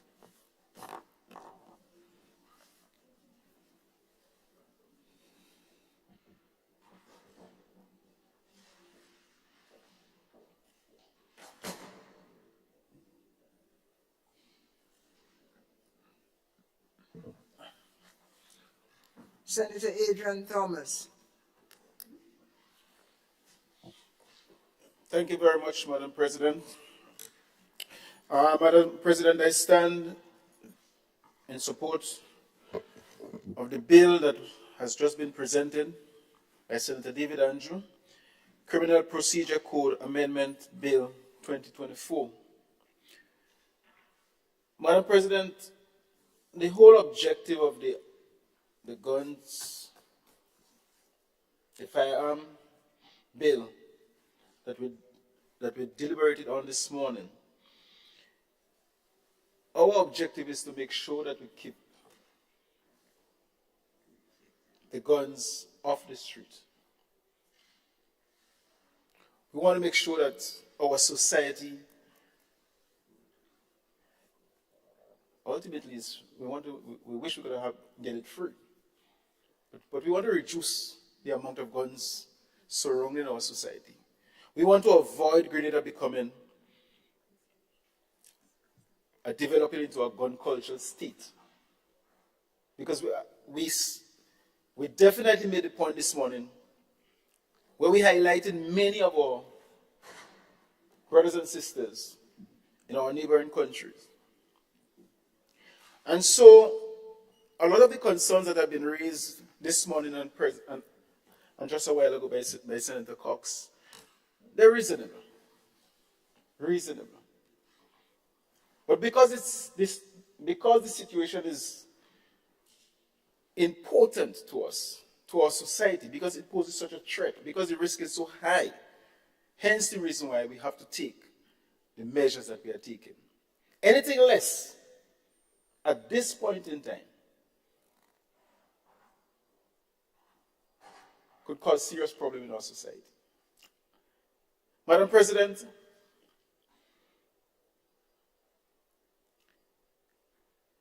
as it relates to first-time offenders, I understand again, as a human being, what first-time offenders mean. I also understand how you can feel as an individual if your son has committed an offense. But I also feel the pain of the victims as a father. I will also feel that pain that has been created. So give and take, pain on both sides.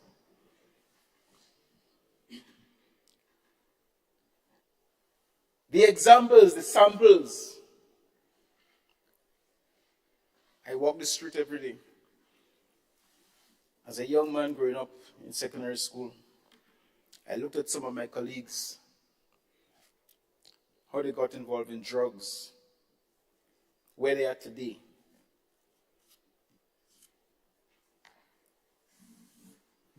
With pain, Madam President, I feel sorry for them. But you know what it is? I never allow the opportunity to learn miss me. The lesson was expensive because some of my colleagues become victims that never recover up to today. And therefore, by taking that cue, I deliberately refuse to become a first-time offender in some of these cases. And I'm saying we have a responsibility as leaders in this country to save the people who are not victims as yet, who are not offenders as yet.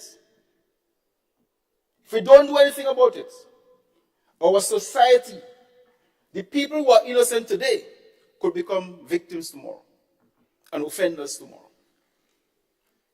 And therefore, we have a responsibility to save them. And my colleagues will always tell you, while I like to deal with solutions and finding cure, I believe in prevention. I believe in taking that approach, taking the first step. Too many of us leaders in this world are solution-oriented. Unless we don't have a problem, we can't function.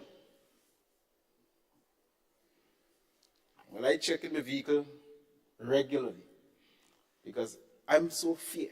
I have so much fear that if I mash that pedal in the middle there, well, the one on the left now, if I mash that pedal, I get no brakes. A lot of bad things can happen. So our approach has to be preventative. Madam President, and because of the nature of gun violence, I personally have zero tolerance for it. And I wish the whole of my society could have zero tolerance for it. So apart from the leaders, apart from the police officers, all our society need to be on board with this important legislation.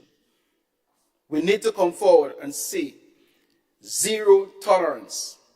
Whether you involved, whether your brother involved, let's cooperate to fight this potential disease that is on the verge of plaguing our society and maybe creating something worse than the COVID-19, the pandemic. We must guard against that. And therefore, I fully support this very important bill, Madam President. And I see this as one of the steps to maintain and ensure that Grenada remain the beautiful country that it is. I thank you. Thank you, Senator Adrian Thomas and Senator Gloria Thomas. Thank you, Madam Chair. And I rise to support the amendment to this bill. I hear the concern of my colleague on the other side, and I believe that by removing the responsibility of the magistrate from the magistrate is an indication of how serious this matter ought to be treated with. We need to rid our society of gun violence. The gun amnesty provides the opportunity to prevent the first time.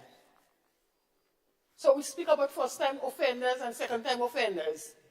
Here we have the amnesty, and this gives the opportunity to prevent you from getting into this practice for the first time.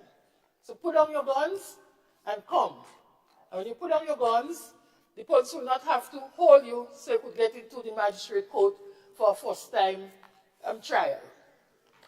The seriousness with which we are approaching this task of ridding our society with firearms must be clearly understood.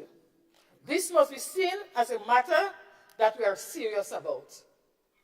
And so we should all rally around this very important amendment to ensure that we are all on board, the whole of society. Parents, community members, teachers, policemen, civil society, and the whole lot of us to make sure that we try as much as possible to sanitize our society. Our magistrates are competent, they are trained, and we know they are able to carry out their task. However, we do not want to leave anything to their discretion. And so, Madam President, I believe we need to amend so that the magistrates will not have the opportunity to have to deal with such matters. Thank you. I thank the Honorable Senator Gloria Thomas. And I pass the floor to Senator Andrew Lewis. Honorable Senator, you have the floor. Thank you very much, Madam President. As usual, Senator Cox identified a number of the concerns that we have not through discussions, but certainly I think he has adequately addressed some of the issues. But I wish to highlight the following.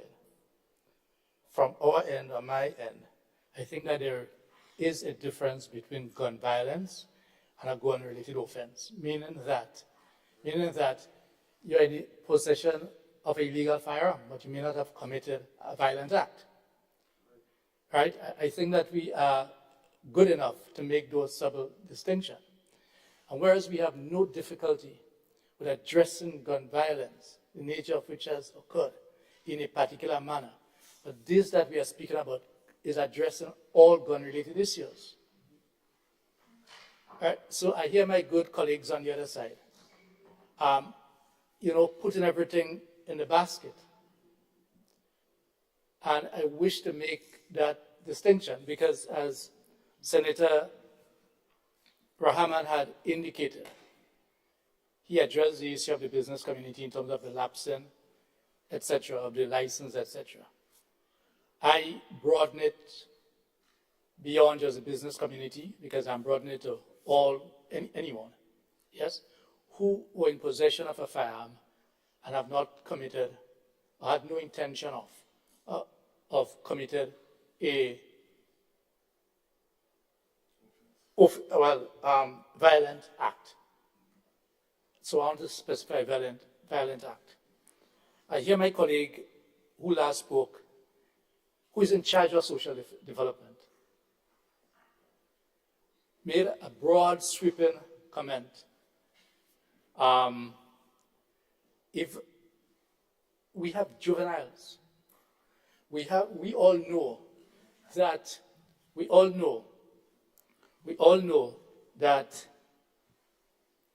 things happen. I'm not speaking about violent act now. We know the challenges that they are outside there, the temptation that they are. We are now saying that we do not wish for a magistrate to be able to address the issue, although the judge can be appealed to the High Court, and he can so direct the magistrate to address the issue of bail. Am I correct? The judge can, when you go to the judge now, let's say it's, can direct the magistrate. So my friend, who earlier indicated that the magistrate may not, you don't want the magistrate to deal with it in local words, it's the same magistrate the judge may send it back to, which means to say that you have to rely on the judgment of the magistrate to say yea or nay. And the question that Senator Cox asked, and I'm also asking, what is the mystery that we are aiming to address? Now, I understand that you will send a signal that we're serious, but inside I'm not just only interested in signal. I'm interested in what is the impact, what is the possible impact, taking into account that there can be different levels of infringements. There can be different levels of infringement. And if someone can tell me that you can get the hearing of a judge guaranteed within reason, within a day or two, to address the aspect of bail, can also be a different conversation. We have heard about the challenges that judges face. We have heard about the challenges that it is to get to a judge. And the information at our doorstep, and I'm just repeating it for the sake of emphasis, is that there is a procedure that is required to go through to get to a judge. And if that is the case, colleagues, give the magistrate who already have the discretion to continue to have the authority, because at the moment the magistrate do so have, to determine one, whether or not they'll grant bail. So at least at first instance, there is the possibility or the possibility of that person who may not necessarily climb to that level, that we need to make sure that they are locked away at the first instance, have an opportunity to be released tomorrow. So I'm not identifying who it is or who it's not. But that opportunity, if the judge can send the matter back to the magistrate, and the amendment as proposed by the other side is not to take away, I don't think they could, but it's not to take away from the ability of the magistrate to make a determination on bail. What they are taking away is the ability of the magistrate at first instance. And because it is possible, very much so, we have all agreed that Grenada is one of the safest countries. That still stands. We have agreed that we have seen an unusual and a totally unacceptable increase in gun violence over the past 2-3 months. We have accepted it. It therefore means that it is not a broad society that we are speaking of. However, I am absolutely certain that before the incidents of the increase in the type of killings that we have seen, targeted killings, there are other gun-related offenses. So there are other gun-related offenses in the past. And it went through the normal procedure. Why can't we rely confidence in our judicial officers? Because the state will be represented where they can object to bail, the request of bail. They can't do that at the level of the magistrate. But in this case, this amendment means that automatically there cannot be any request at the level of the magistrate for bail. it is automatic lock away. And I'm not making a distinction between being sentenced and on remand. To me, once you are taken off and your liberty is at stake, consideration ought to be given to this. We are not asking for any untrained person. We are not asking for a probation officer to be the one to determine bail. We are asking that under the current arrangement, allow the magistrate to so make a determination. I think we are all aware that there are times bail is denied. Bail is not an automatic right. At the moment, it's automatic to make a request. Yeah? So this is what we are addressing, where you take away that, and therefore, as Senator Cox has indicated, because you can have first-time offenders at different levels, it may not necessarily be a gun crime. In terms of violence, I shouldn't say gun crime. In terms of violence. So I'm just repeating that therein lies our concern, and we do believe that the magistrate ought to be able to be the first instance to grant or deny an application for bail. Because obviously, all depends on the nature of the crime that is allegedly being committed. And I'm saying allegedly because each person is considered to be innocent until proven innocent or guilty. We will know that the allegation might be one of murder. It might be one of maiming. The allegation may be one of possession, in which there is no further or other connection. And therefore, I think that we are mature enough, the judicial persons are mature enough to be able to address the application for bail based on the gravity of the allegations that one has been confronted with. Thank you, Madam President. Thank you, Senator Lewis. Thank you very much.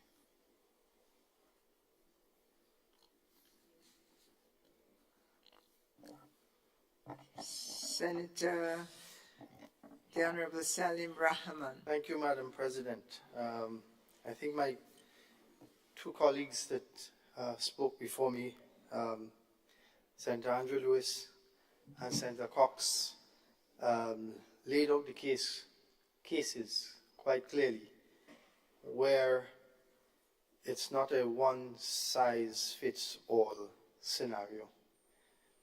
And that's what I was trying to say, or that's what I did say, and make clear from my reading of the previous, now past act. When you speak about prohibiting a magistrate from admitting to bail any person charged with an offense under the Firearms Act, that's exactly, I'm reading from it. It says to me that perhaps the magistrates are giving bail too frequently, and that needs to be put under control. And I did hear from another place that many of the first-timers, they are repeat offenders, and so they may go into jail for a very short time, come out and commit a more heinous crime or another serious crime. And so I believe that is where this is coming from. Whilst I don't have, again, it's the wording. The wording does not make enough distinction between some of the things that we pointed out here today. And that this is the second proposed change today that we raise this issue with. So it's just, I don't want to repeat and belabor the points that my colleagues have made before, but I think that,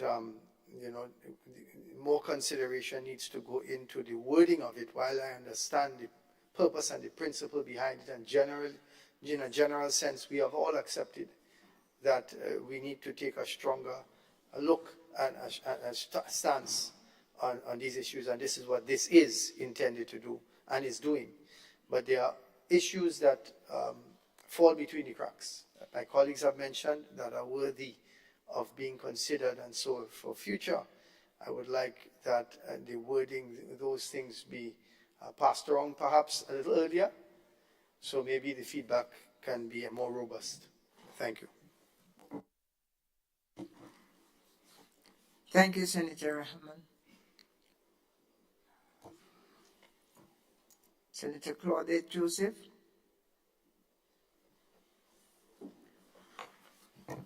Thank you, Madam President. Madam President,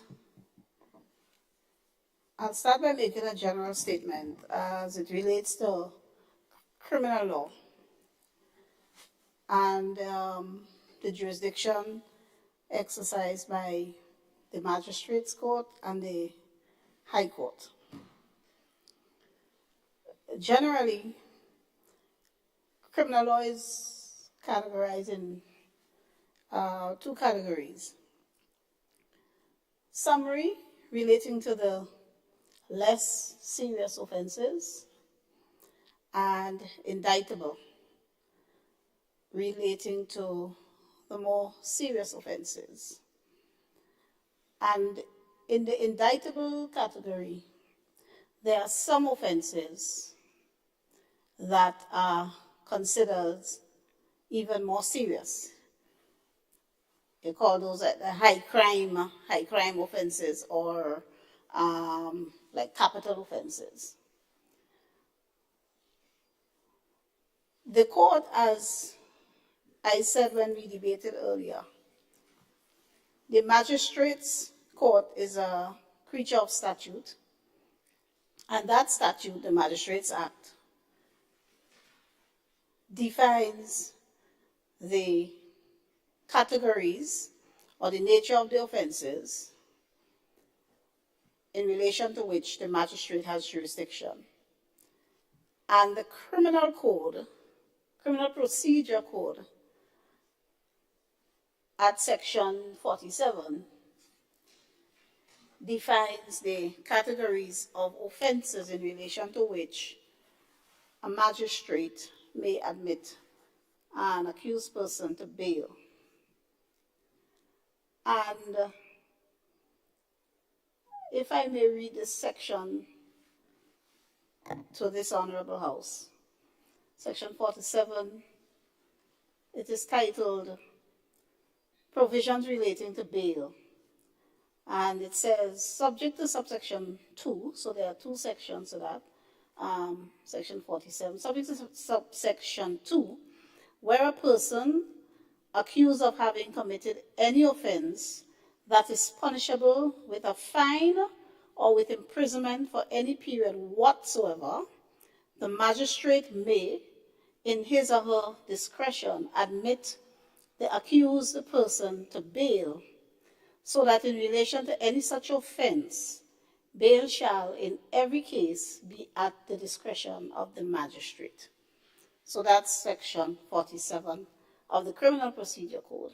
And that's the section we are seeking to amend by the bill before this Honorable House.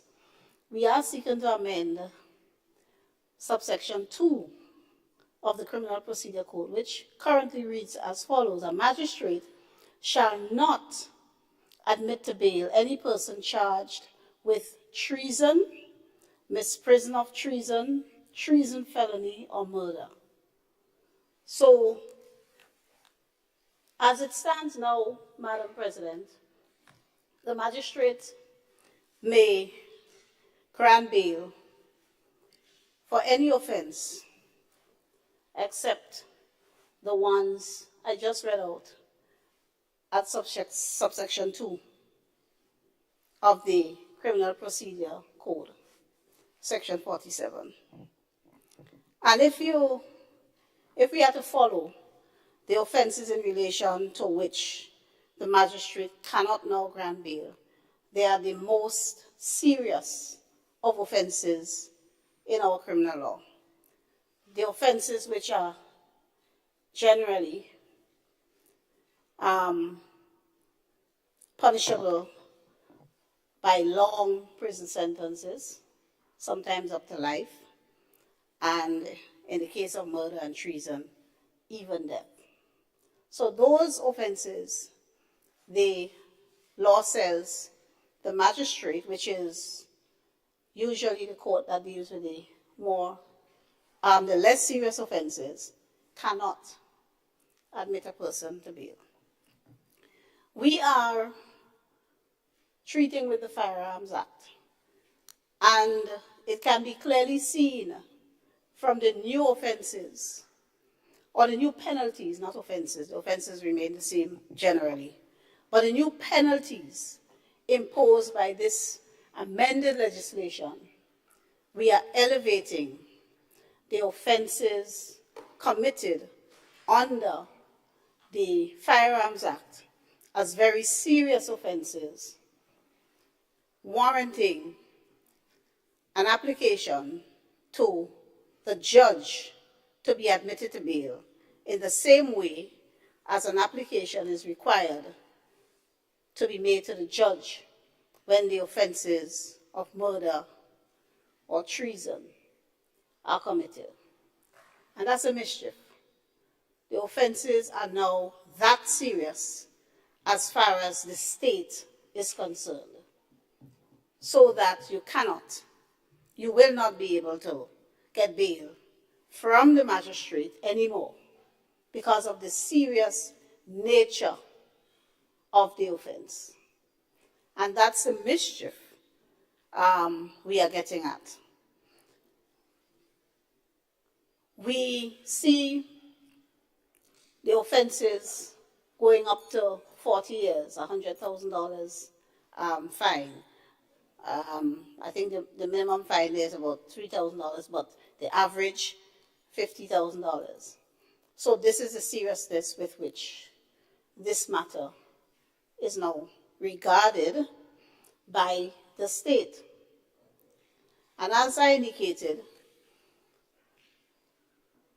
the jurisdiction that the magistrate is granted in any instance is entirely within the purview of the Parliament, the magistrate being entirely a creature of statute, not a creature of the common law, not a creature of the Constitution. So Parliament, in making these amendments to the Criminal Procedure Code and consequently to the Firearms Act, is well within its rights, boundaries, and purview. Right?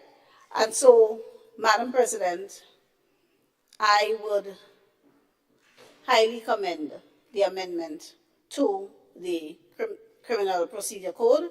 You would note too, Madam President, the proposal is to repeal Section 50 of the Criminal Procedure Code, and that is because Section 50 is simply a repeat of 47.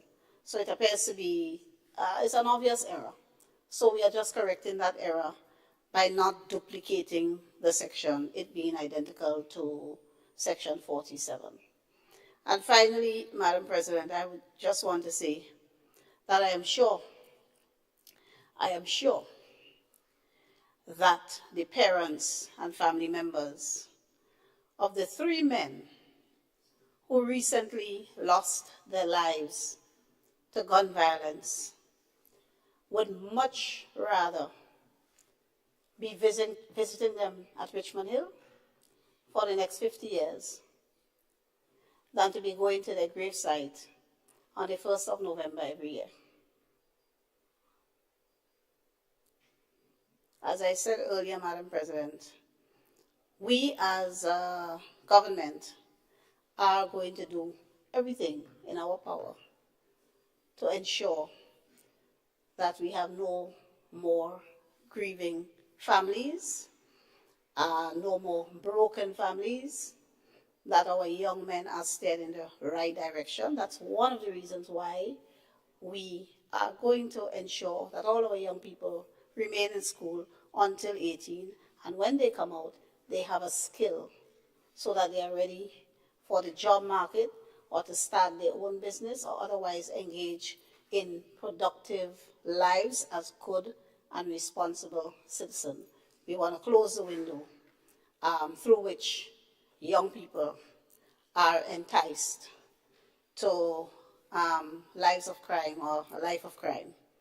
So, and I'm telling you, I know at least 2 of the families very well, and I know they would rather visiting their loved one for the next 10 or even 40 years at the prison than going to the cemetery every All Saints to put candles. So no more candles. Thank you, Madam President. I thank the Attorney General, Senator Claudette Joseph.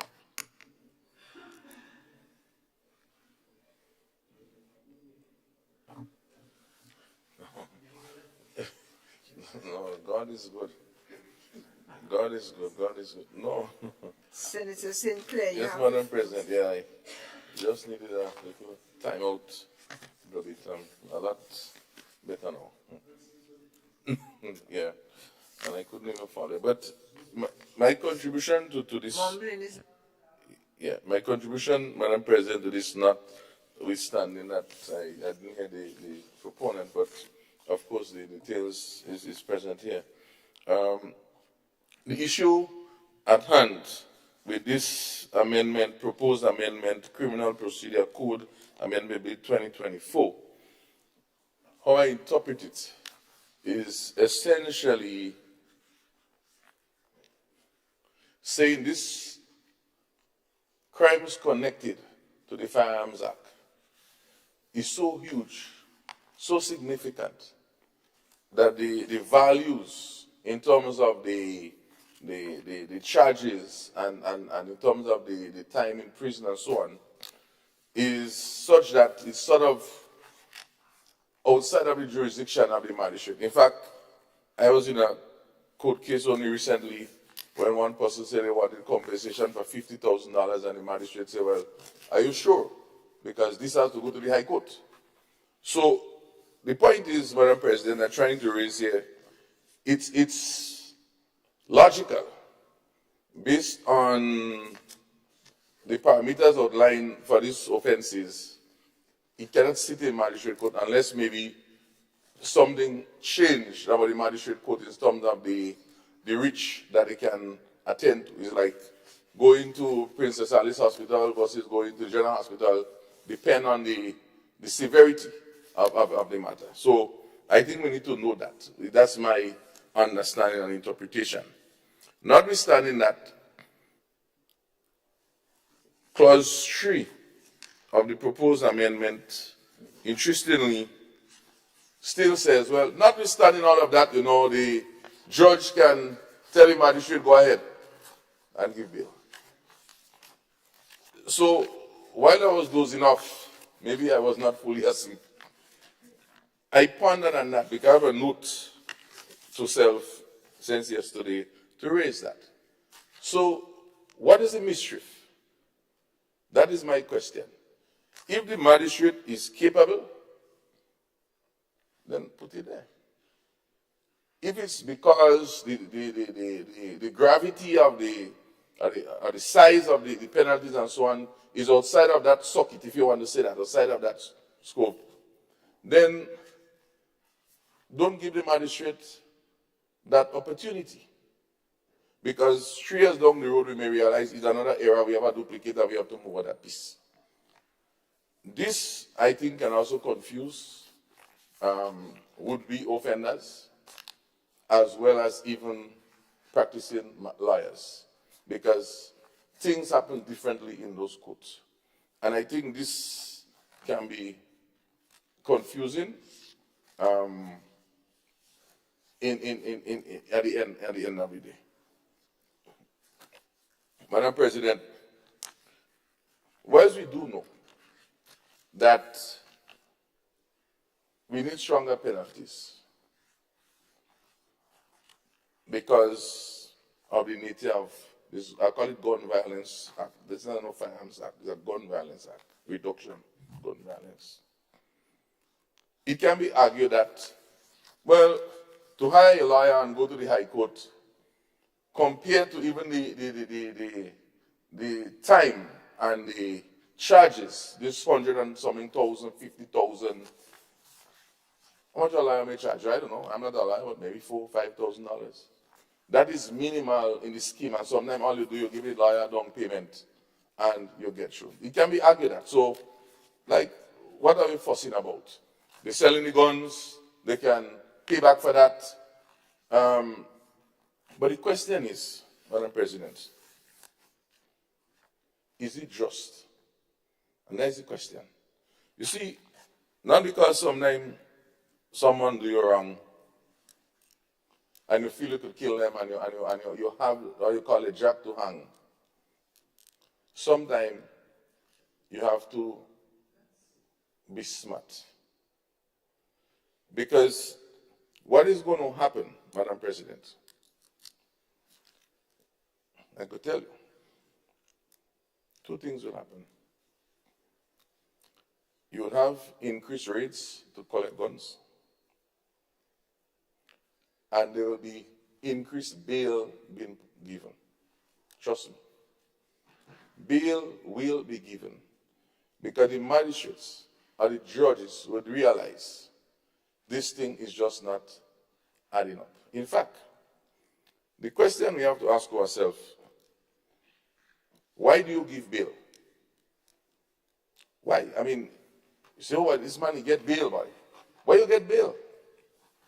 You get bail, meaning that the court will say, we will not remand you, we will not put you in prison. We will let you stay outside still. And when the case called, you would come. You get bail because you're not a flight risk, you only run away.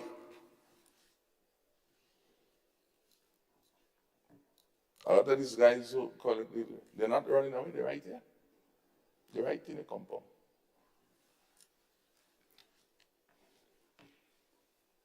The other question that says about bail is, will they go and interfere, will they go and harass witnesses and other potential persons who is connected to maybe who might have squealed on them, etc. And the third one, if my memory could serve me right, and I could miss it because in my reading, has to do with showing up. I'm not sure if it's showing up. I may have missed that third one. But there are three conditions. Three conditions. And the question is, if you are caught with a gun,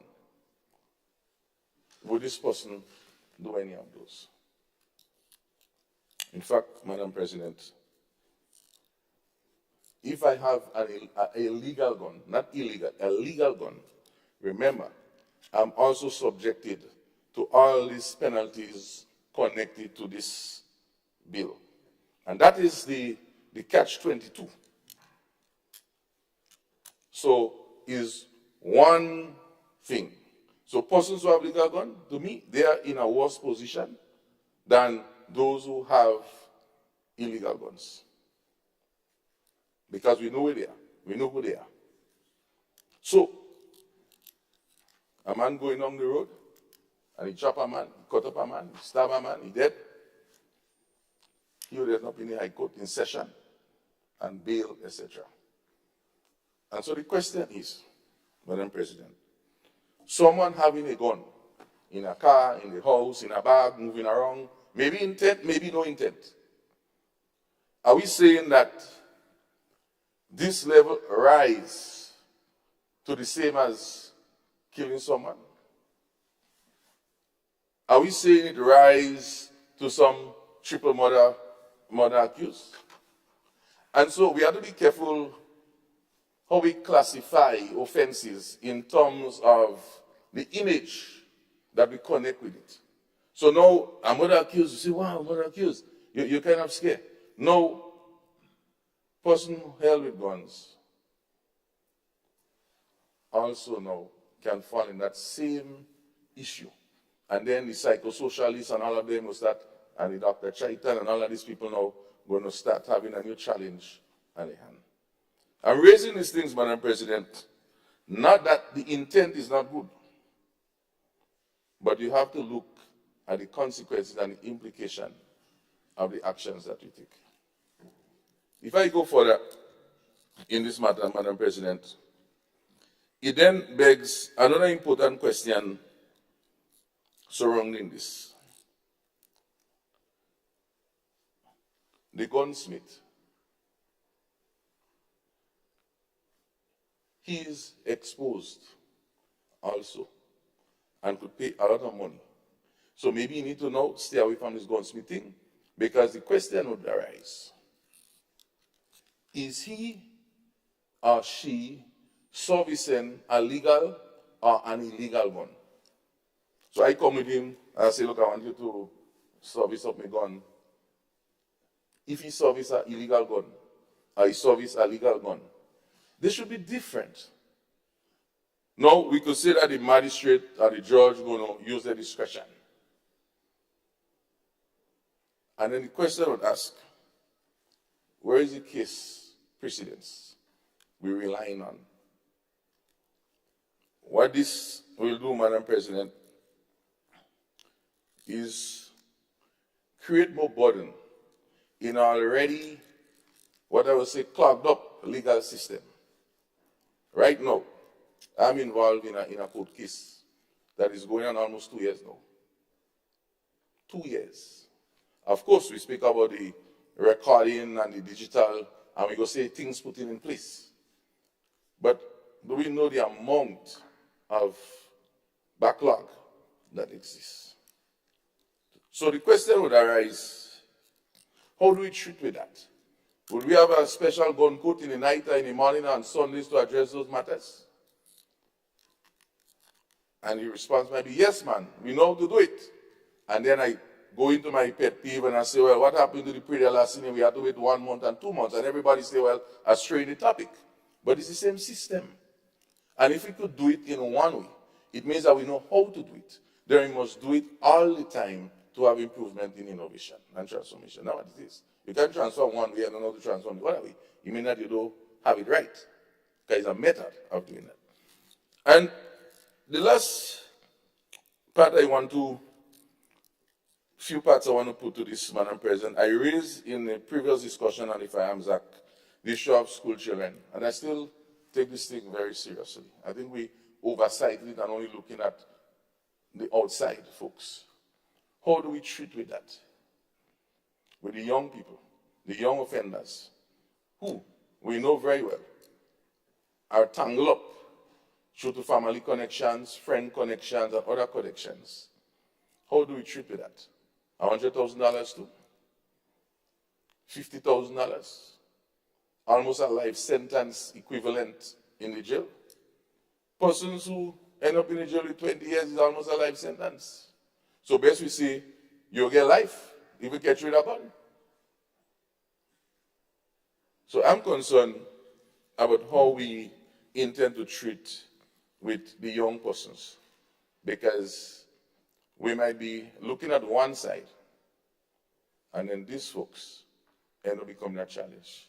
In fact, as I close, Madam President, in preparing for this presentation this morning, and I wouldn't call the name, I can't remember it off my head, I'd have to go on my phone, but there was an incident some years ago that involved a young lady, 13-year-old from Sotez, where she would have stabbed and killed someone.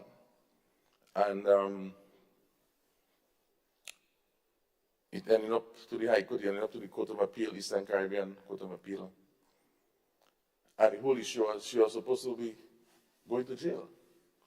and Justice Byron, in his wisdom, after evaluating all the situations around that, say she had a flight risk, she ain't going nowhere.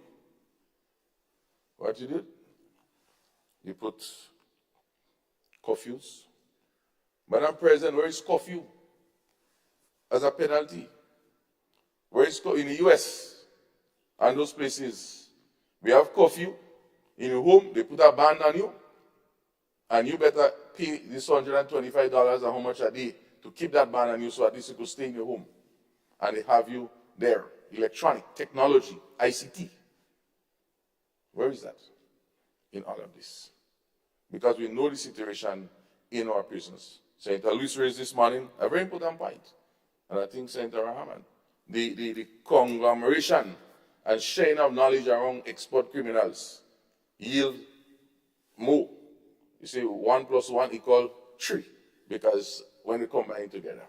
So I said is that we need to have some more thought in creating something what I would call more forward thinking, bearing in mind the limitations that we do have.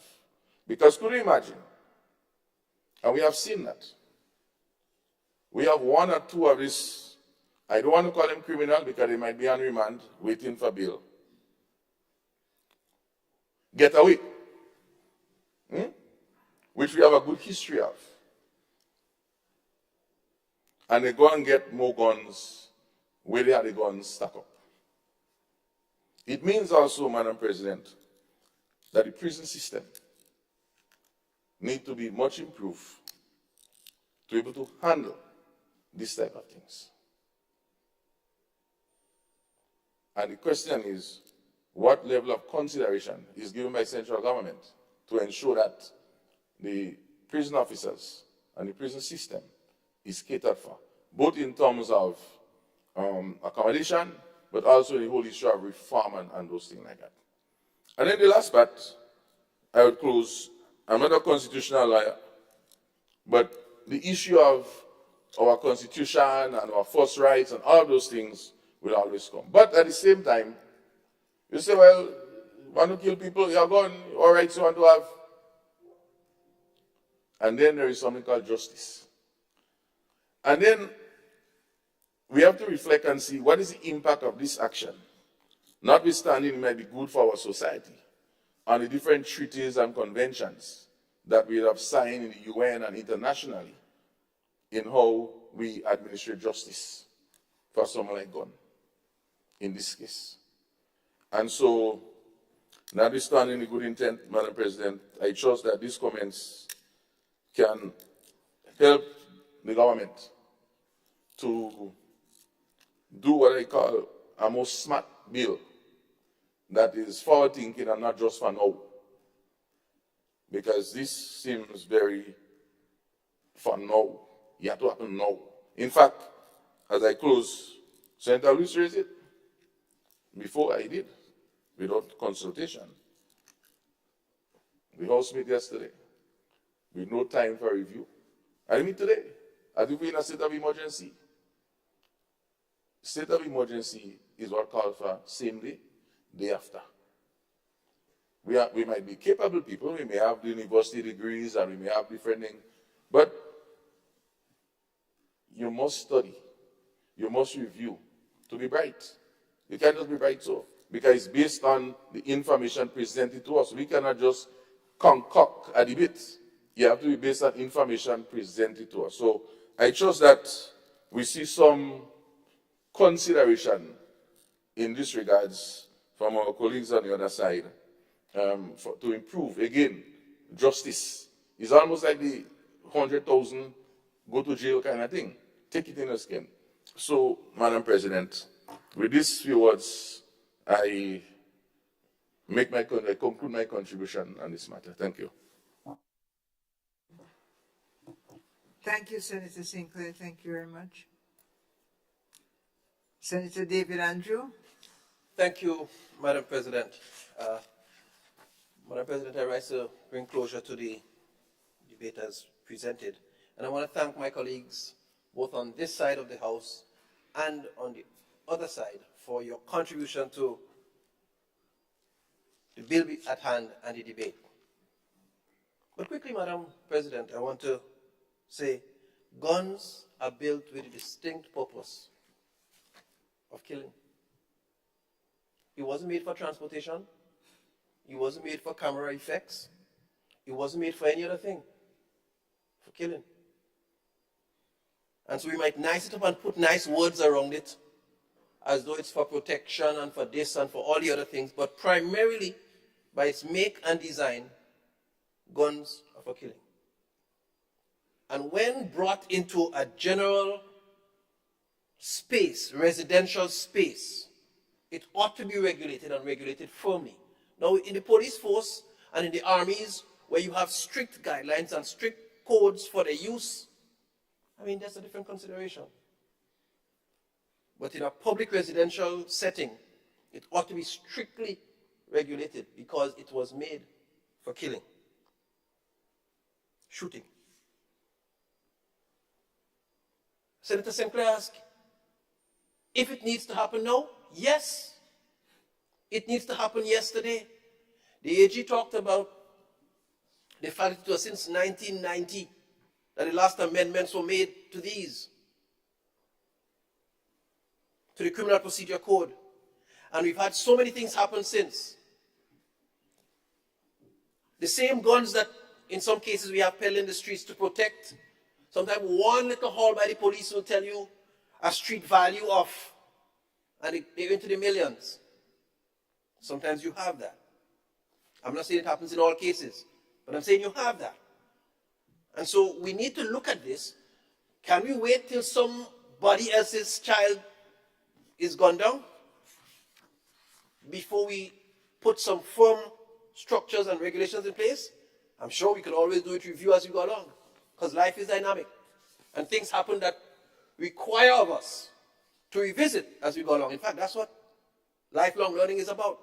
That's what education, that's what, all of these things are about. So yes, it is for now. Madam President, the question was asked, why extend this category of offenses, the firearms offenses, as one of those that magistrates should not admit somebody to bail for? And in fact, and the AG answered it well, the mischief there is to say this has now been added to a set of very serious offenses as seen in the eyes of the state that we encourage our people to not go down the road and get involved in. The same way we see murder. The same way AG talked about felony and treason. And we are saying as a state, it's our obligation to send a strong message that this is viewed as a serious crime, a serious offense that we cannot just leave hanging idly at the discretion of very many people. Now, I want to point out here, most, if not all, of the offenses, the murders that we've had, and the gun-related offenses, have been committed by persons who reportedly are out on bail. And I hear the AG saying, Now, if we think of that, it means that something in our system is allowing them to come through with these offenses, go through, and as some people say, get a slap on the wrist, and go out and do the crime again, or do something else. And so, I hear the word of curfew. Probably it's a consideration, probably for future reference. But we have an obligation to act, and to act now, and to act decisively. And this government is not afraid to do so, in the interest of the people of Grenada, Carriacou, and Petit Martinique.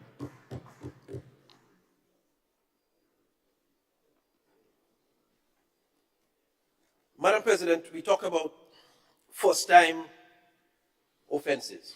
Now, it's a humane argument when we talk about first-time offenders. But the reality is, as much as we might want to have a heart and say, yes, first-time offenses, the first time a bullet could hit one of us, we could be dead.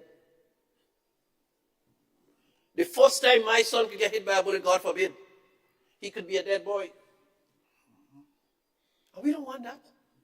So we want to make sure we have structures in place that people think hard, long, and carefully about whether or not they allow themselves to get drawn in to this thing about gun possession illegally. And that's what this is supposed to help do. And set up a very strong framework. Yeah? Because you don't want those bullets to hurt people. Madam President, due concern was raised about juveniles and whether or not they follow the same provision. I have good news for you. There is a Juvenile Justice Act where offenses by juvenile and even bail is treated with, right, under that law, that act. So they won't be treated with in the same vein as under this criminal procedure code amendment. So rest assured of that.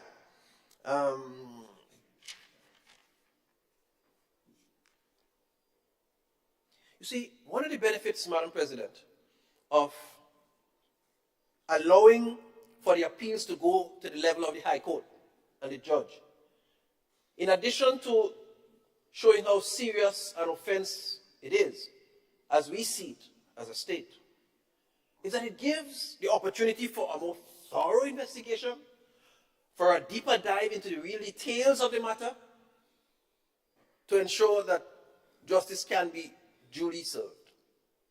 In my mind, there are no losses in this matter. There are no losses in this matter. And it, apart from showing the seriousness, it gives for more time, greater consideration of all of the facts and the details, so better can be done.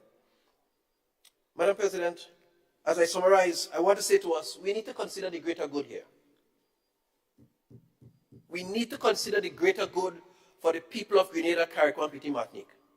Now, some of the words might not be the most ideal words for laymen. I mean, and I have argued on occasions with my own colleagues here, and the AG will tell you that. And I've said on one occasion, we need to change this word here because the laws need to be interpreted by persons on the outside. We had that discourse.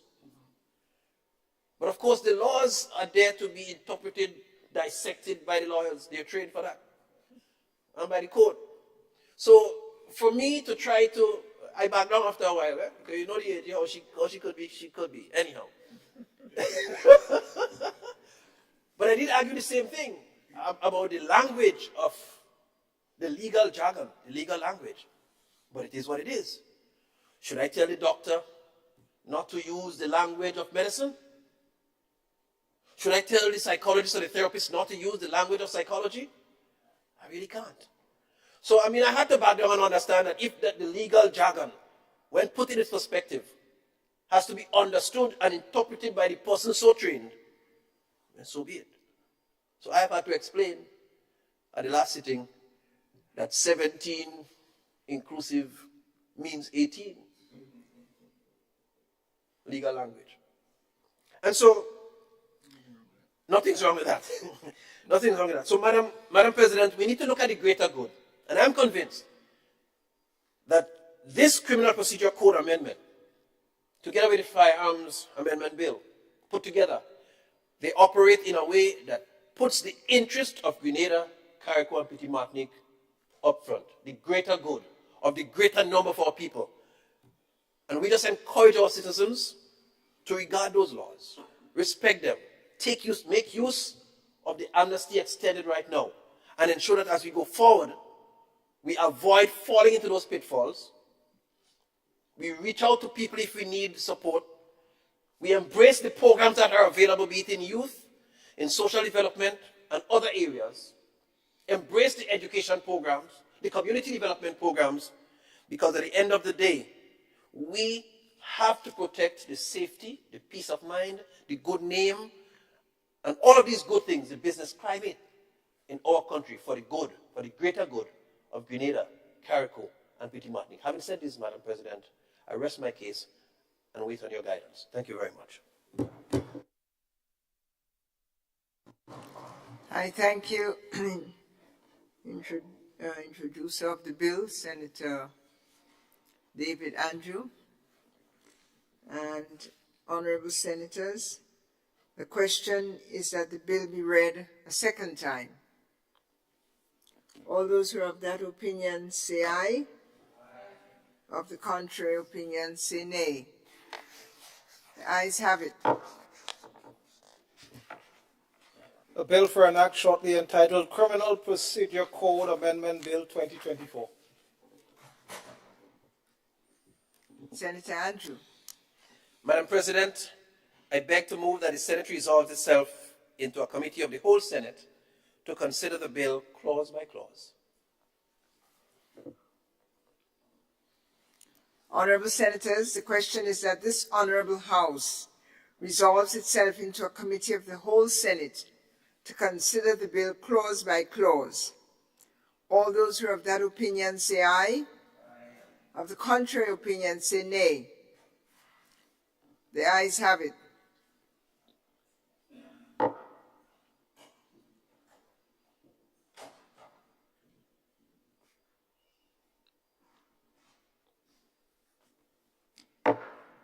And we are now in committee. Senate is in abeyance. Clause 2, application.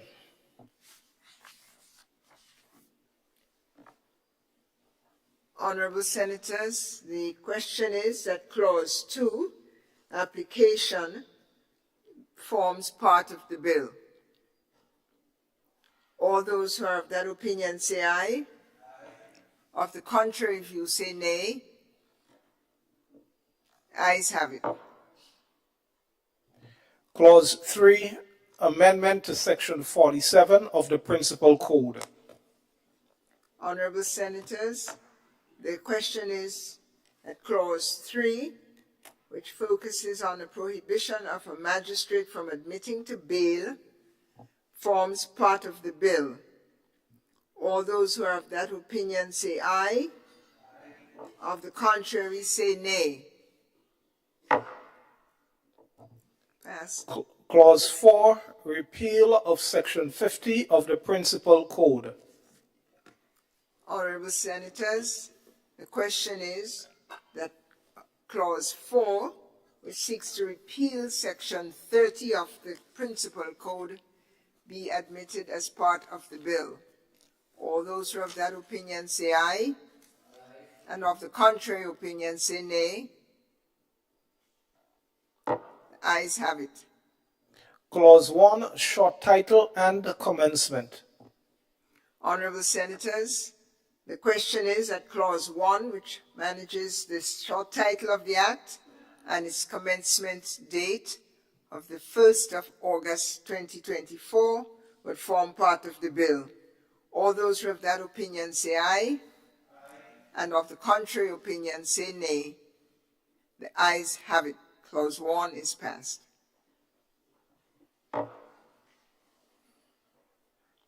Honorable Senator. Madam Chair, I beg to move that the Senate resumes and that the chair of the committee reports progress on the bills. Honorable Senators, the question is that the Senate resumes and the chair of the committee reports progress on the bill. All those who are of that opinion say aye, and of the contrary opinion say nay.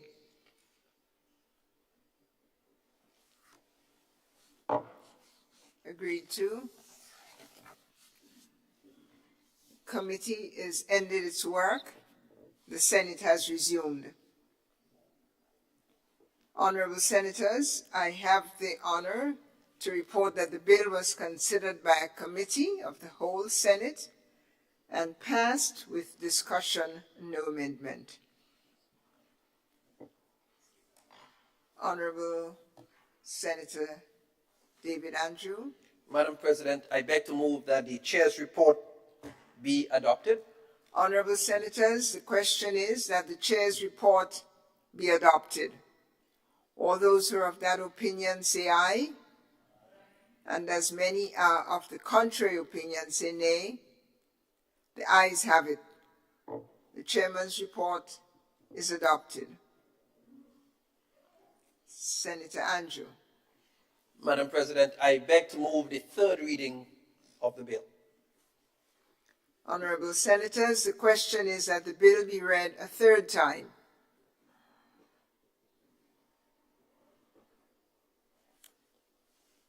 Hearing no debate, bill will be read a third time.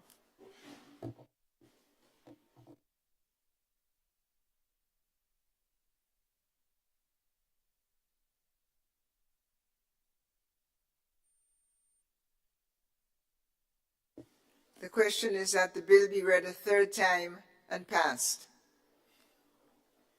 As many as are of that opinion say aye, and of the contrary opinion say no.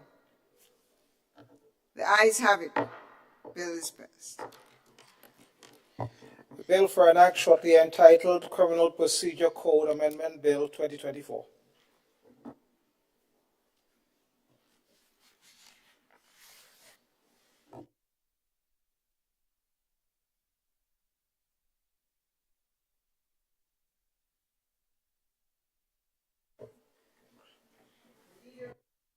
This in the Senate, Senator Adrian Thomas. Did you have your request for the floor? Not yet, I'll wait.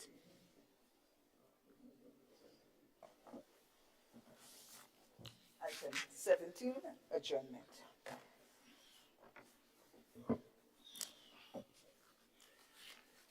Madam President, I beg to move the motion that this House be adjourned, signed it.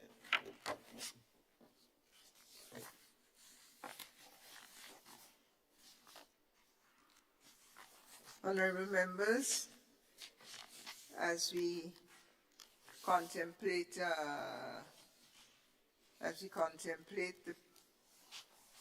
motion by the Leader of Government Business, I offer the floor to Senator Lewis. Thank you very much, Madam President. And this was not meant to be part of my adjournment issues, but I must comment on an observation and what appears to be a guiding principle, whatever is worth, by one of my colleagues on the other side.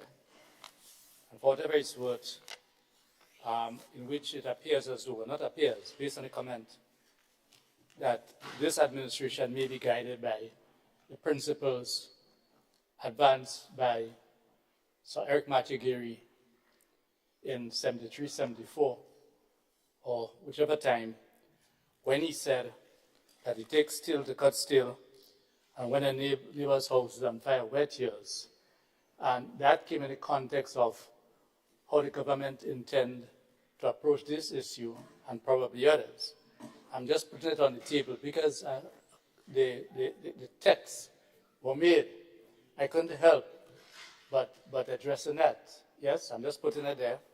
That because for the listeners who may not be aware, steel to cut steel, I think it was around the same time he may have mentioned that whichever group that he has, in terms of the Secret Service, may have been made up of people with the roughest and toughest, right, and all type of backgrounds. So I'm just saying that for whatever it's worth. Well, no, that's okay. No, I know it ain't worth anything, but I see. And I'm also saying that when your neighbor's house is on fire, wet yours. Because that comment was made, I'm just identifying it. So I'm comforted by the fact that this is just what it is. But because it was made in this house, in reference to some of the contributions that we made, I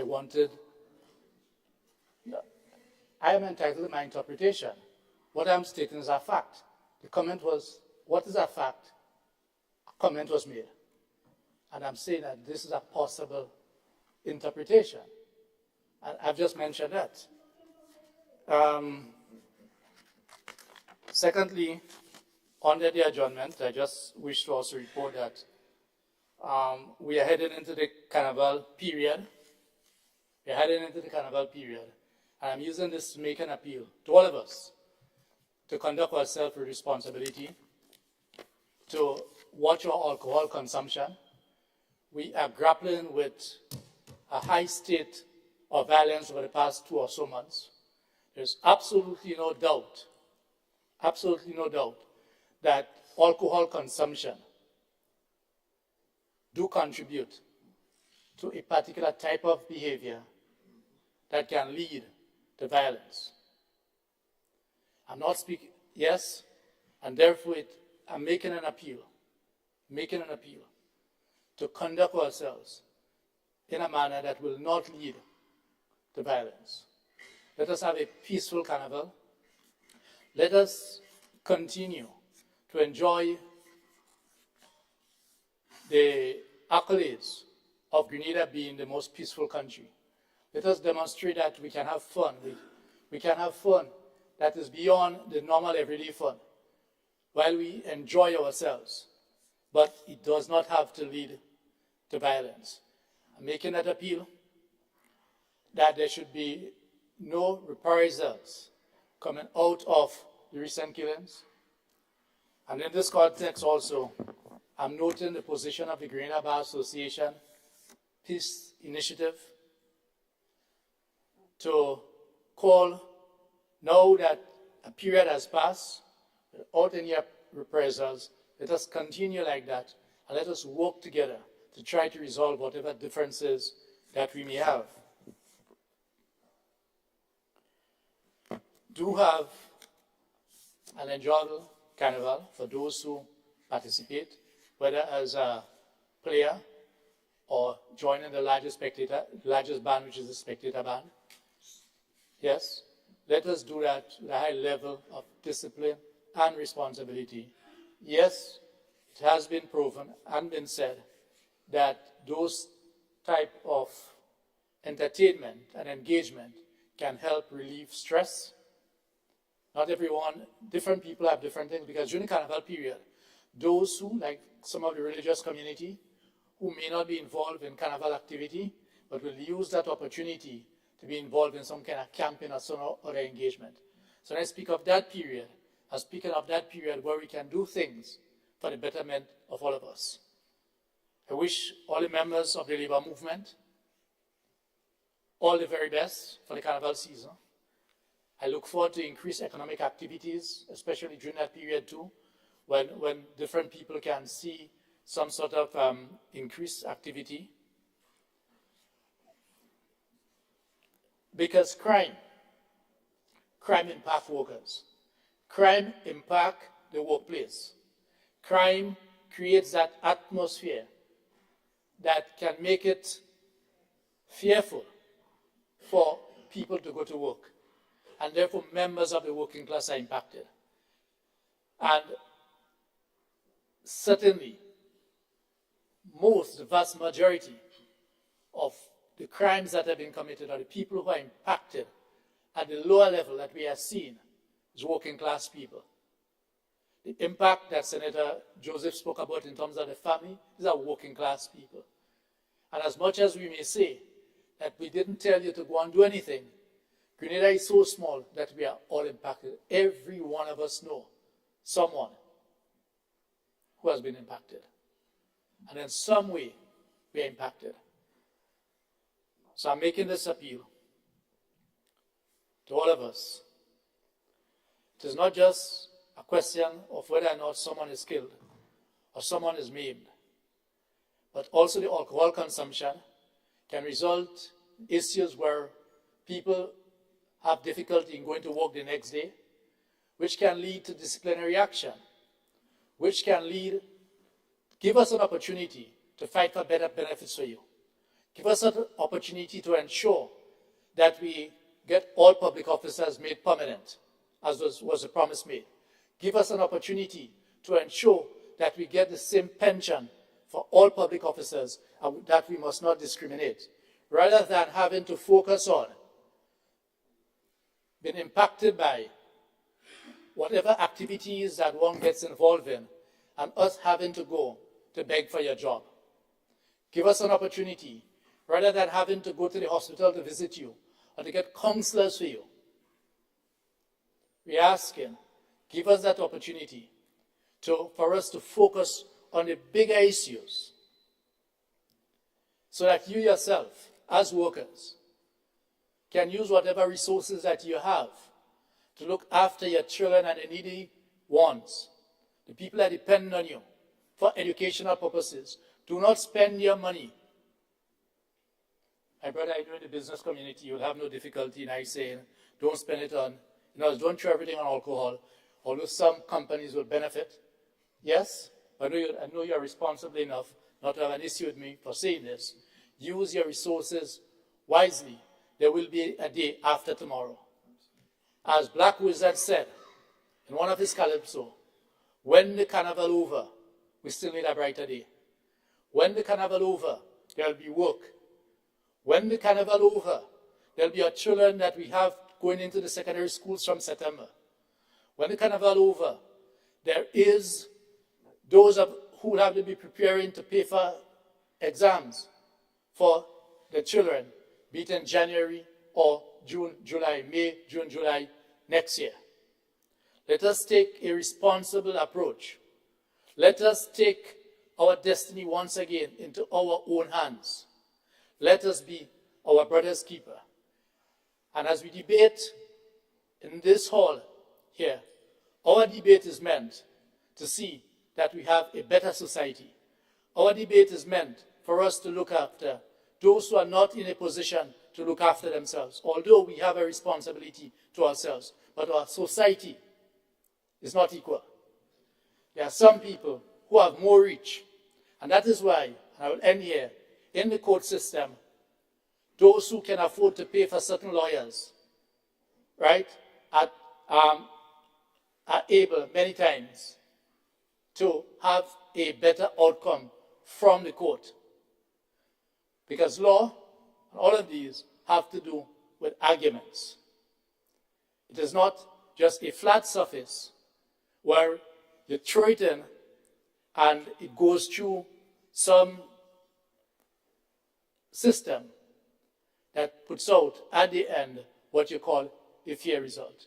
We have known, and I'm sure my colleague on the other side, especially those in the law, have known people who have gone to court and have been found guilty,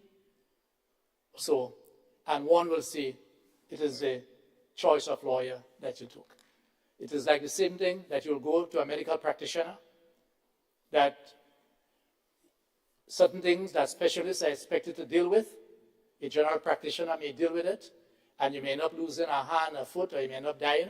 It's the same principle that I'm addressing here. And we have a responsibility inside here. And on this side, because we are not representing one heart, I almost say one house, but I'll say one heart. Yes, as on the other side. On this side here, we are placed where we can speak freely to the interests of the different people who may be impacted. Thank you very much, Madam President. Thank you, Senator Lewis. Senator Claudette Joseph, Attorney General. Madam President, this week marks 2 years since our government assumed office, and I rise to congratulate the whole of government, the cabinet, the public officers, police, nurses, teachers, prison officers, all healthcare workers, sanitation workers, everyone who work to make government operate and deliver services for the benefit of our people. And in those 2 years, Madam President, we have accomplished many things of which we are proud and of which the Grenadian people are also proud and constantly express their gratefulness to us. These accomplishments, Madam President, would not be possible without the hard work, dedication, and commitment of the people of Grenada who work in all spheres of the government service. So, Madam President, we were able to deliver to Grenada, as one former Prime Minister puts it, the best 2 years in terms of industrial peace, good governance, and governance without scandals that bring our country into disrepute. Delivery, and delivery recognizing the rights and freedoms of our people and upholding the constitution and institutions of the land. And Madam President, we, this government in office, comprising a cabinet to start with that had no one who had served at the cabinet level before, touted as inexperienced and young.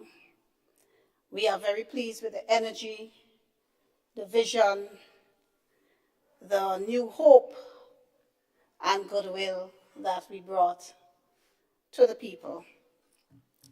We continue to work for the people because as much as we achieve great things, restoration of pension, delivery of minimum wage, a whole slew of cost of living measures, great accomplishments in the area of education, we know that there is still a lot more to come. So as much as we've done, we are ready to work heading into the third year in office and promising the people of Grenada more to come, more delivery, more great things. And we cannot afford distractions and deviations. And that's one of the reasons why we are here with the bills that we debated today, to ensure that we preserve peace, unity, harmony, togetherness in our country. These are prerequisites for growth, productivity, and prosperity, and for moving our country forward. And that is what we pledge to the people of Grenada in the next year and the year after that. So, again, thank you, Madam President. Thank you to all our colleagues in this honorable house. And thank you to the people of Grenada. We look forward to continue to serve you with dedication, humility, and transparency. As we say, so much done, so much more to come, and we are excited about delivering on the more to come. Thank you.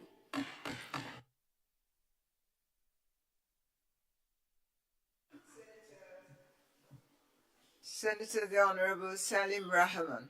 Thank you, Madam President. Just a few closing remarks. First of all, I would like to say thank you to my colleagues and my colleagues on the other side for their continued promise, what we have just heard, of clarity in governance, hardworking. It is very important on behalf of the people of this country that we have an administration that can make those statements publicly and stand behind them. Very important. And I congratulate you on that and staying the course. I want to take this opportunity to advise the general public to understand the legislation that was passed today. It is not just another rubber stamp. It is an increase of almost in 28 different areas to the Act in terms of penalties. It shows that the government, because the amendments, proposed amendments have come from the government, is taking a very serious stance on the recent spate of gun violence in Grenada. And we all in this honorable house, generally, we may disagree on 1 or 2 points on the wording, but none of us here disagree on the toughening the stance and toughening up on the laws.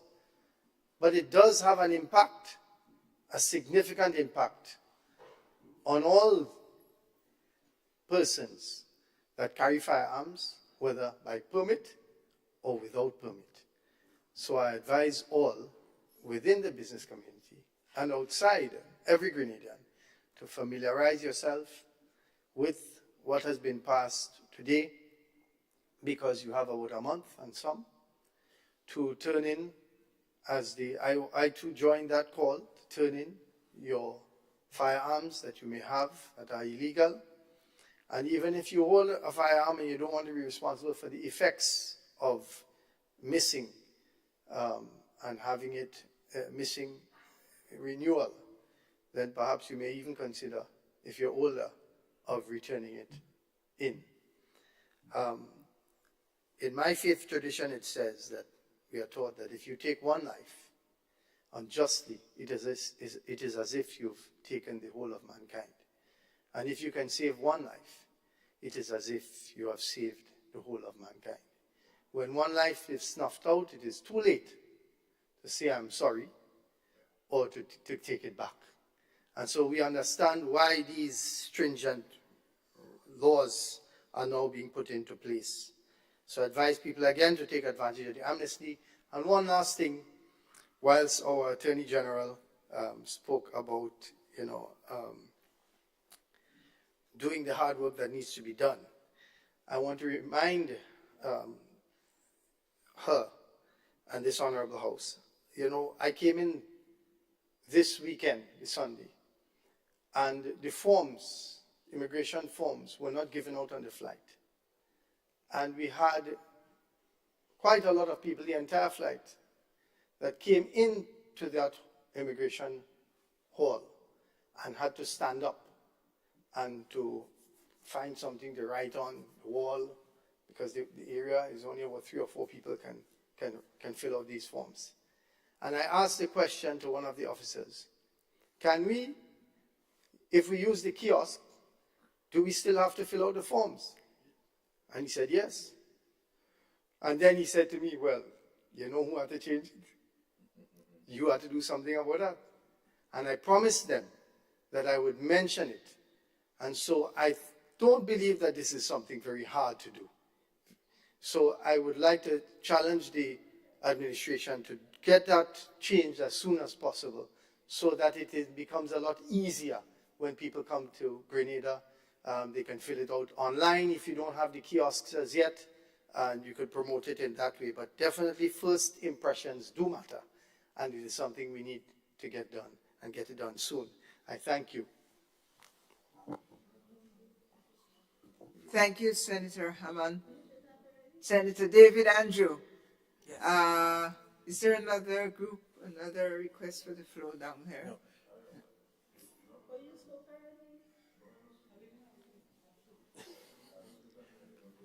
So,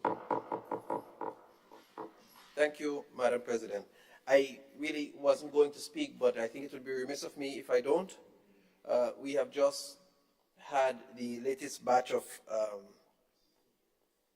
students who have successfully completed the CPEA examinations, and I want to express congratulations to all of them, the teaching fraternity, their parents, and the support system for having worked along with them. Now, the CPEA exam is a Caribbean examination, so it's not an exam that is administered locally or from the Ministry of Education.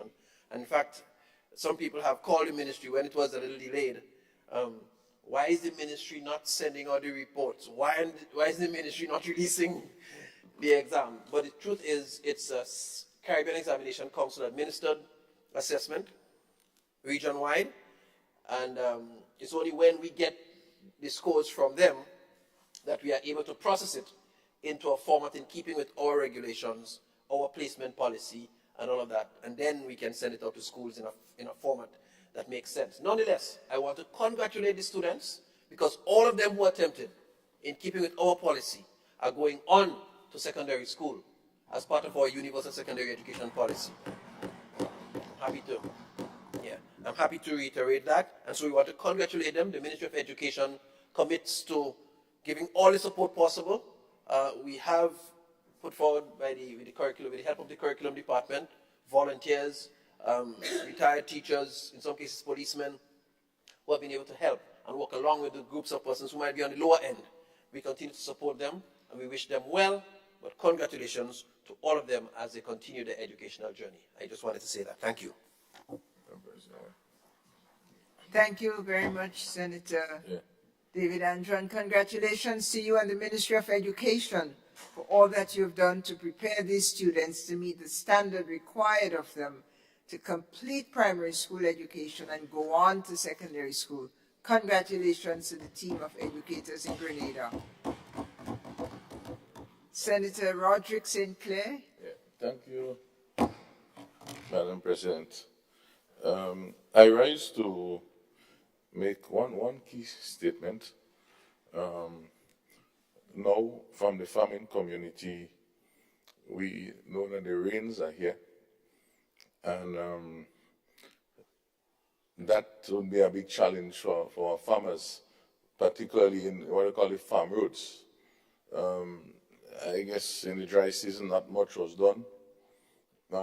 We're not asking to pitch the roads, but at least to do some drainage and some teeth.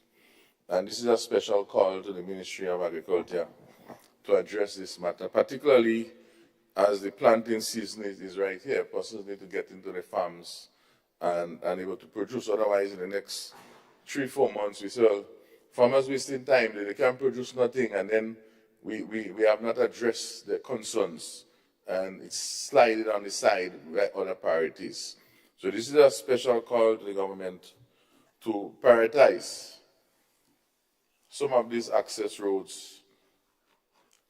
We're not saying to go and pitch it and put concrete, but at least the farmers will be able to access into their farms to produce food for the upcoming tourist season, for the visitors that will be coming in during Carnival, and also even for the Christmas time, because you need to start preparing and into the future. Madam President, without the road access, nothing will happen. You yourself understand that based on your own farm location yourself. You just cannot get there. Even if you have a truck or 4-wheel drive, some of these roads need addressing. And notwithstanding all of these other priorities to be delivered on, we in the farming community, we're still waiting on delivery. And so today when I hear about the people, I'm wondering, who are the people? The farmers, the fisher folks, we are people. And unless we not seeing any tangible change, we'll continue to speak out, whether it's on lack of legislation to enable us to do what we need to do, or failure to invest in various infrastructure or human resource matters. Of course, as I signal, we definitely need to come with a few motions to look at a few things, which we'll look at. Compensation, we need to look at that. Because everything is being compensated, everything, the wage bill, everything. And a simple thing as commanding to review the prices, that become one of the biggest challenge. I know it's not 28 clauses to change. It's about 105 items to change and review. I don't know what is the problem. As I said, I've offered myself to provide any guidance that might be needed, if such is needed. I know the Ministry of Agriculture is very lean in staff, maybe in excess of 30-something vacant positions. But the question is, while we look at all of these other things, and we ask ourselves, where is gun violence coming from? Where is the unemployment coming from? We could speak about all those other things. But if we don't create those opportunities for persons to get involved into the farming system. When I left school, the first thing I did was farming for about a year. before I get a job. And I proudly did it. At least I was able to work my father's land. I met a gentleman today, he said, man, we want to produce, but we don't have lands.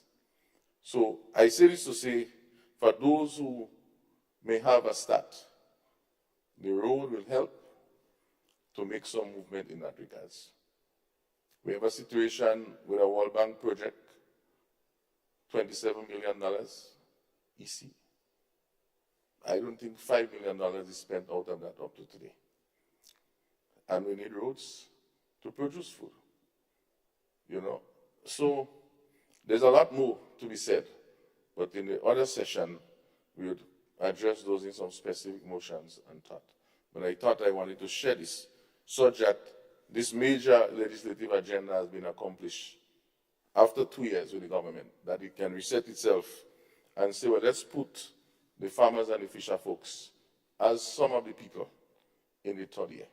And let us see some delivery coming our way. I thank you for this contribution. I trust we will meet again to look at the supplemental, so I wouldn't go into carnival and those things like that, because some persons might start playing jab to Oli. So I stand down at this point. Thank you, Madam President. Thank you, Senator St. Clair. And indeed, we have a whole month of July before the real onset of Carnival. And what I gather is that it might be a busy legislative month of July. I want to announce that Senator Cox had to leave early. He asks to be excused because he had to take the boat, a scheduled boat to Carriacou. And Adrian Thomas also asked to be excused. He has an OECS delegation here who's waiting. He's been waiting his presence for some time now this afternoon. And to thank all those of you who were able to make today's meeting. I join first of all with Senator Claudette Joseph to congratulate the National Democratic Congress on its second anniversary, 2 years in government. Thank it for what it has been doing for the country, and anticipate more to come. If I might show a little bias here, more to come in agriculture.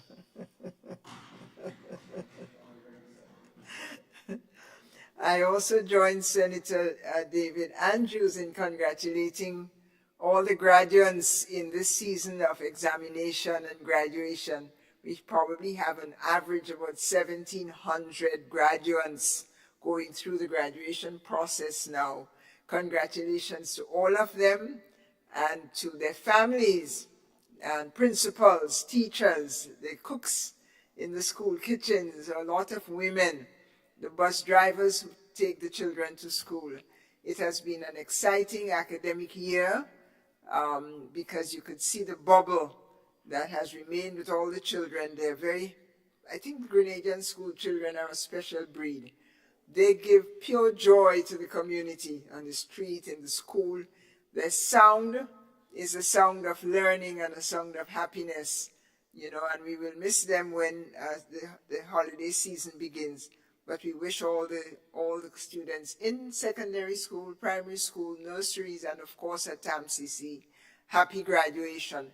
I must single out a separate group of 5 Grenadian women who left secondary school in 2016.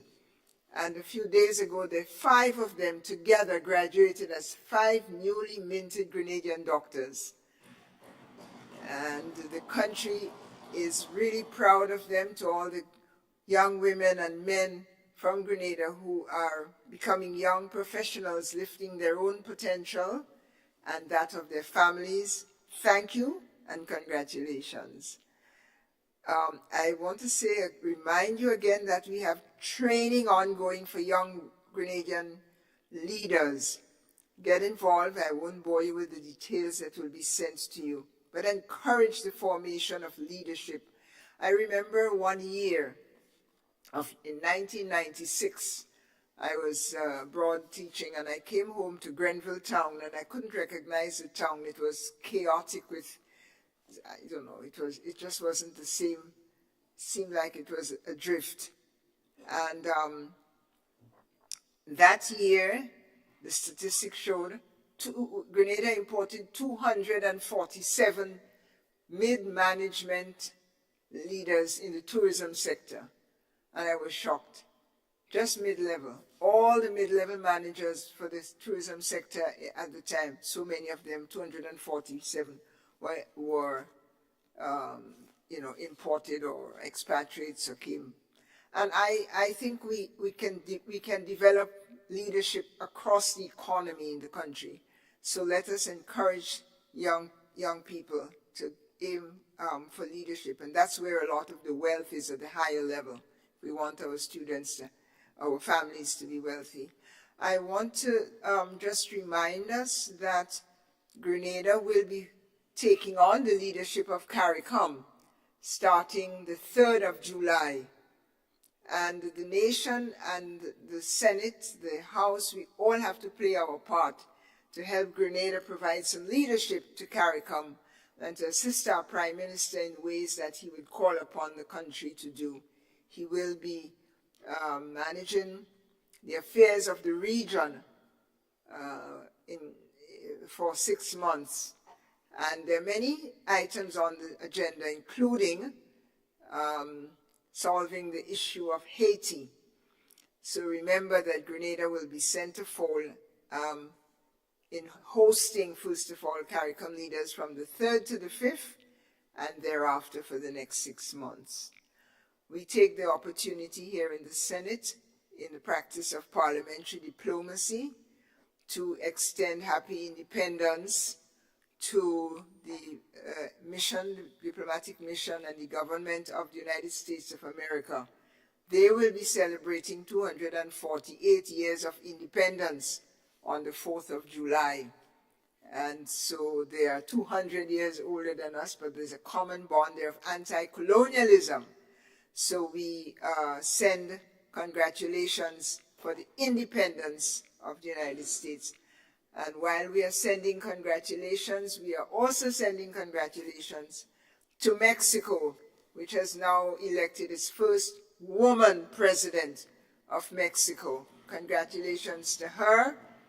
And if I might brag a little bit, some of the ministers, the Minister of the Environment, the new incoming minister, and the Minister of Foreign Affairs, these are colleagues, Foreign Affairs Minister was Ambassador to the United Nations, people that we know, and I think the Caribbean, as it seeks to strengthen its relationship with the continent of Latin America, and of course Africa, be reminded that we have many Grenadian diplomats who have many networks and relationships across the two regions of Latin America and the Caribbean. In closing, I want to congratulate and thank you, the senators, for the work you have done today in protecting the people's interests, the nation's interests. First of all, with the passport, that we have most persons who would like to have a new identity, as was said. Passport is our identity card. And there's a cost reduction and an extension. And it's also a document that would be available for more effective and longer term visas. So thank you, the Senate, for addressing the nation's interests through the new passport regulations. And most of all, for keeping the guns off, them off the streets and getting them off the country, actually. Thank you for the work with, I want to reiterate what many of you have said.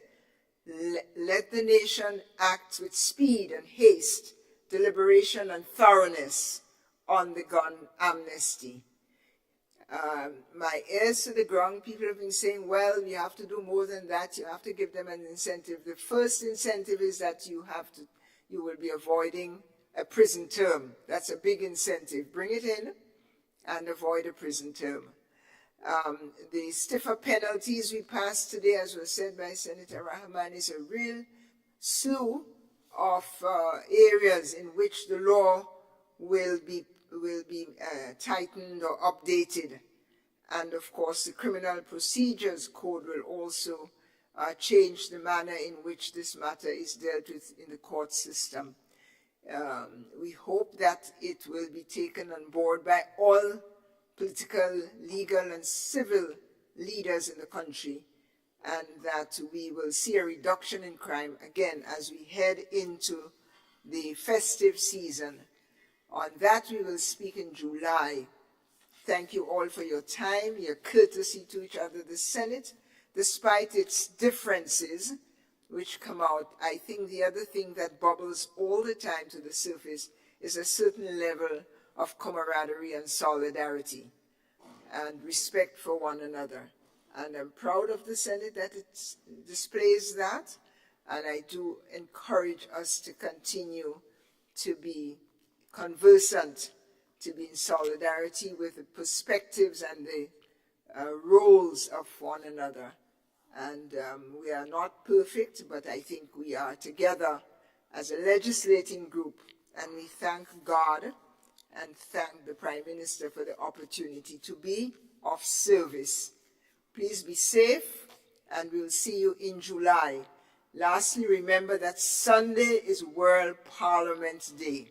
World Parliament Day, and the theme is sustainable institutions, institutional democracy for sustainable development. This is an institution of democracy. So the better we do our Senate, the better we approach parliamentary democracy. And there are other initiatives on the ground, like the town hall. Town hall initiative is institutional democracy. And so again, congratulations for that, and make sure that in all our institutions, we govern with a spirit and a sense of democracy.